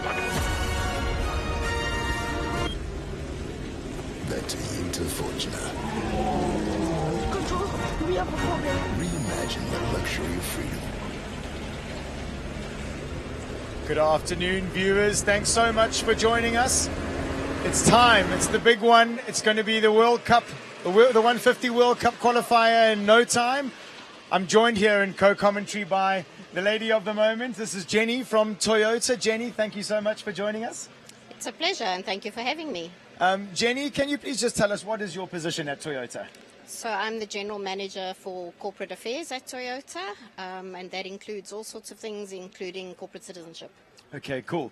And then if you could just tell us, how long have you been personally involved in show jumping? So personally, not myself, but my daughter Shay has been riding since about 6 years old. Okay. She did dressage initially and then moved to show jumping, and currently training with Rogan in Gauteng. Oh, fantastic. Yeah. So we've seen Toyota as sort of a lot in South African show jumping. It's great to have you back. What has brought you guys back to show jumping? Yeah, so equestrian sport has given Toyota a chance to engage with many athletes, including young and upcoming athletes, which we'd like them to be coming to our customer base soon. And it gives us an opportunity to introduce all our vehicles to them and showcase both the vehicles for the youth and the vehicles for those who need to train and take their horses to beautiful venues like this. Absolutely. So you mentioned a little bit just about some of the vehicles, some of the for the younger market potentially, and then moving across to some of the fancy big towing vehicles that you guys have got on offer. Could you elaborate a little bit on that, please? Sure, no problem. So Toyota is looking for mobility at this point for our vehicles. So we're creating mobility solutions for all and for lives, for livelihoods, and to create a better society for the current and the future centuries. And it offers us a unique platform to demonstrate our commitment to inspiring and empowering all these participants from young to old. So our vehicles start with the Wits. It's a small vehicle, entry vehicle for the youth. We have the Starlet and we have the Urban Cruiser. And as you see around the arena here, we have many vehicles that can tow, from the Hilux, the Fortuner, the Prado, and the Land Cruiser 300, which have amazing towing capacities for all our horse boxes to come. Yeah, I must say, you speak about that Prado. I can see there's the new shape that's under the tree there. It really does look fantastic. I actually got to have a little squiz there when I'm finished here in the commentary box. And then just Jenny, just to sort of wrap this all up, because the course is nearly ready to be walked. I just wanted to thank you and Toyota for all that you've done. You know, it's such a privilege that you guys have come on board here. There we see shots of the new Toyota on screen there. You know, with Toyota coming on board, it became available that we could ask Mr. Stefan Wirth to come out from Germany and allow us to hold these FEI World Cup qualifying events. They are so important for us. We accumulate points through the year, and that allows us potentially a shot to go overseas and try and show jump out there in Europe and try and see if we can sort of run with the best in the world. So just wrapping up, thank you to you and to Toyota for coming on board, for showing the vehicles that you guys have got out here. We really, really appreciate everything that you guys have done. It's an absolute pleasure. Thank you. Thank you, ma'am.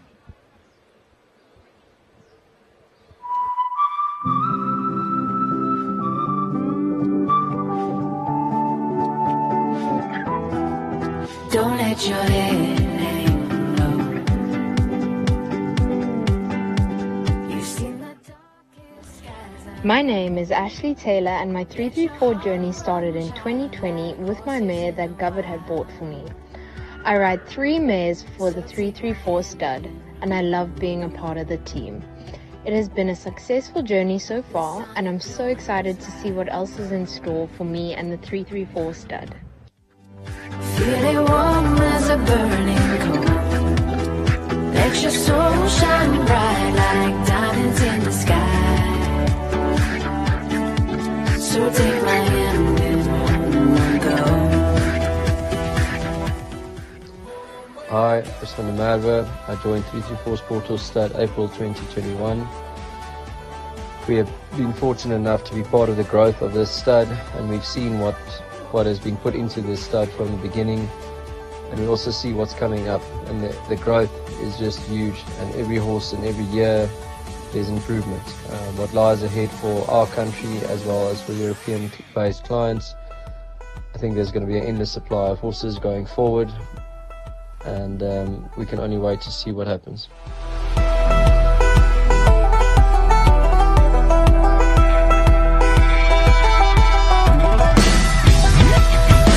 It's a long road, but we're not alone. Together we stand and we're coming home. It's a long road, but we're not alone. Together we stand and we're coming home. Hi, my name is Liana van Merwe. We joined Team 334 in 2021. It's been the most amazing journey so far, and we're very excited for our future. I have the best horses I think that any rider could wish for. We make each other's dreams come true and the stud's dreams come true, and we're very excited for our future. Hi, my name is Rainer Koba. I'm thrilled to have recently joined the 334 Sport Horse Stud. Being part of such a dynamic and competitive team is truly exciting. I have already begun working with a fantastic selection of horses, and one of my favorite rides so far is a scopy and careful gelding named 334 Kazarachi, a son of Gazal. The young stud farm has already produced some incredibly promising prospects for the future.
So viewers, on scene in the main arena here, you can see the fantastic new Toyota Prado on scene.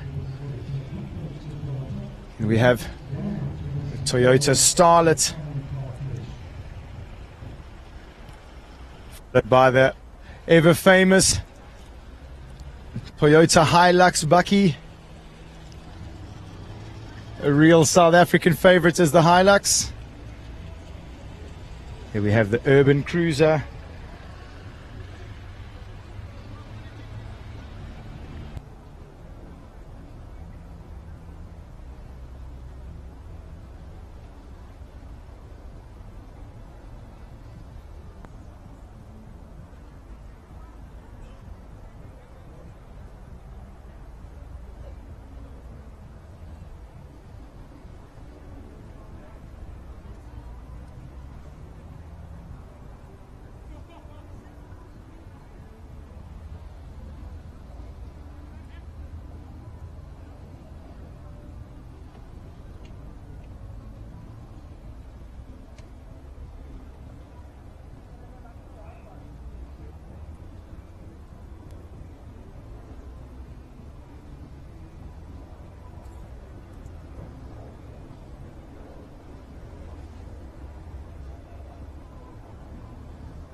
Welcome back, viewers. I'm down here at the course for the FEI 150 World Cup qualifier. I'm thrilled to be here with Mr. Stefan Wirth. He is the international course builder that's come all the way from Germany to set this fantastic course up. Sir, welcome to South Africa firstly. It's been an absolute treat having your courses here. I feel like I've learned so much just watching your courses. You seem to have a lot of real line riding where you test the ability of the smooth curve and that type of thing. Is that something that you often build around? Yes, I like very much to see the horses cantering and using their canter, and therefore it's nice also to have not only, let's say, technical lines, it's also nice to see a little bit galloping and a little bit longer lines. Absolutely. I must say it was something that we noticed, Sten, this morning. He said today's courses seem to have that open, flowing feeling. So that's obviously something that you're quite keen on producing. Well, personally, I like that very much. And every course designer has his own handwriting, and this is a little bit, let's say, the style I'm using. I love that. I love that. That sounds so cool. So then, sir, just chatting a little bit about this FEI 150 qualifier that we have set here today. There's a strong field of riders. I mean, I must say you must be fairly impressed with how the South African riders have been riding so far. Yeah, I have to say you have always good riders here. You have also fantastic horses here. Some are also bred here in South Africa. Absolutely. And, well, also good trainers. And this combination with a good organizer, a top ground, and then you also can expect good sport. Absolutely, that's very well said. And then, sir, today, is there anything in particular that you think is going to be a test around this big track? Well, I hope that we have some faults all over the place, that there is not one jump which is the joker. Yes, yes. And the height is up to 155. Okay. And it's a proper track, and yeah, I hope we will see some good sport. Any idea how many clears you would like today, sir? Well, this is always the question to the course designer. Ideal it would be 4. Okay. I hope for it, but I'm not sure what we will get at the end. Absolutely. Well, guys, you're going to have to stick around and see how this course rides. Mr. Stefan Wirth, he has been the brains and the creativity around these incredible courses here this week. So it's been an absolute privilege you being here. Thank you very much for all that you've done for us. Thank you very much. It was nice being here. Thank you very much, sir. Guys, so this is it, the Toyota 150 World Cup qualifier, which is up next. We have a stacked card of riders, fantastic run of horses that are going to be on their way. Guys, don't go anywhere. Charge your glasses. Here it comes, the Toyota 150 World Cup qualifier.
Viewers, welcome back. I'm joined here by the living legend herself, Gonda Beatrix. Gonda, lovely to have you here. World Cup final day. Out of the top 6 leading riders at the moment, 5 of those top 6 all train with Gonda, so a big day for you and your pupils. Very big day, and they're under lots of strict instructions, and we'll see how it pans out. It's a very testing track, I think. There's some shorter distance and some galloping on distance, which tend to make the horses a bit long, which is then they can easily have a fence down. But it's, Stefan is an outstandingly good builder, right? Okay, and the show's gone well. Everybody's ridden well. And I must say one thing, not forgetting Toyota. They have put a lot into this, and I think it's absolutely fantastic that they're back in the sport with all these wonderful jumps also with Toyota on them. I think you nailed it with the course, Gonda. You know exactly what you're talking about. Definitely time becoming a factor in that 140 Grand Prix today. He stepped up the ante. I wonder if that'll come into play again in the World Cup class and making those decisions about the forward stride or the waiting distance. I'm sure it will, and that's where riders can get a little bit rattled or hurry too much or cut a corner too much. They need to keep a good, strong pace, but not lose the concentration worrying about your time faults. Well, there you have it, folks, from one of the greatest of all time, Gonda Beatrix. Good luck to you and your team. A good shot at winning this series. We wish you all the best. Thank you very much. Thanks. Viewers, join us shortly with Brendan back in the commentary box.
So, viewers, welcome back. The moment has arrived. The final of our World Cup qualifying series here in South Africa, sponsored by Toyota today. Kicking us off, our first horse, the 334 Sport Horse Stud entry, Finale U and Leona van der Merwe.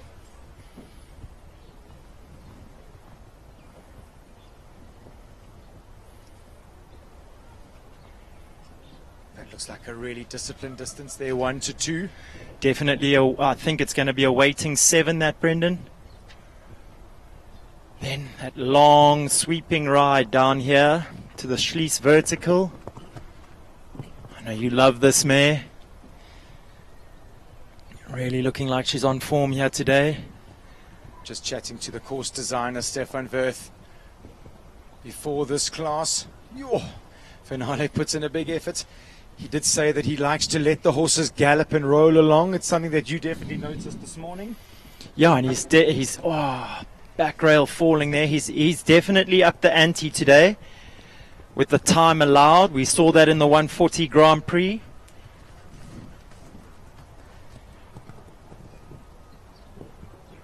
The golden girl of 334 Sports Horse Stud, I would imagine. Finale U, Brendan, or one of the golden girls. So 8 and 7 there, 8, 9, 10. A lot of the guys were mentioning 7 and 6 while we were walking the course, and then 8 down the hill here. But balancing to the water tray. Super Good riding. shot. Finishes with just the 4 faults. Time 81.64. Perfectly judged inside that time allowed of 82 seconds. Finale really putting on a good show for us here this afternoon. You see her clearing the last there. Brendan, just some quick info for our viewers at home. I know that mathematically any one of our top 6 ranked riders currently in the standings could win the overall series. Those top 6 being in first place Dominic Alexander, second place Hannah Garton, third Kelly O'Connor, fourth Ronnie Healy, fifth Jean Corba, and sixth George Cutlass. Wow, isn't that exciting? Really making this class hold so much more weight. The leader of that ranking at the moment, Dominic, and his nominated horse, Capital Collier, making their way on track. Balanced on the 7. I walked the course with Dominic, so the distances I mentioned was what he was thinking he was going to do. So we'll be looking at him turning. He said they're going to land at the back of this vertical. Don't canter too deep afterwards. Aware of the time. Turning tight around the Baker McVeigh there.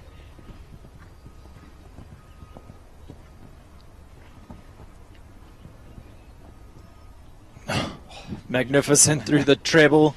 Nice to have the treble going up the hill now. Becomes less of a balance question, more of a scope test. Now 9. Dominic hacks on 8. He did say square 9, but I see he's changed his plan. A wry smile as he comes round the corner, probably thinking he got there quicker than he thought. 5, 6, 7. 5, 6. Now, Dominic doesn't necessarily need to win today to win the series. He just needs a good result. He needs a good portion of those points. Oh, man. Comes home clean. Well, clear for the time. 80.40. The 4 faults at the night. Frank vertical, Brendan. I wonder if coming in early is going to almost count against him. I wonder what they are going to do up the hill there. I'll tell you what, it walks a bang on 7.5. Well, for me, just if I was, in my humble opinion, riding Collier, I think I would have made the same decision. No, I think 3 and 3 made the right call. Yeah. Maybe the horse just has to become a fraction more mileage at this 155 level so that he can work his body out. He made the smallest of little mistakes there at that little vertical. Remembering also that these riders do get a drop score out of their 5 results. One man that won't get a drop score is Ronnie Healy. He missed the last World Cup qualifier. He sits in 4th place with Gillian, his nominated horse for today.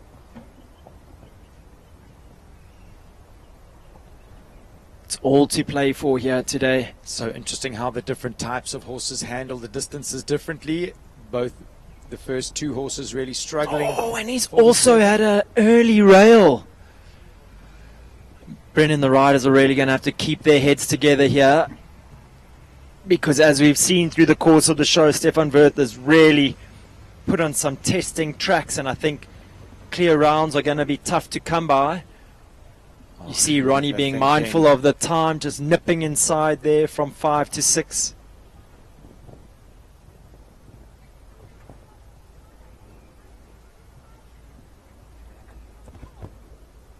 Beautiful on the 9. Ronnie knows this horse so well, he would have made sure that he keeps the 4 legs underneath him. He does the 8. That also not looking like it's working. And with that, Ronnie retires, thinking he'll come back to fight another day with Goofy. So Brendan, as I was saying, these riders, unfortunately Ronnie not having that luxury of having a drop score, but Dominic, Hannah, Kelly, Jean and George all in with a shot today. If they can finish with a good result, mathematically they're still in with a shot at winning this overall series, as they do have the ability or chance to drop one of their lowest scores. Sure, isn't that exciting? So number 4 up next, this is Tamara Rueda. She brings in the famous Calaho Liantos.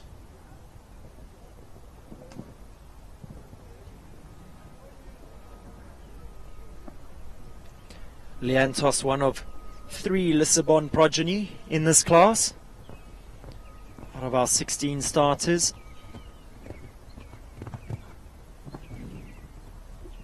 Kicked up a huge piece of arena as he went there. Wow. Ooh. How's that for ability? He has such explosive power, this horse.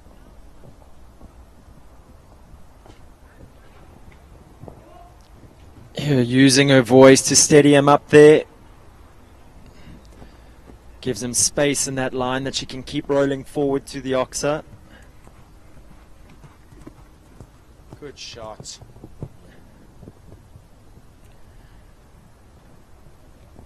Next the 8. Ooh.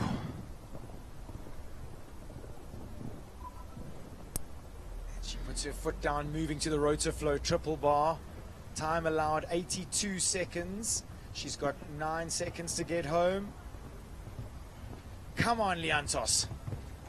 Yes, boy! She does Beautiful it. riding. And a perfectly judged round, 81.87.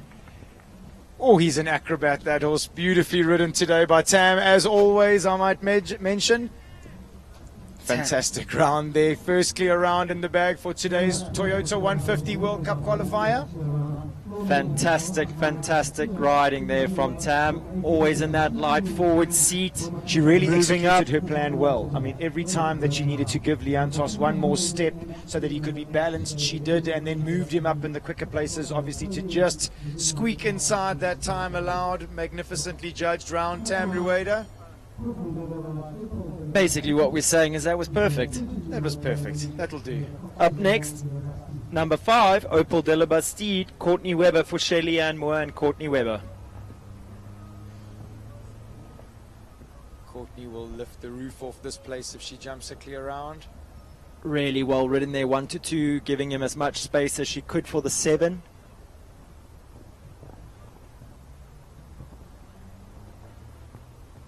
Saw their team walking the track.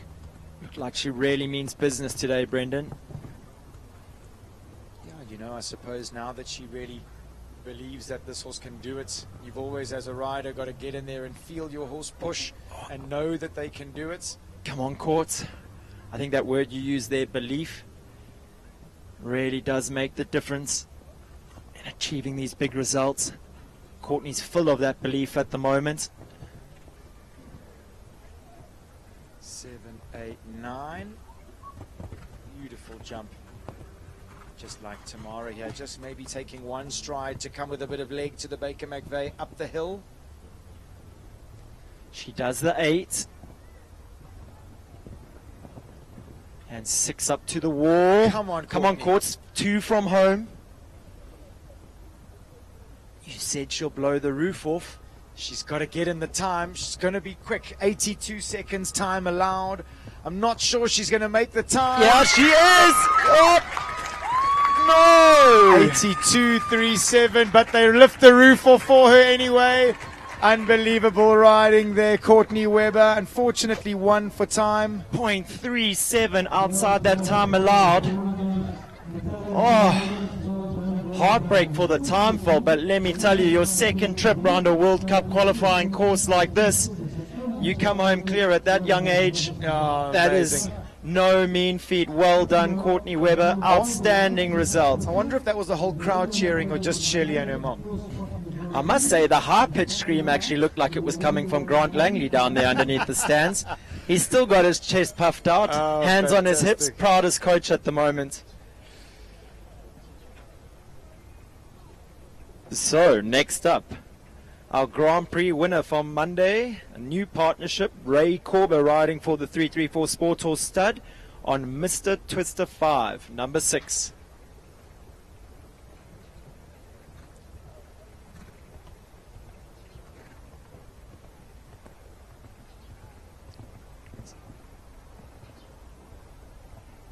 So Ray sort of piecing together a very exciting partnership with this very sensitive gelding. Really does suit the way that Ray rides. He loves them rolling underneath him. His ability to just sit still and let the jump come to him is unreal. Ray Ray has no spurs on. Stays very light in his position. Doesn't want to interfere too much with Mr. Twister. Tried so hard to clear the front rail, just laid a toe on the back rail. We said definitely that treble going up the hill becomes a bit more of a scope test than a balance test like we've had this week. Often we've had that coming down the hill.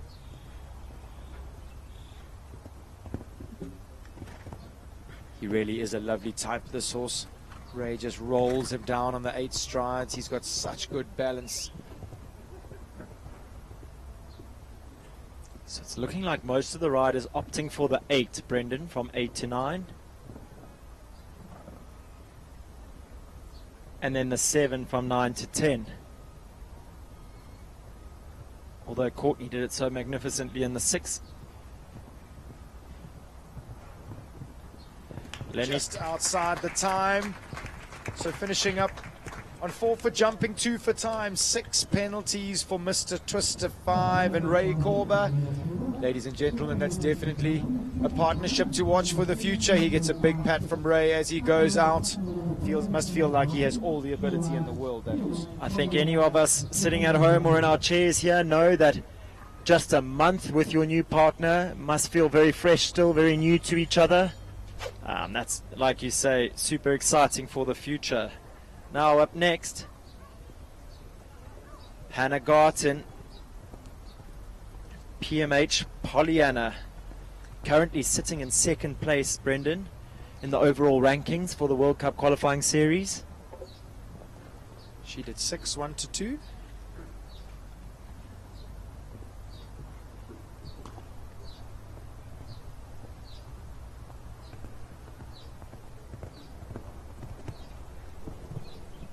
She really is something to watch, this mare, the way she gets in the ground and the way she flattens her body over these jumps to get her legs out the way. Hannah's nipping inside the hollard there, mindful of time.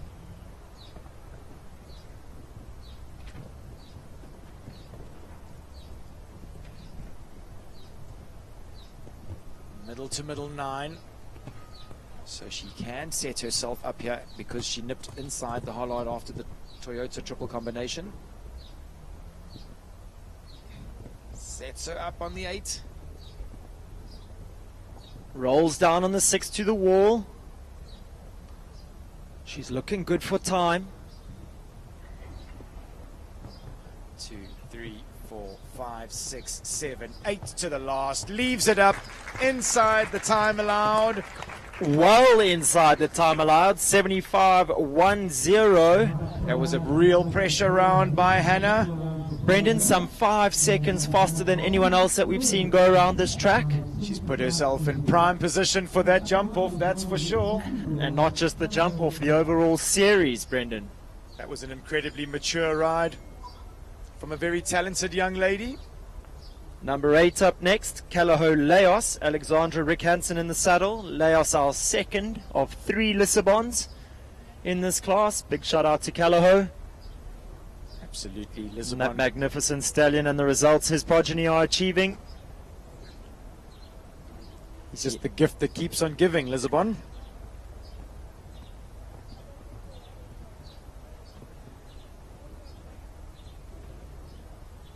Hannah cruised to 6, 1 to 2. Yep, she did. Very easy and organized there for Alexandra in the 7 from 1 to 2. Definitely, it would suit this horse more for her to keep the 4 legs underneath him.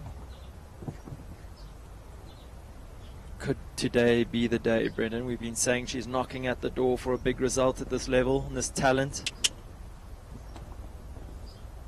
Beautifully ridden through the treble.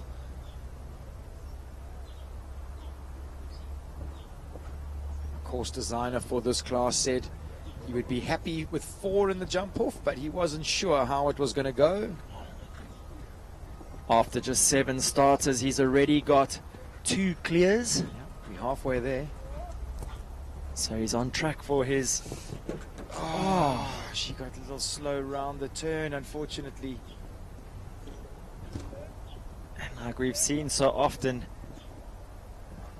one fence definitely rolls on to affect the next. Yeah, I suppose it wrecks your momentum a little trying to get up this slope or gradient of this arena. Leaves the last standing. Comes home in a time of 81.01. Just the 2 rails down. Still a new partnership to this level. As Alex cantered past our commentary booth here, she patted him and said, "I'm sorry, my boy."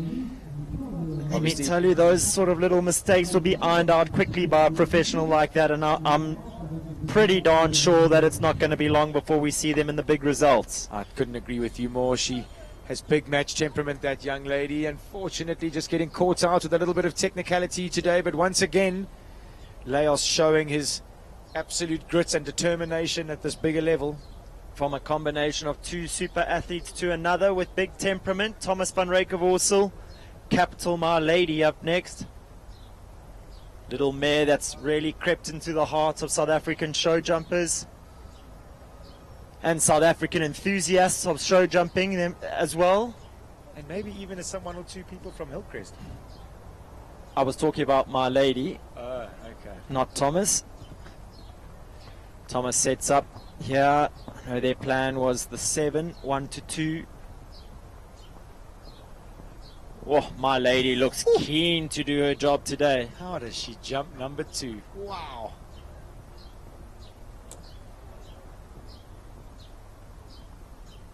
Maybe just getting a little distracted with all those fences around the E-pole Oxa. You can see on your screens, big wall on the right, big Toyota Oxa on the left. Really takes some focus from these horses.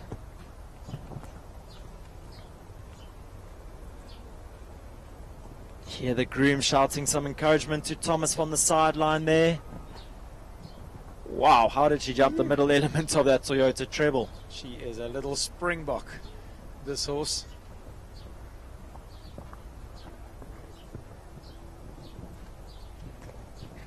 I really hope we get to see a slow-mo shot of one of these jumps, because this mare's knees are exceptional.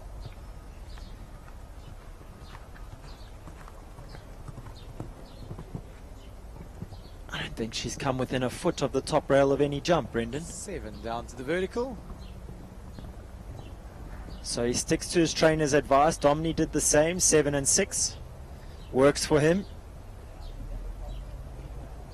You know what? Oh, she's a gem, isn't she? I know there'll be disappointment. I know there'll be disappointment about that little misunderstanding or lack of concentration at number 3, but she did not come near a rail that whole round. She really jumped out of her skin there. She really did jump out of her skin. And I think just once again, she's just putting her hand up to show that she does have everything that is needed for a big 155 show jumper. She might not stand over a huge amounts of ground, but she has jump, stride, scope and heart. All of those you need in bucket loads to get over these big jumps. So unlucky round for Capital My Lady and Thomas van Ryk. 14 penalties, 10 of which were for time. Number 10 up next. This is Callagho, Lord Chris and George Koutlis. Currently sitting in 6th place on the overall rankings. He'll be looking to drop that score of 5.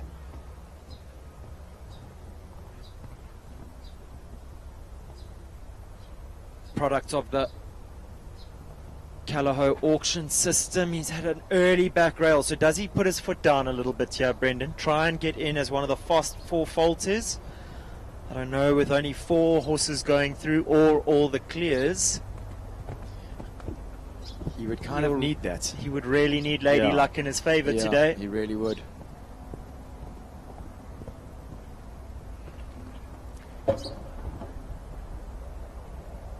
Just bellied the back rail of that Toyota triple combination, unfortunately. I must say, it always speaks for me to the horse's heart and will to jump when they have a back rail with their belly like that. It means they've got their front legs up and out the way, and they've really busted a gut. They've tried everything to clear that back rail. Good shot, George.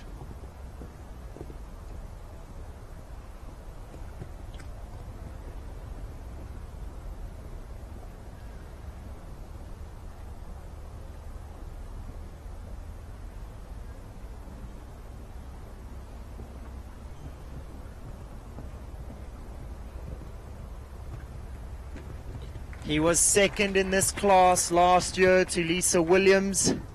Today, not to be. Yeah, unfortunate round there for George. Look, I mean, to go Young around, horse, young rider. young man who's got his whole future ahead of him. Absolutely. It's funny how he always seems so experienced to us, but he's still so early on, you know, such early days in his career. I think just by how he conducts himself, he almost comes across as being a little older than he is, just by his maturity and focus and discipline. Exactly, you took the words out of my mouth. So mature in his approach to the sport.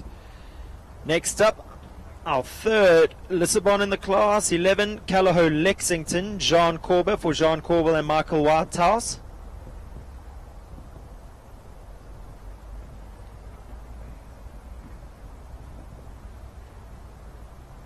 Currently sitting in 5th place in our overall rankings for the series.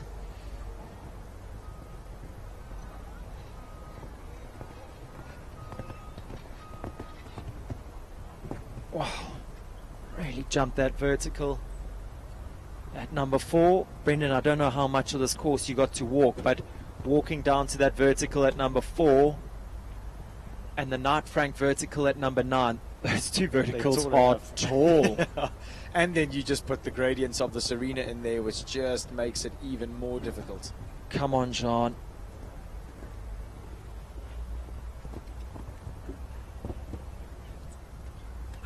Keeps moving forward on the 8 there from 6 to 7. Then stays balanced in the 8. Oh, it's gone down. Just a soft rub there at the Knight Frank vertical, and it falls at number 9.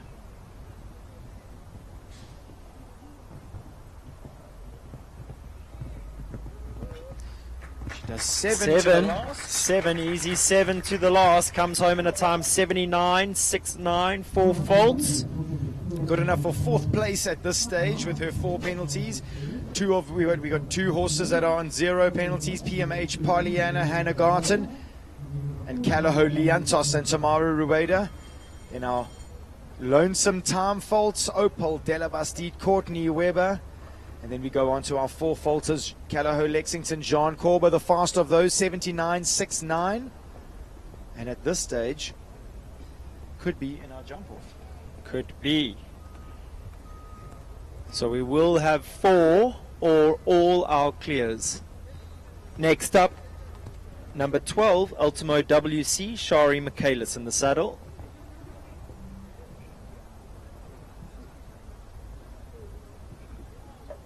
Wow, massive effort over the Hollard Oxer.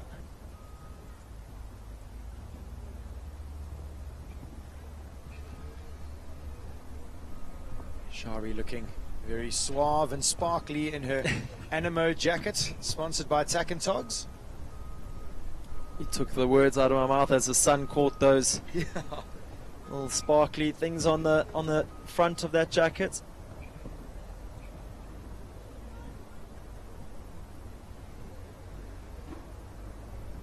See Coach Ray Corber at the in-gate there.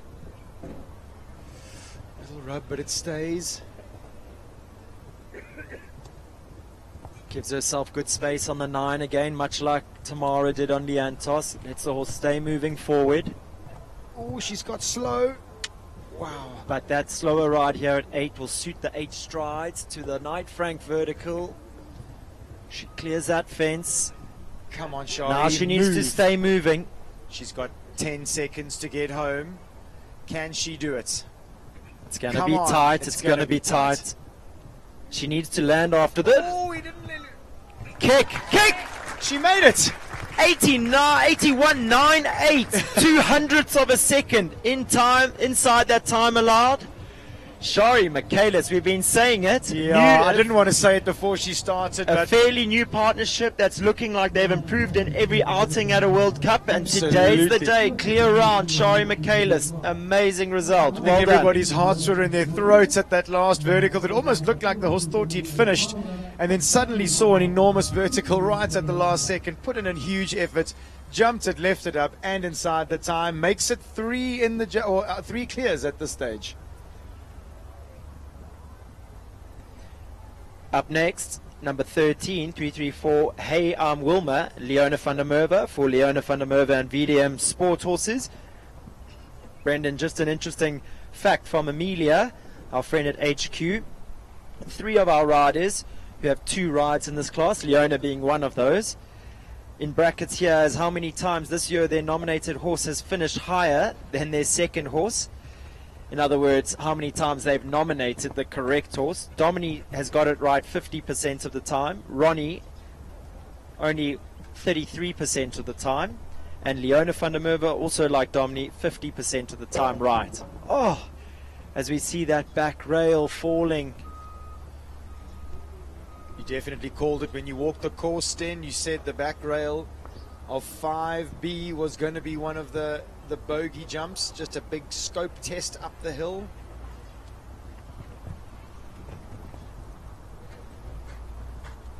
So in order at the moment, no. We have 3 clears and Courtney sitting on the time fault. So that knocks Leona out of that top 25%. Sure. No, look, at this stage, to be in the second round, you need to be either clear or 1, 2 or 3 for time. Basically, you need to leave all the fences up in a time faster than 82.37 at the moment. Oh, and a soft rub at the end. So an earlier World Cup winner this year, Hey, I'm Wilma and Leona van der Merwe at Maple Ridge.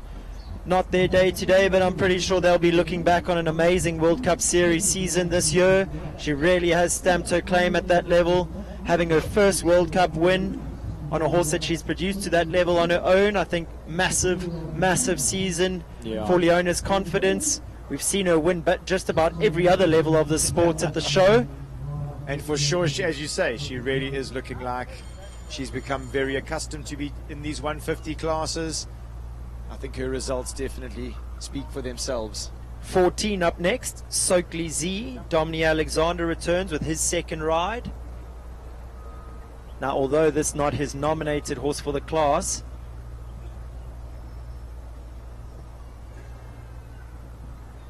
he wasn't Domini's nominated horse at Stockies Dry either.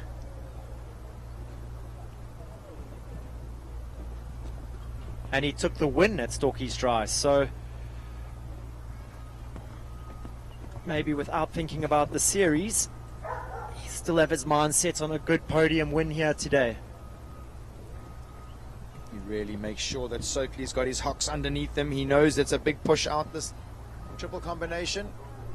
He does it very Gets well. out of there clean. We saw him going for a good cant around the polo fields yesterday. Seems to be keeping that same tempo up.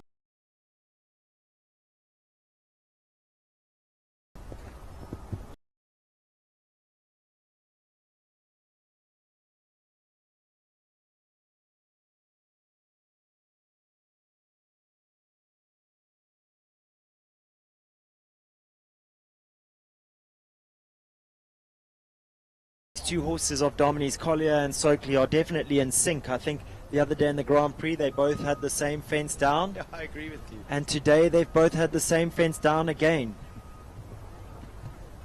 Oh, finishing on just before fault. A lovely round though. Brendan, just what did he say?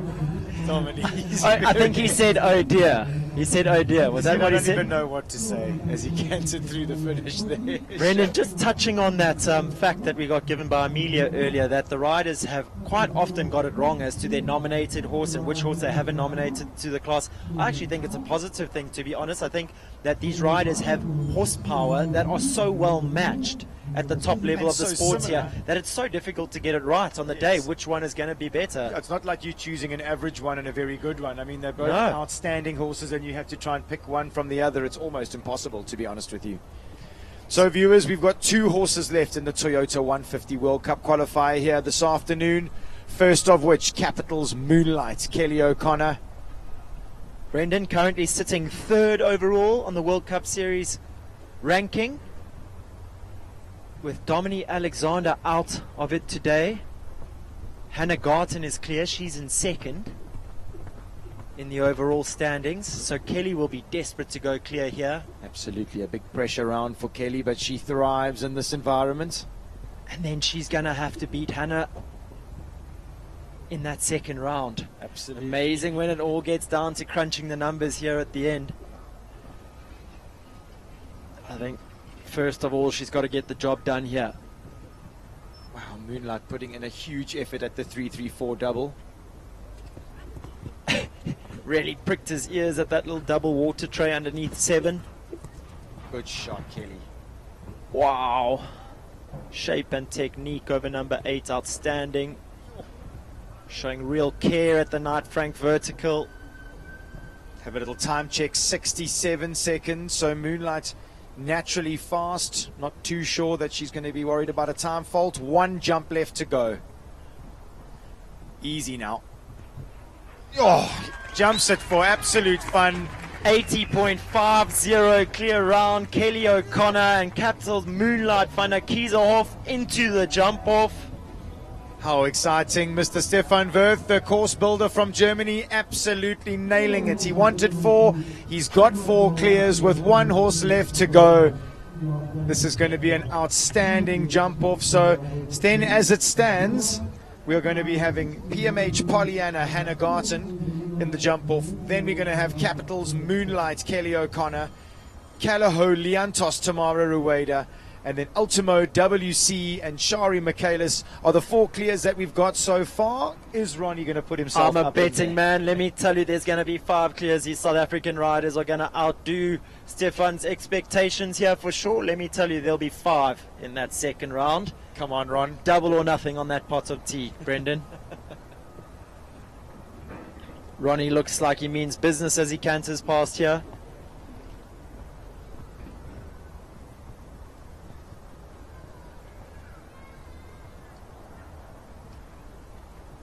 Cornetto has an unbelievable canter, like the way he bends his knees and pushes himself through from behind.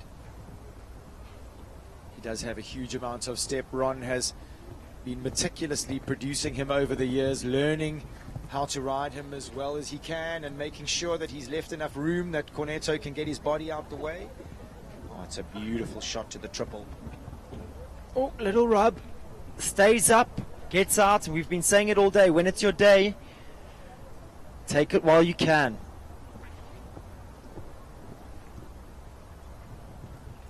Oh, good effort there. Ronnie's body holding the horse off that vertical, jumping out of 6.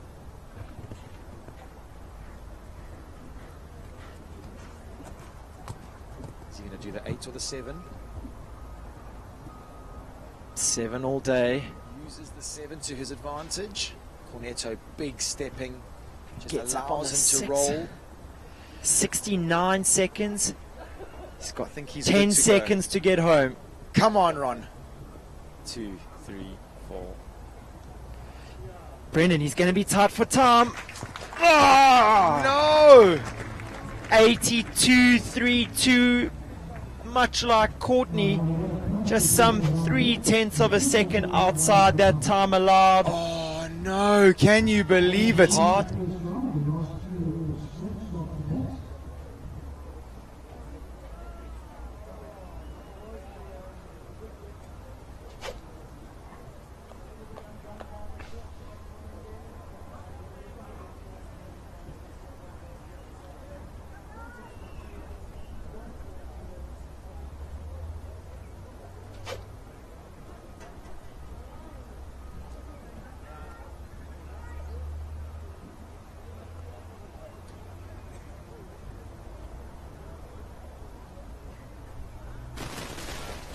So viewers, we've got 4 in the jump off. Calaho Liantos, Tamara Rueda, PMH Pollyanna, Hannah Garten, Ultimo WC, Shari Michaelis. Kelly O'Connor, Capital Moonlight. Capital Moonlight. I think our judges are a little mistaken up there. Sure, Sten, what There's a class. definitely been a few gremlins in their system up there. They're trying to play games with us. They're making our jobs a bit difficult. Usually the judges are here to make us look clever. This show has been a little bit tricky in that respect. The second round is going to be unbelievable, Brendan. I mean, with the likes of Kelly O'Connor, Liantos, Pollyanna, and a little dark horse on the outside there, Shari Michaelis with Ultimo WC. Absolutely. I mean, she knows how to win classes. We saw her as a young rider win class after class after class. She's definitely shown that this is where she deserves to be, and she can punch with the big guys. Absolutely. This round is going to be quite something to behold, I'm pretty sure. So I think, viewers, while they set the course for the second round, we're going to take a short break, familiarize ourselves with that jump off, and when you come back, it's going to be all the action from the second round of this Toyota-sponsored World Cup qualifier, the final of the series.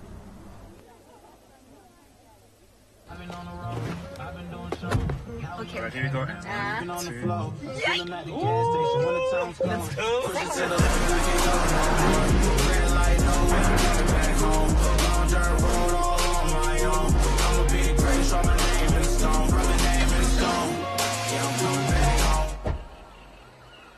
Push it to the limit, I can't go no more. Red light low, and I'm coming back home. Long dirt road all on my own. I'ma be the greatest, my name in stone. My name in stone. Yeah, I'm coming back home. Yeah, I'm coming back home. Look at this. How do they even find these places? Ooh. Push it to the limit, I can't go. The Toyota Urban Cruiser. Go find your fun.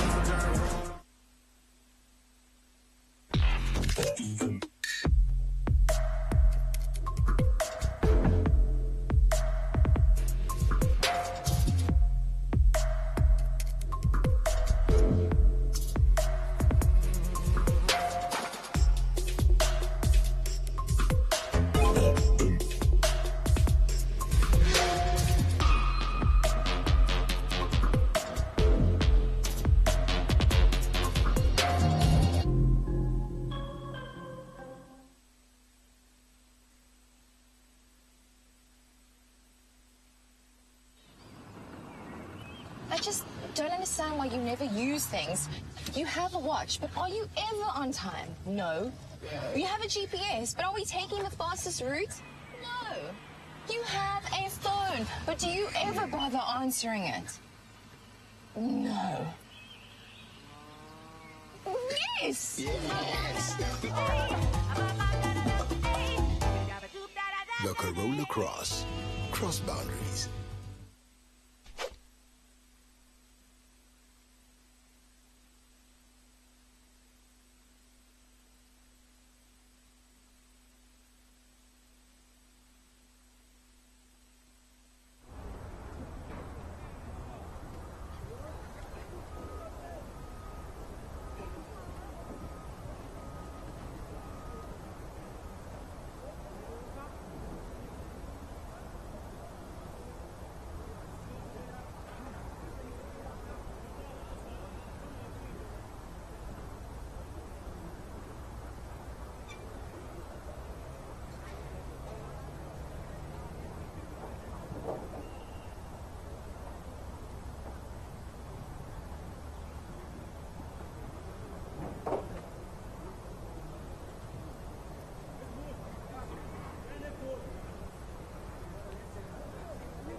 go through to the right. That means we can do the placings for numbers 5 to 12 in this class. This is only a class, and it's regulations that mean about 12 prizes. So the first two prizes are still to be determined. In the fifth place, we've got Johnny Henry on number window, 6th place, Courtney River on overall prestige, 7th place, Donald River, Jonathan Lexington, 8th place, Colin Alexander on Polo, 9th place, Colin Alexander on Turkey, 10th place, Lola Camarera, Kanara Yu, 11th place, Lola Kurva, Mrs. Costa, 12th place, George Chakis on Carnival Chris. For citations, you can go on the hand if you want, or not, and go for the end. 5th place, Lola Henry, 6th place, Courtney River, 7th place, John Kurva, 8th, Donald Alexander on Korea, 9th, Donald on Turkey, 10th, Lola on Kanara Yu, 11th, Lola Kurva, Mr. Costa, and 12th, Carnival Chris.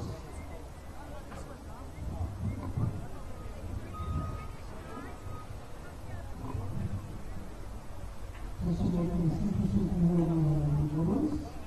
have got a list of assemblies for the World Cup qualifying series for the year. So we have done 4 legs of this World Cup qualifier. Today is the 5th leg. So today is the final leg, and we decide who will capture the overall winner for the year. And this one will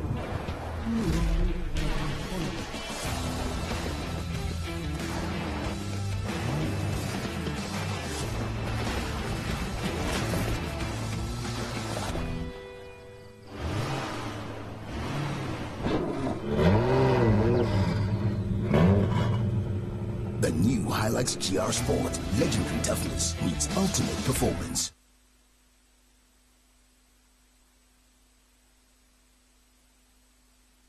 Imagine a car that runs on water.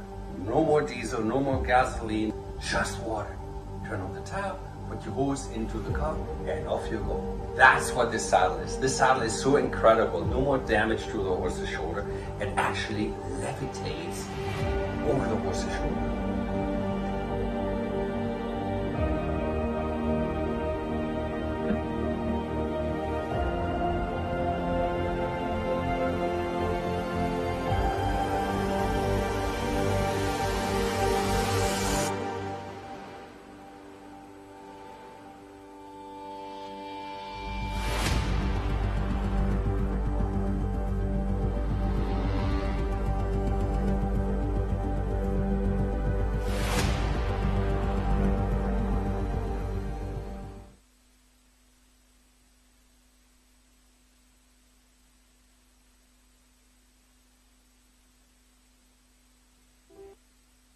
Hi, I am Lisa Williams, the newly appointed CEO of the 334 Stud, which is the inspiration, dream and passion of Govert Triggle. I am proud to be part of a team and an organization whose vision is to be nothing but the best. The 334 Equestrian Stud, named after the wonderful, brave, spirited mare Volkie 334, who successfully represented South Africa in Nations Cups in Europe with Govert, aspires to breeding the best show jumpers, which will be produced by the best passionate riders and equestrianists. 334 Equestrian Stud not only strives to be the best breeder and producer of show jumpers in South Africa, but also has a vision of making its mark in the international equestrian arena. Keep following our horses and riders in the arena, knowing that we have a future of champions in the making, which will enable you to one day become part of the greater 334 family. Thank you.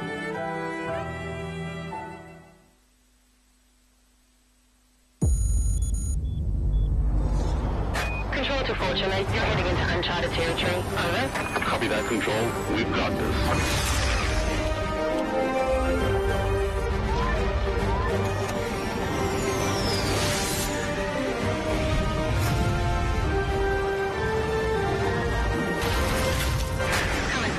Some rough terrain coming up. Engage 4x4. Roger that. Engaged.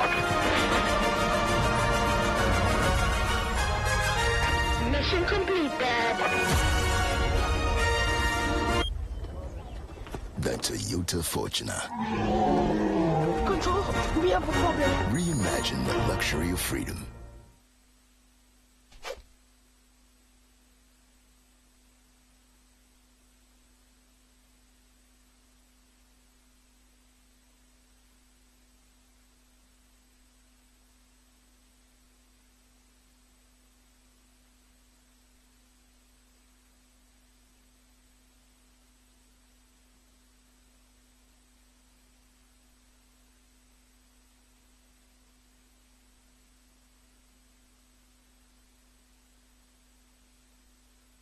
Fourth day in a row you broke your target.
Welcome back, viewers. Brendan and I, or myself, we've been trying to do some schoolboy maths here because it's all really got very tight, Brendan.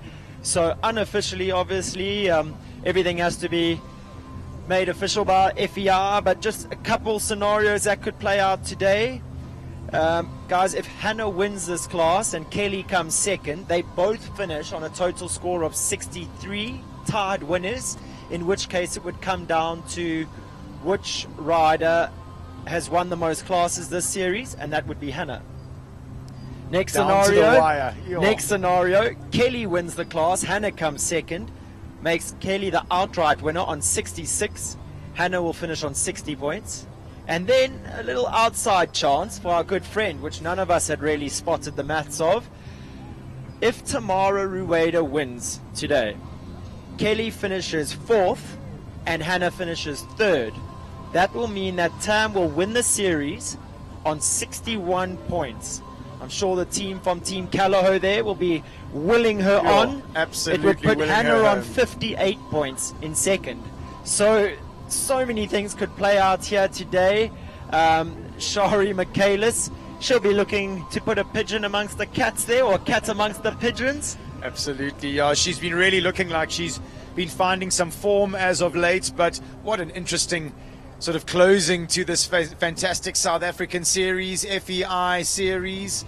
Obviously, the winner of this class gets a ticket to go and potentially compete at the World Cup final.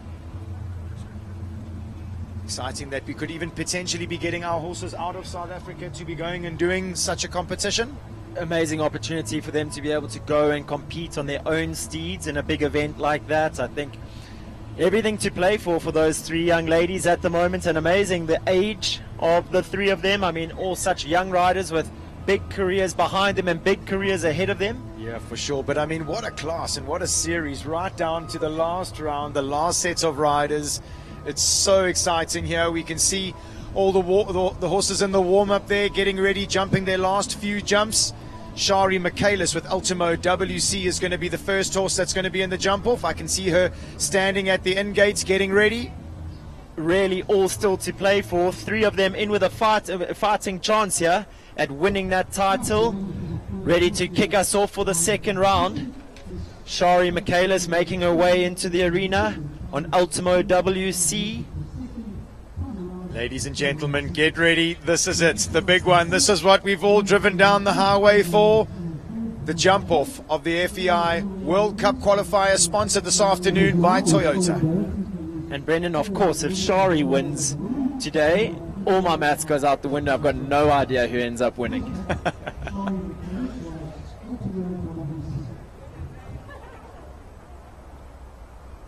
Just laying her eyes across this course.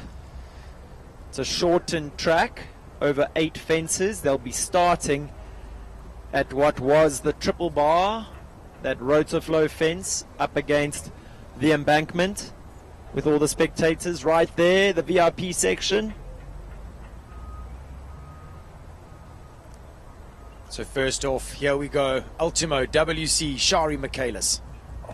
Has an early rail. It's amazing, even the crowd obviously understanding the enormity of this class. There's always such an educated crowd of spectators here at the SHONGWENI Club. They will be willing these riders home. This is a massive track set out by Mr. Stefan Worth. Has she...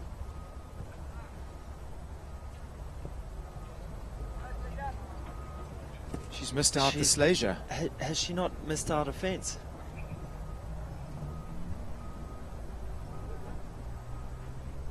One, two, three, four.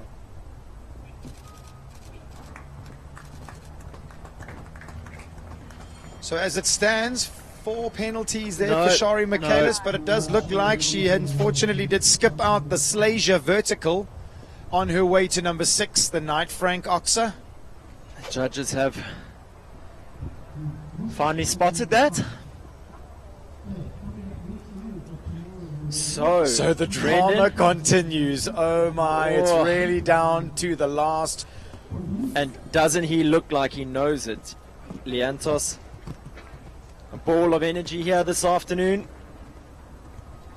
He doesn't like to sit still, this horse. So Tam keeps him moving, rolling him from one side of the arena all the way up now to the top to get started with her jump off. Come on, Tam. All to fight for here.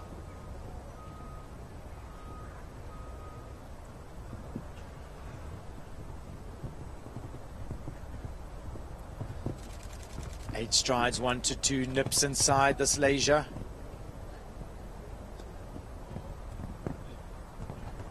Making light work of that Toyota double. Keeps moving around the turn here to the E-pole. Come on, Liantos. Oh, amazing back end over that Oxa. Oh, adds one, but she gets away with it. He really is an athlete. It's a better shot. 5, 6. Oh, she is moving. She nips Gets inside. inside. Leave this up, Liantos. Come on, boy. Yes! Double clear. Tamara Rueda in a time of 50.72. Scoreboard pressure is now on. Oof, with 2 to go, how could this pan out? Well, Tam's done everything she could. Liantos has left them all up in a quick time. So As it's you down to say. the last 2 riders that's going to decide the FEI World Cup Series here in South Africa. I mean, Brendan, you couldn't have scripted this better. Ooh, my heart's pumping, let me tell you. Someone whose heart's pumping just as much. Kelly O'Connor, capital Moonlight Funnet Kaiserhof up next. So, Sten, for Kelly to win the FEI Series, she needs to go clear and quicker than 50.72, is that correct? She needs to beat Tam. So much maths in my head. I think you're going to have to look at those situations, but I think let's just enjoy this class. Kelly's quick. This horse is naturally quick. I mean, much like Liantos, moves across the ground. Big expressive jump there over the Oxa.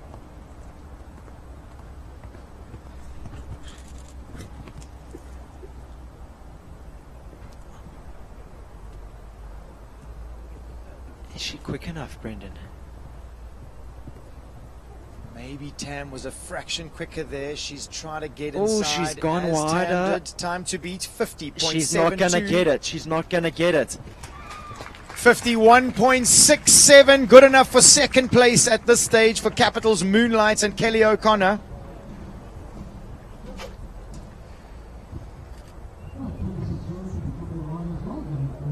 So at the moment, Kelly in second.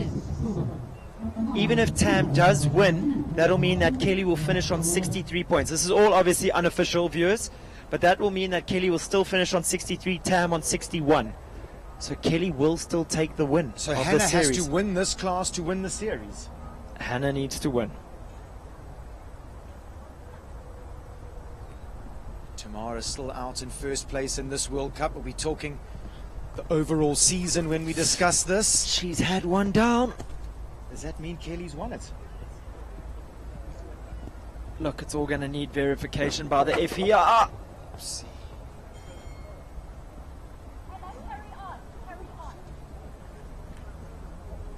So unofficially at this stage, Tamara Rueda and Calaho Liantos are going to take the win in this Toyota FEI World Cup qualifier. And we are going to wait. It looks though like Hannah is going to jump a fence and retire.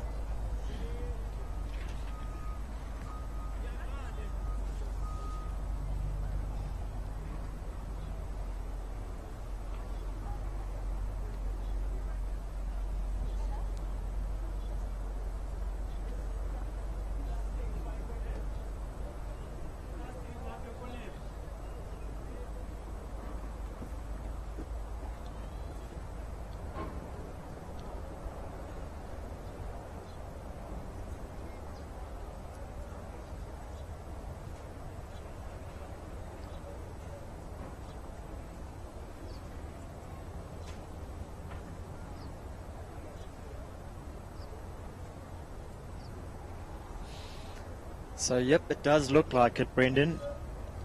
Tam wins, and Kelly comes second, which it looks like that is the result here today. Will mean that Kelly, winner of our World Cup Series overall. That is definitely unofficial. That's us crunching some numbers here in the commentary box.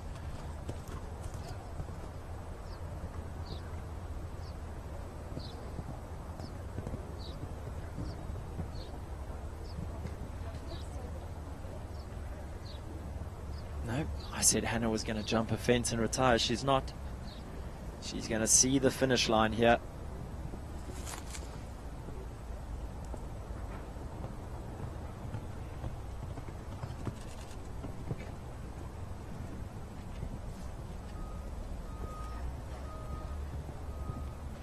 Good shot at the night, Frank. Easy in the 6 up to the wall. Moves around to this Toyota Oxer at the last. Leaves it up. She's going to finish third. Finishes in a time of 59.92 on 12 penalties.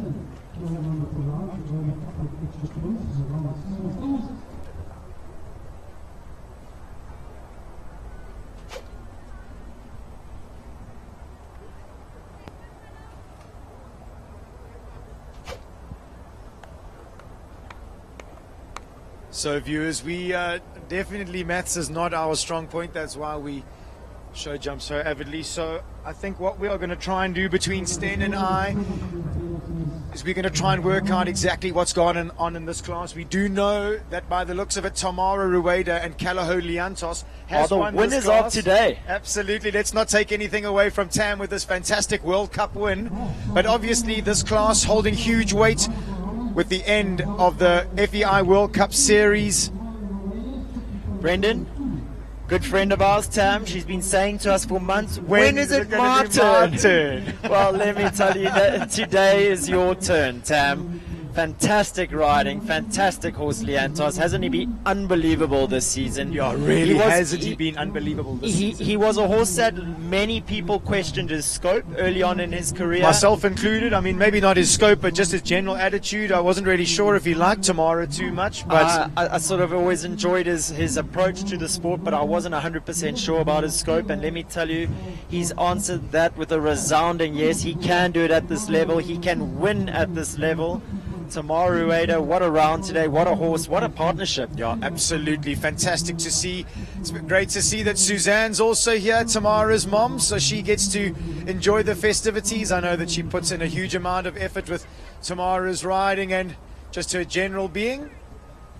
Yeah, I think just so nice for Suzanne to share this moment with Tam. She's been a pillar of strength in Tam's riding. Maybe also having something to do with putting Tam on a few nice horses. Absolutely, and then to the coaching staff behind Tam.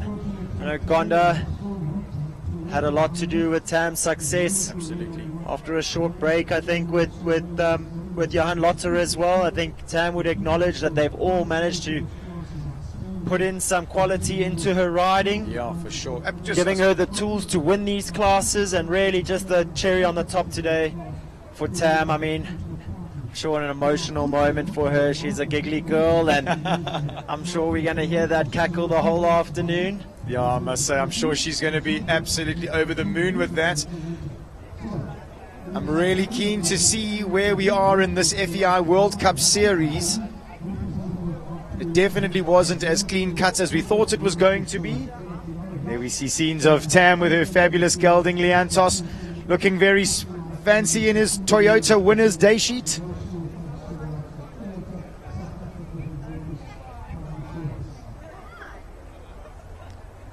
So with Tam winning today, Brendan, Kelly in second and Hannah in third. Not to be forgotten, Shari Michaelis in fourth. Yeah. That means for Tam, Hannah and Kelly, it looks like unofficially their points. Hannah finishes on a score of 58. Tam Rueda on a score of 61.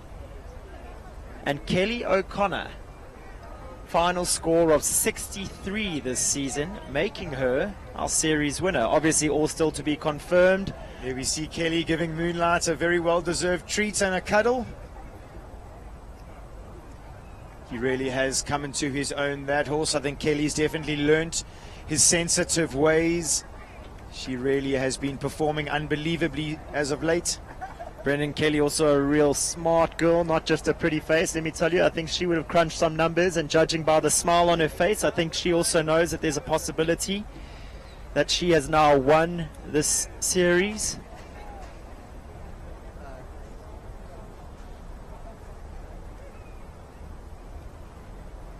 Liantos looking like he's behaving himself for a few moments, but that's only, I'm sure, because his groom's got some treats there for him to keep him quiet. You don't often see Liantos standing still. It looks like Shaddy with him there. Shadrach. You can see in the background there Suzanne Rueda. Oh, Tam, the daunting task of mounting Liantos, as you see.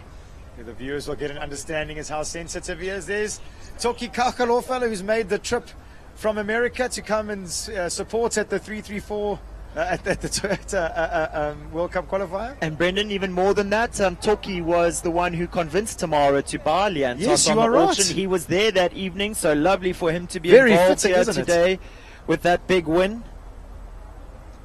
See Anton having a chat to Kelly. I wonder if he's also crunching some numbers there, trying to work out what's been going on. He's much smarter than us, so I'm sure he'd have the correct figures. Tam making sure that her boots are clean before she goes in for all the photos. And here we have it, ladies and gentlemen. Tamara Rueda coming in. Calaho Liantos, the winners of the Toyota 150 World Cup qualifier here this afternoon. An emphatic win that has looked like it's been on the cards all season, Brendan. Really it has. She was saying, when is it going to be my turn? And you and I both looked at each other saying, I'm sure it's her turn fairly often every weekend, but this is the one that she was wanting. This is what she was talking about. She's been hungry for it. Yeah. She's been wanting one of these big classes. She's got a few Grand Prix under her belt, but nothing tastes as sweet as your first World Cup win.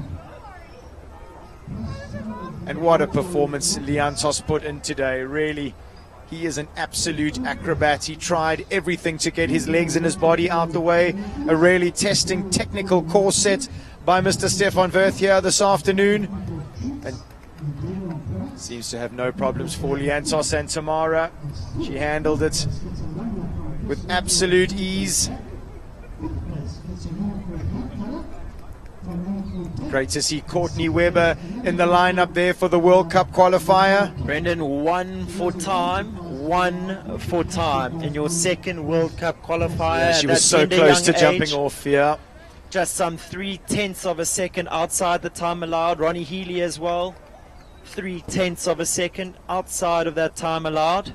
So here we have Jenny from Toyota going forward to give Tam her winner's sash. She's going to have to take her hands off the reins for 5 seconds to quickly put that on. She'll be quick. Oh, I told you, she'll be quick because Liantos is sharp and cheeky.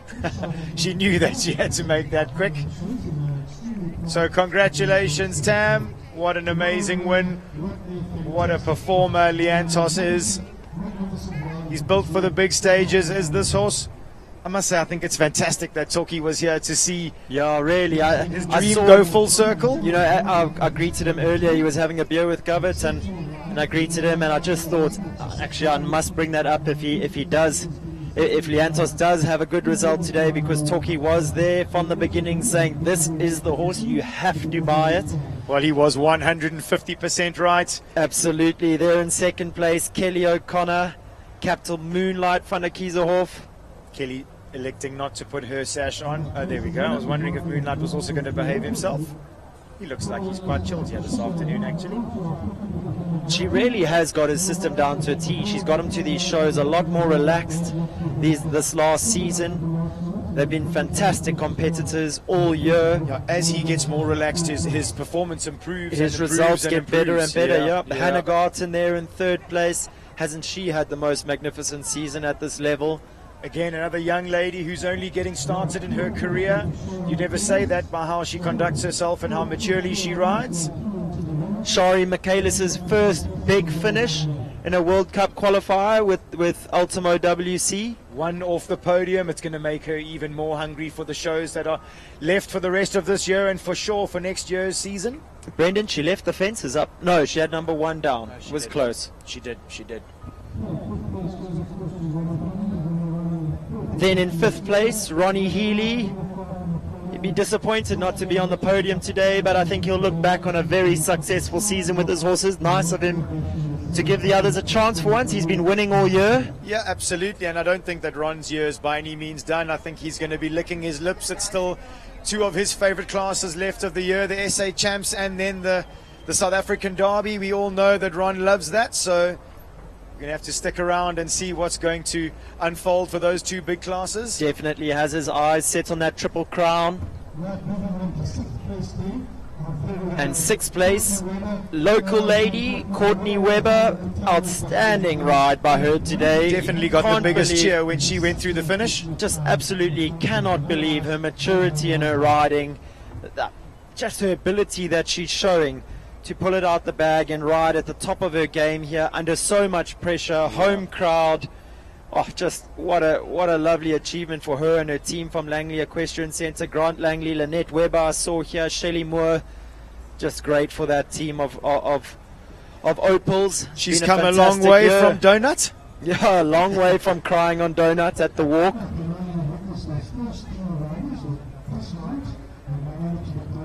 Hannah's proud father there, front and center, taking pictures.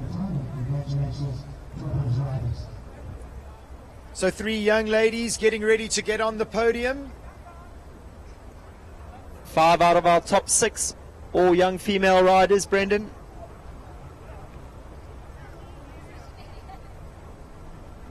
Ronnie the Thorn amongst the roses, is that what you were laughing about? I was waiting for you to be a little bit less polite than that, but we'll leave it at that. Well, he's representing the lads today. He is in good company. I mean, so Ronnie loves being... Here we go, top of the podium, Toyota 150 World Cup qualifier.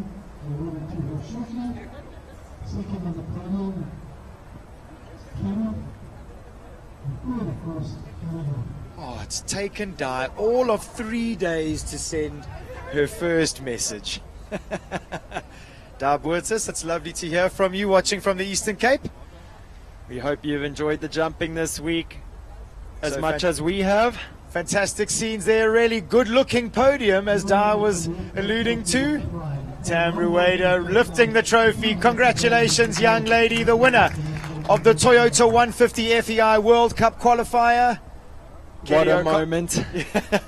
Kelly O'Connor there in 2nd place, Hannah Garton in 3rd. All of them beaming from ear to ear. I think a great result for those young ladies today. I must say we had a podium with a few of the older gentlemen on where Jonathan Clark was there, and it was a combined age of about 157 or something. I think if we had to add those few or those 3 ladies ages up, I don't think we're going to get 100. No, definitely not. I think you'd be under 80, Brendan. I was doing the maths myself now. Yeah. So Tam taking her steps there, has to try and get back on her spicy partner. There's her mom, Suzanne, making sure I almost don't want to watch. Himself. I almost don't want to watch. Do it, quick, Tam. Nothing has changed in the 7 or 8 years that he's been backed for. I think we're about to finish just in time to avoid the weather that seems to be rolling in over the hills here at Shongweni. Yeah, we're seeing a few of the horse trucks pulling out of the Shongweni Club. All these trucks are going to be hitting the N3 highway, all taking the horses back to Joburg. I must say, Brendan, not as many as normal. This show has been well represented by the KZN riders. There are grooms making their way onto the podium. Congratulations, gentlemen.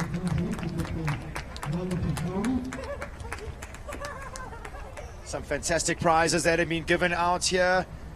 Big thanks to Naked Feet for the pair of shoes that Tamara Rueda has won. She's got some fantastic gifts from the Western Shop and from Epol Feeds. 2nd place, big thanks to Vermate Mud Tonic for their prizes for second and for third. Again, thank you to the Western Shop for the prizes for second and third, and to EPOL. Tam's groom holding his trophy up there. Other sponsors involved in those prizes for our winners today: Sealy, Endeavon Products, Unicorn Tack,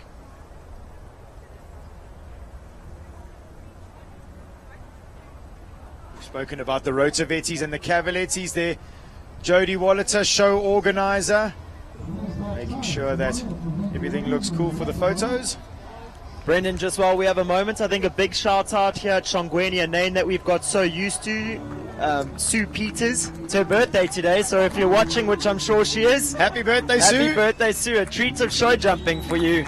So here we have it, ladies and gentlemen. The crowd's on their feet. Tamara Rueda leads them off on her lap of honor. So well deserved. Champion round. It's thumbs your up turn. all around. It's your turn.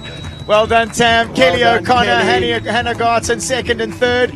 Well done, ladies. Shari Michaelis, she's knocking on the door. She's going to be on the podium in no time. Ronnie Healy. Too slow, he says, as he canters past us. Congratulations, Courtney Webber. Fantastic to see her there in the lineup on this World Cup qualifier. I think, viewers, what we're going to do is we're going to try and grab the winner of this class, Tamara Rueda, to come and have a quick interview to tell us a little bit about her fantastic win here this afternoon. What a class. Really, really exciting times. Brendan, wow, what a class. I think, yeah, viewers, don't go anywhere. We're going to grab Tam. And when we come back, we'll have an interview with her as soon as she stopped celebrating there with her team behind Leantos. Control to Fortunate, you're heading into uncharted territory. Over. Copy that, Control. We've got this.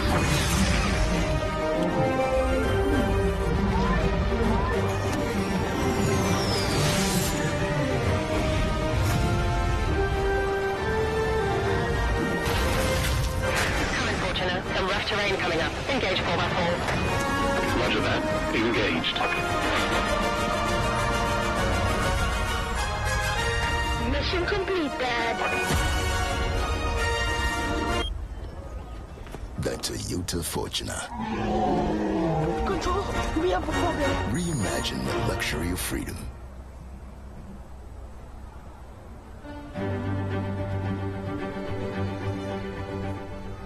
My name is Govert Triggle. I'm the founder and owner of the 334 Stud. It is a well-researched fact that a mare contributes 60 to 70% of the attributes of the foal. It has also been noted that it takes generations of breeding to exceptional, proven stallions to breed a Grand Prix horse if one starts with an average mare. Therefore, at 334, we breed from an unrivaled group of selected performance-tested mares that have competed at Grand Prix and World Cup level. Our minimum criteria is that a mare must have at least been successful at 1 meter 40 level. By doing so, we significantly improve our chances of producing a horse of at least the quality of the dam. We improve our chances of producing a sound horse, as the dam needed to be sound to compete at the highest level. And lastly, we have the luxury of mating the mare with a stallion that complements her conformation and her performance traits, which would have been impossible had we not seen the mare compete. By meticulous attention to detail of the breeding, growth and development of our future champions, under the watchful eye of our world-class team, I'm sure we can provide you with a horse to fulfill your show jumping dreams and aspirations.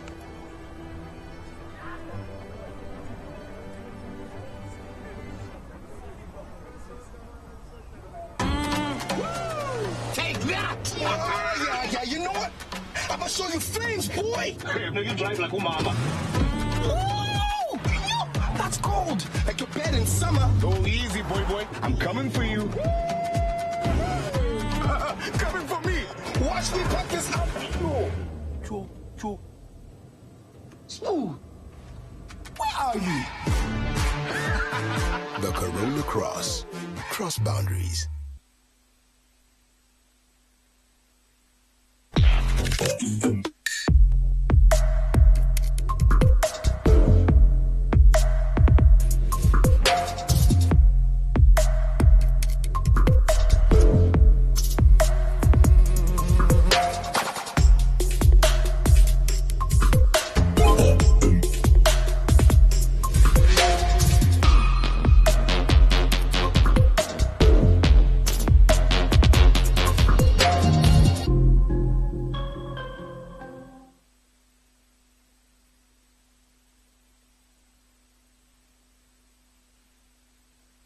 There's a lot that goes into a Toyota Vitz, so to get it all into just 30 seconds, I've asked for a little help.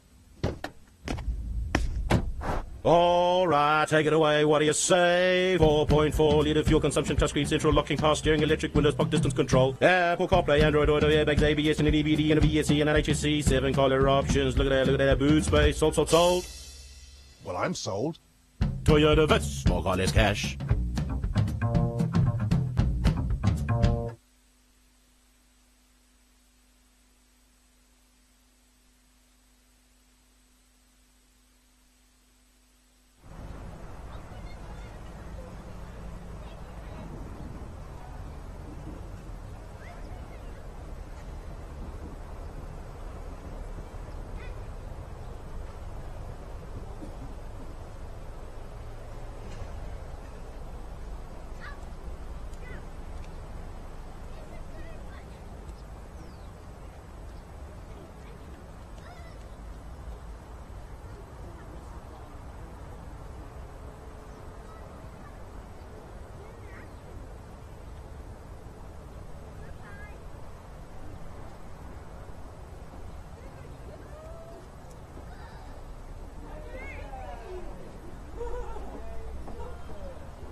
So, guys, for the last time this week, we in co-commentary here with the winner of the 150 World Cup, Tamara Rueda Tam. Oh my gosh, what a round, what a moment. So exciting. I think the smile on your face says it all. Let's just break this down quickly. We all know Leandros is cheeky and he has his quirks and all that type of thing. It was a pretty staunch course. First round was tough, right? Yeah, it was. And it was quite different, and the jumps were quite far away, and he used the slope really well. And yeah. I think mentioning the slope there, I know you said let's not talk about your distance down here to the Slasia, but for me it's a little bit about the slope that is quite tough. Did you find it testing this week? I did, yeah, and I found the trebles going up the hill, the oxes were big, the verticals downhill were difficult to stay balanced, and they ran a bit deep to it. But I think definitely that treble looked like the middle oxer jumped quite big going up the hill. 100%. But I think you would think that Stefan pitched the course perfectly with a win. Yeah, definitely. I can't complain too much. And then just going down to that jump off, I mean, it was a real pressure round. I mean, you knew that you had to leave all the jumps up. You definitely weren't hanging around. He does like going at that pace though, right? Yes, he naturally goes fast, and I knew with Polly and obviously Kelly behind me, I had to go fast, but a lot of the times I've gone too fast and overdid it in the jump off and had a few downs, so I just wanted to keep the poles up. Okay, and let's just chat a bit about that. I was going to say that he looks like he's sort of kept on improving. You used the little word off air there that it seems like he's matured. Yes, definitely. I think that potentially you've also matured a bit this year. Just by Brendan, what you said, took the words out of my mouth. I was waiting to say that. I mean, Tam's been saying that. When is it going to be my turn? And let me tell you, you've been knocking on the door all year. You've won quite a few Grand Prix, and then to come out today and get a big result like that, I mean, just amazing for you. I think nice to have your mom here who's supported you for so many years. Yeah, she's amazing, and she's always here, and I'm so happy. It's actually the first time I've been on a podium for a World Cup, so I'm even happier. Yeah. Even happier. Sure. And I think the first of many times that we're going to see you on that podium. I hope so. So viewers, I think what we're going to do, we've taken up enough of Tam's celebrating time. So I think from myself, Brendan McNevin and Stan Muchner, we're going to be signing off. We're going to hit the road back to Johannesburg. I hope you guys have enjoyed the show jumping as much as we have. Tam, it was finally your turn. Congratulations. Thank you. I've been on the road. I've been doing shows. Okay. Alright, here we go. Been on the flow. Yikes. At the gas station, 100 times let's go. Push it to the limit, I can't go no more. Red light, know when I'm coming back home. Long dirt road, all on my own. I'ma be the greatest, write my name in the stone. Write my name in the stone. Yeah, I'm coming back home. Push it to the limit, I can't go no more. Red light, know when I'm coming back home. Long dirt road, all on my own. I'ma be the greatest, write my name in the stone. Write my name in the stone. Yeah, I'm coming back home. Yeah, I'm coming back home. Look at this. How do they even find these places? Push it to the limit, I can't go. The Toyota Urban Cruiser. Go find your fun.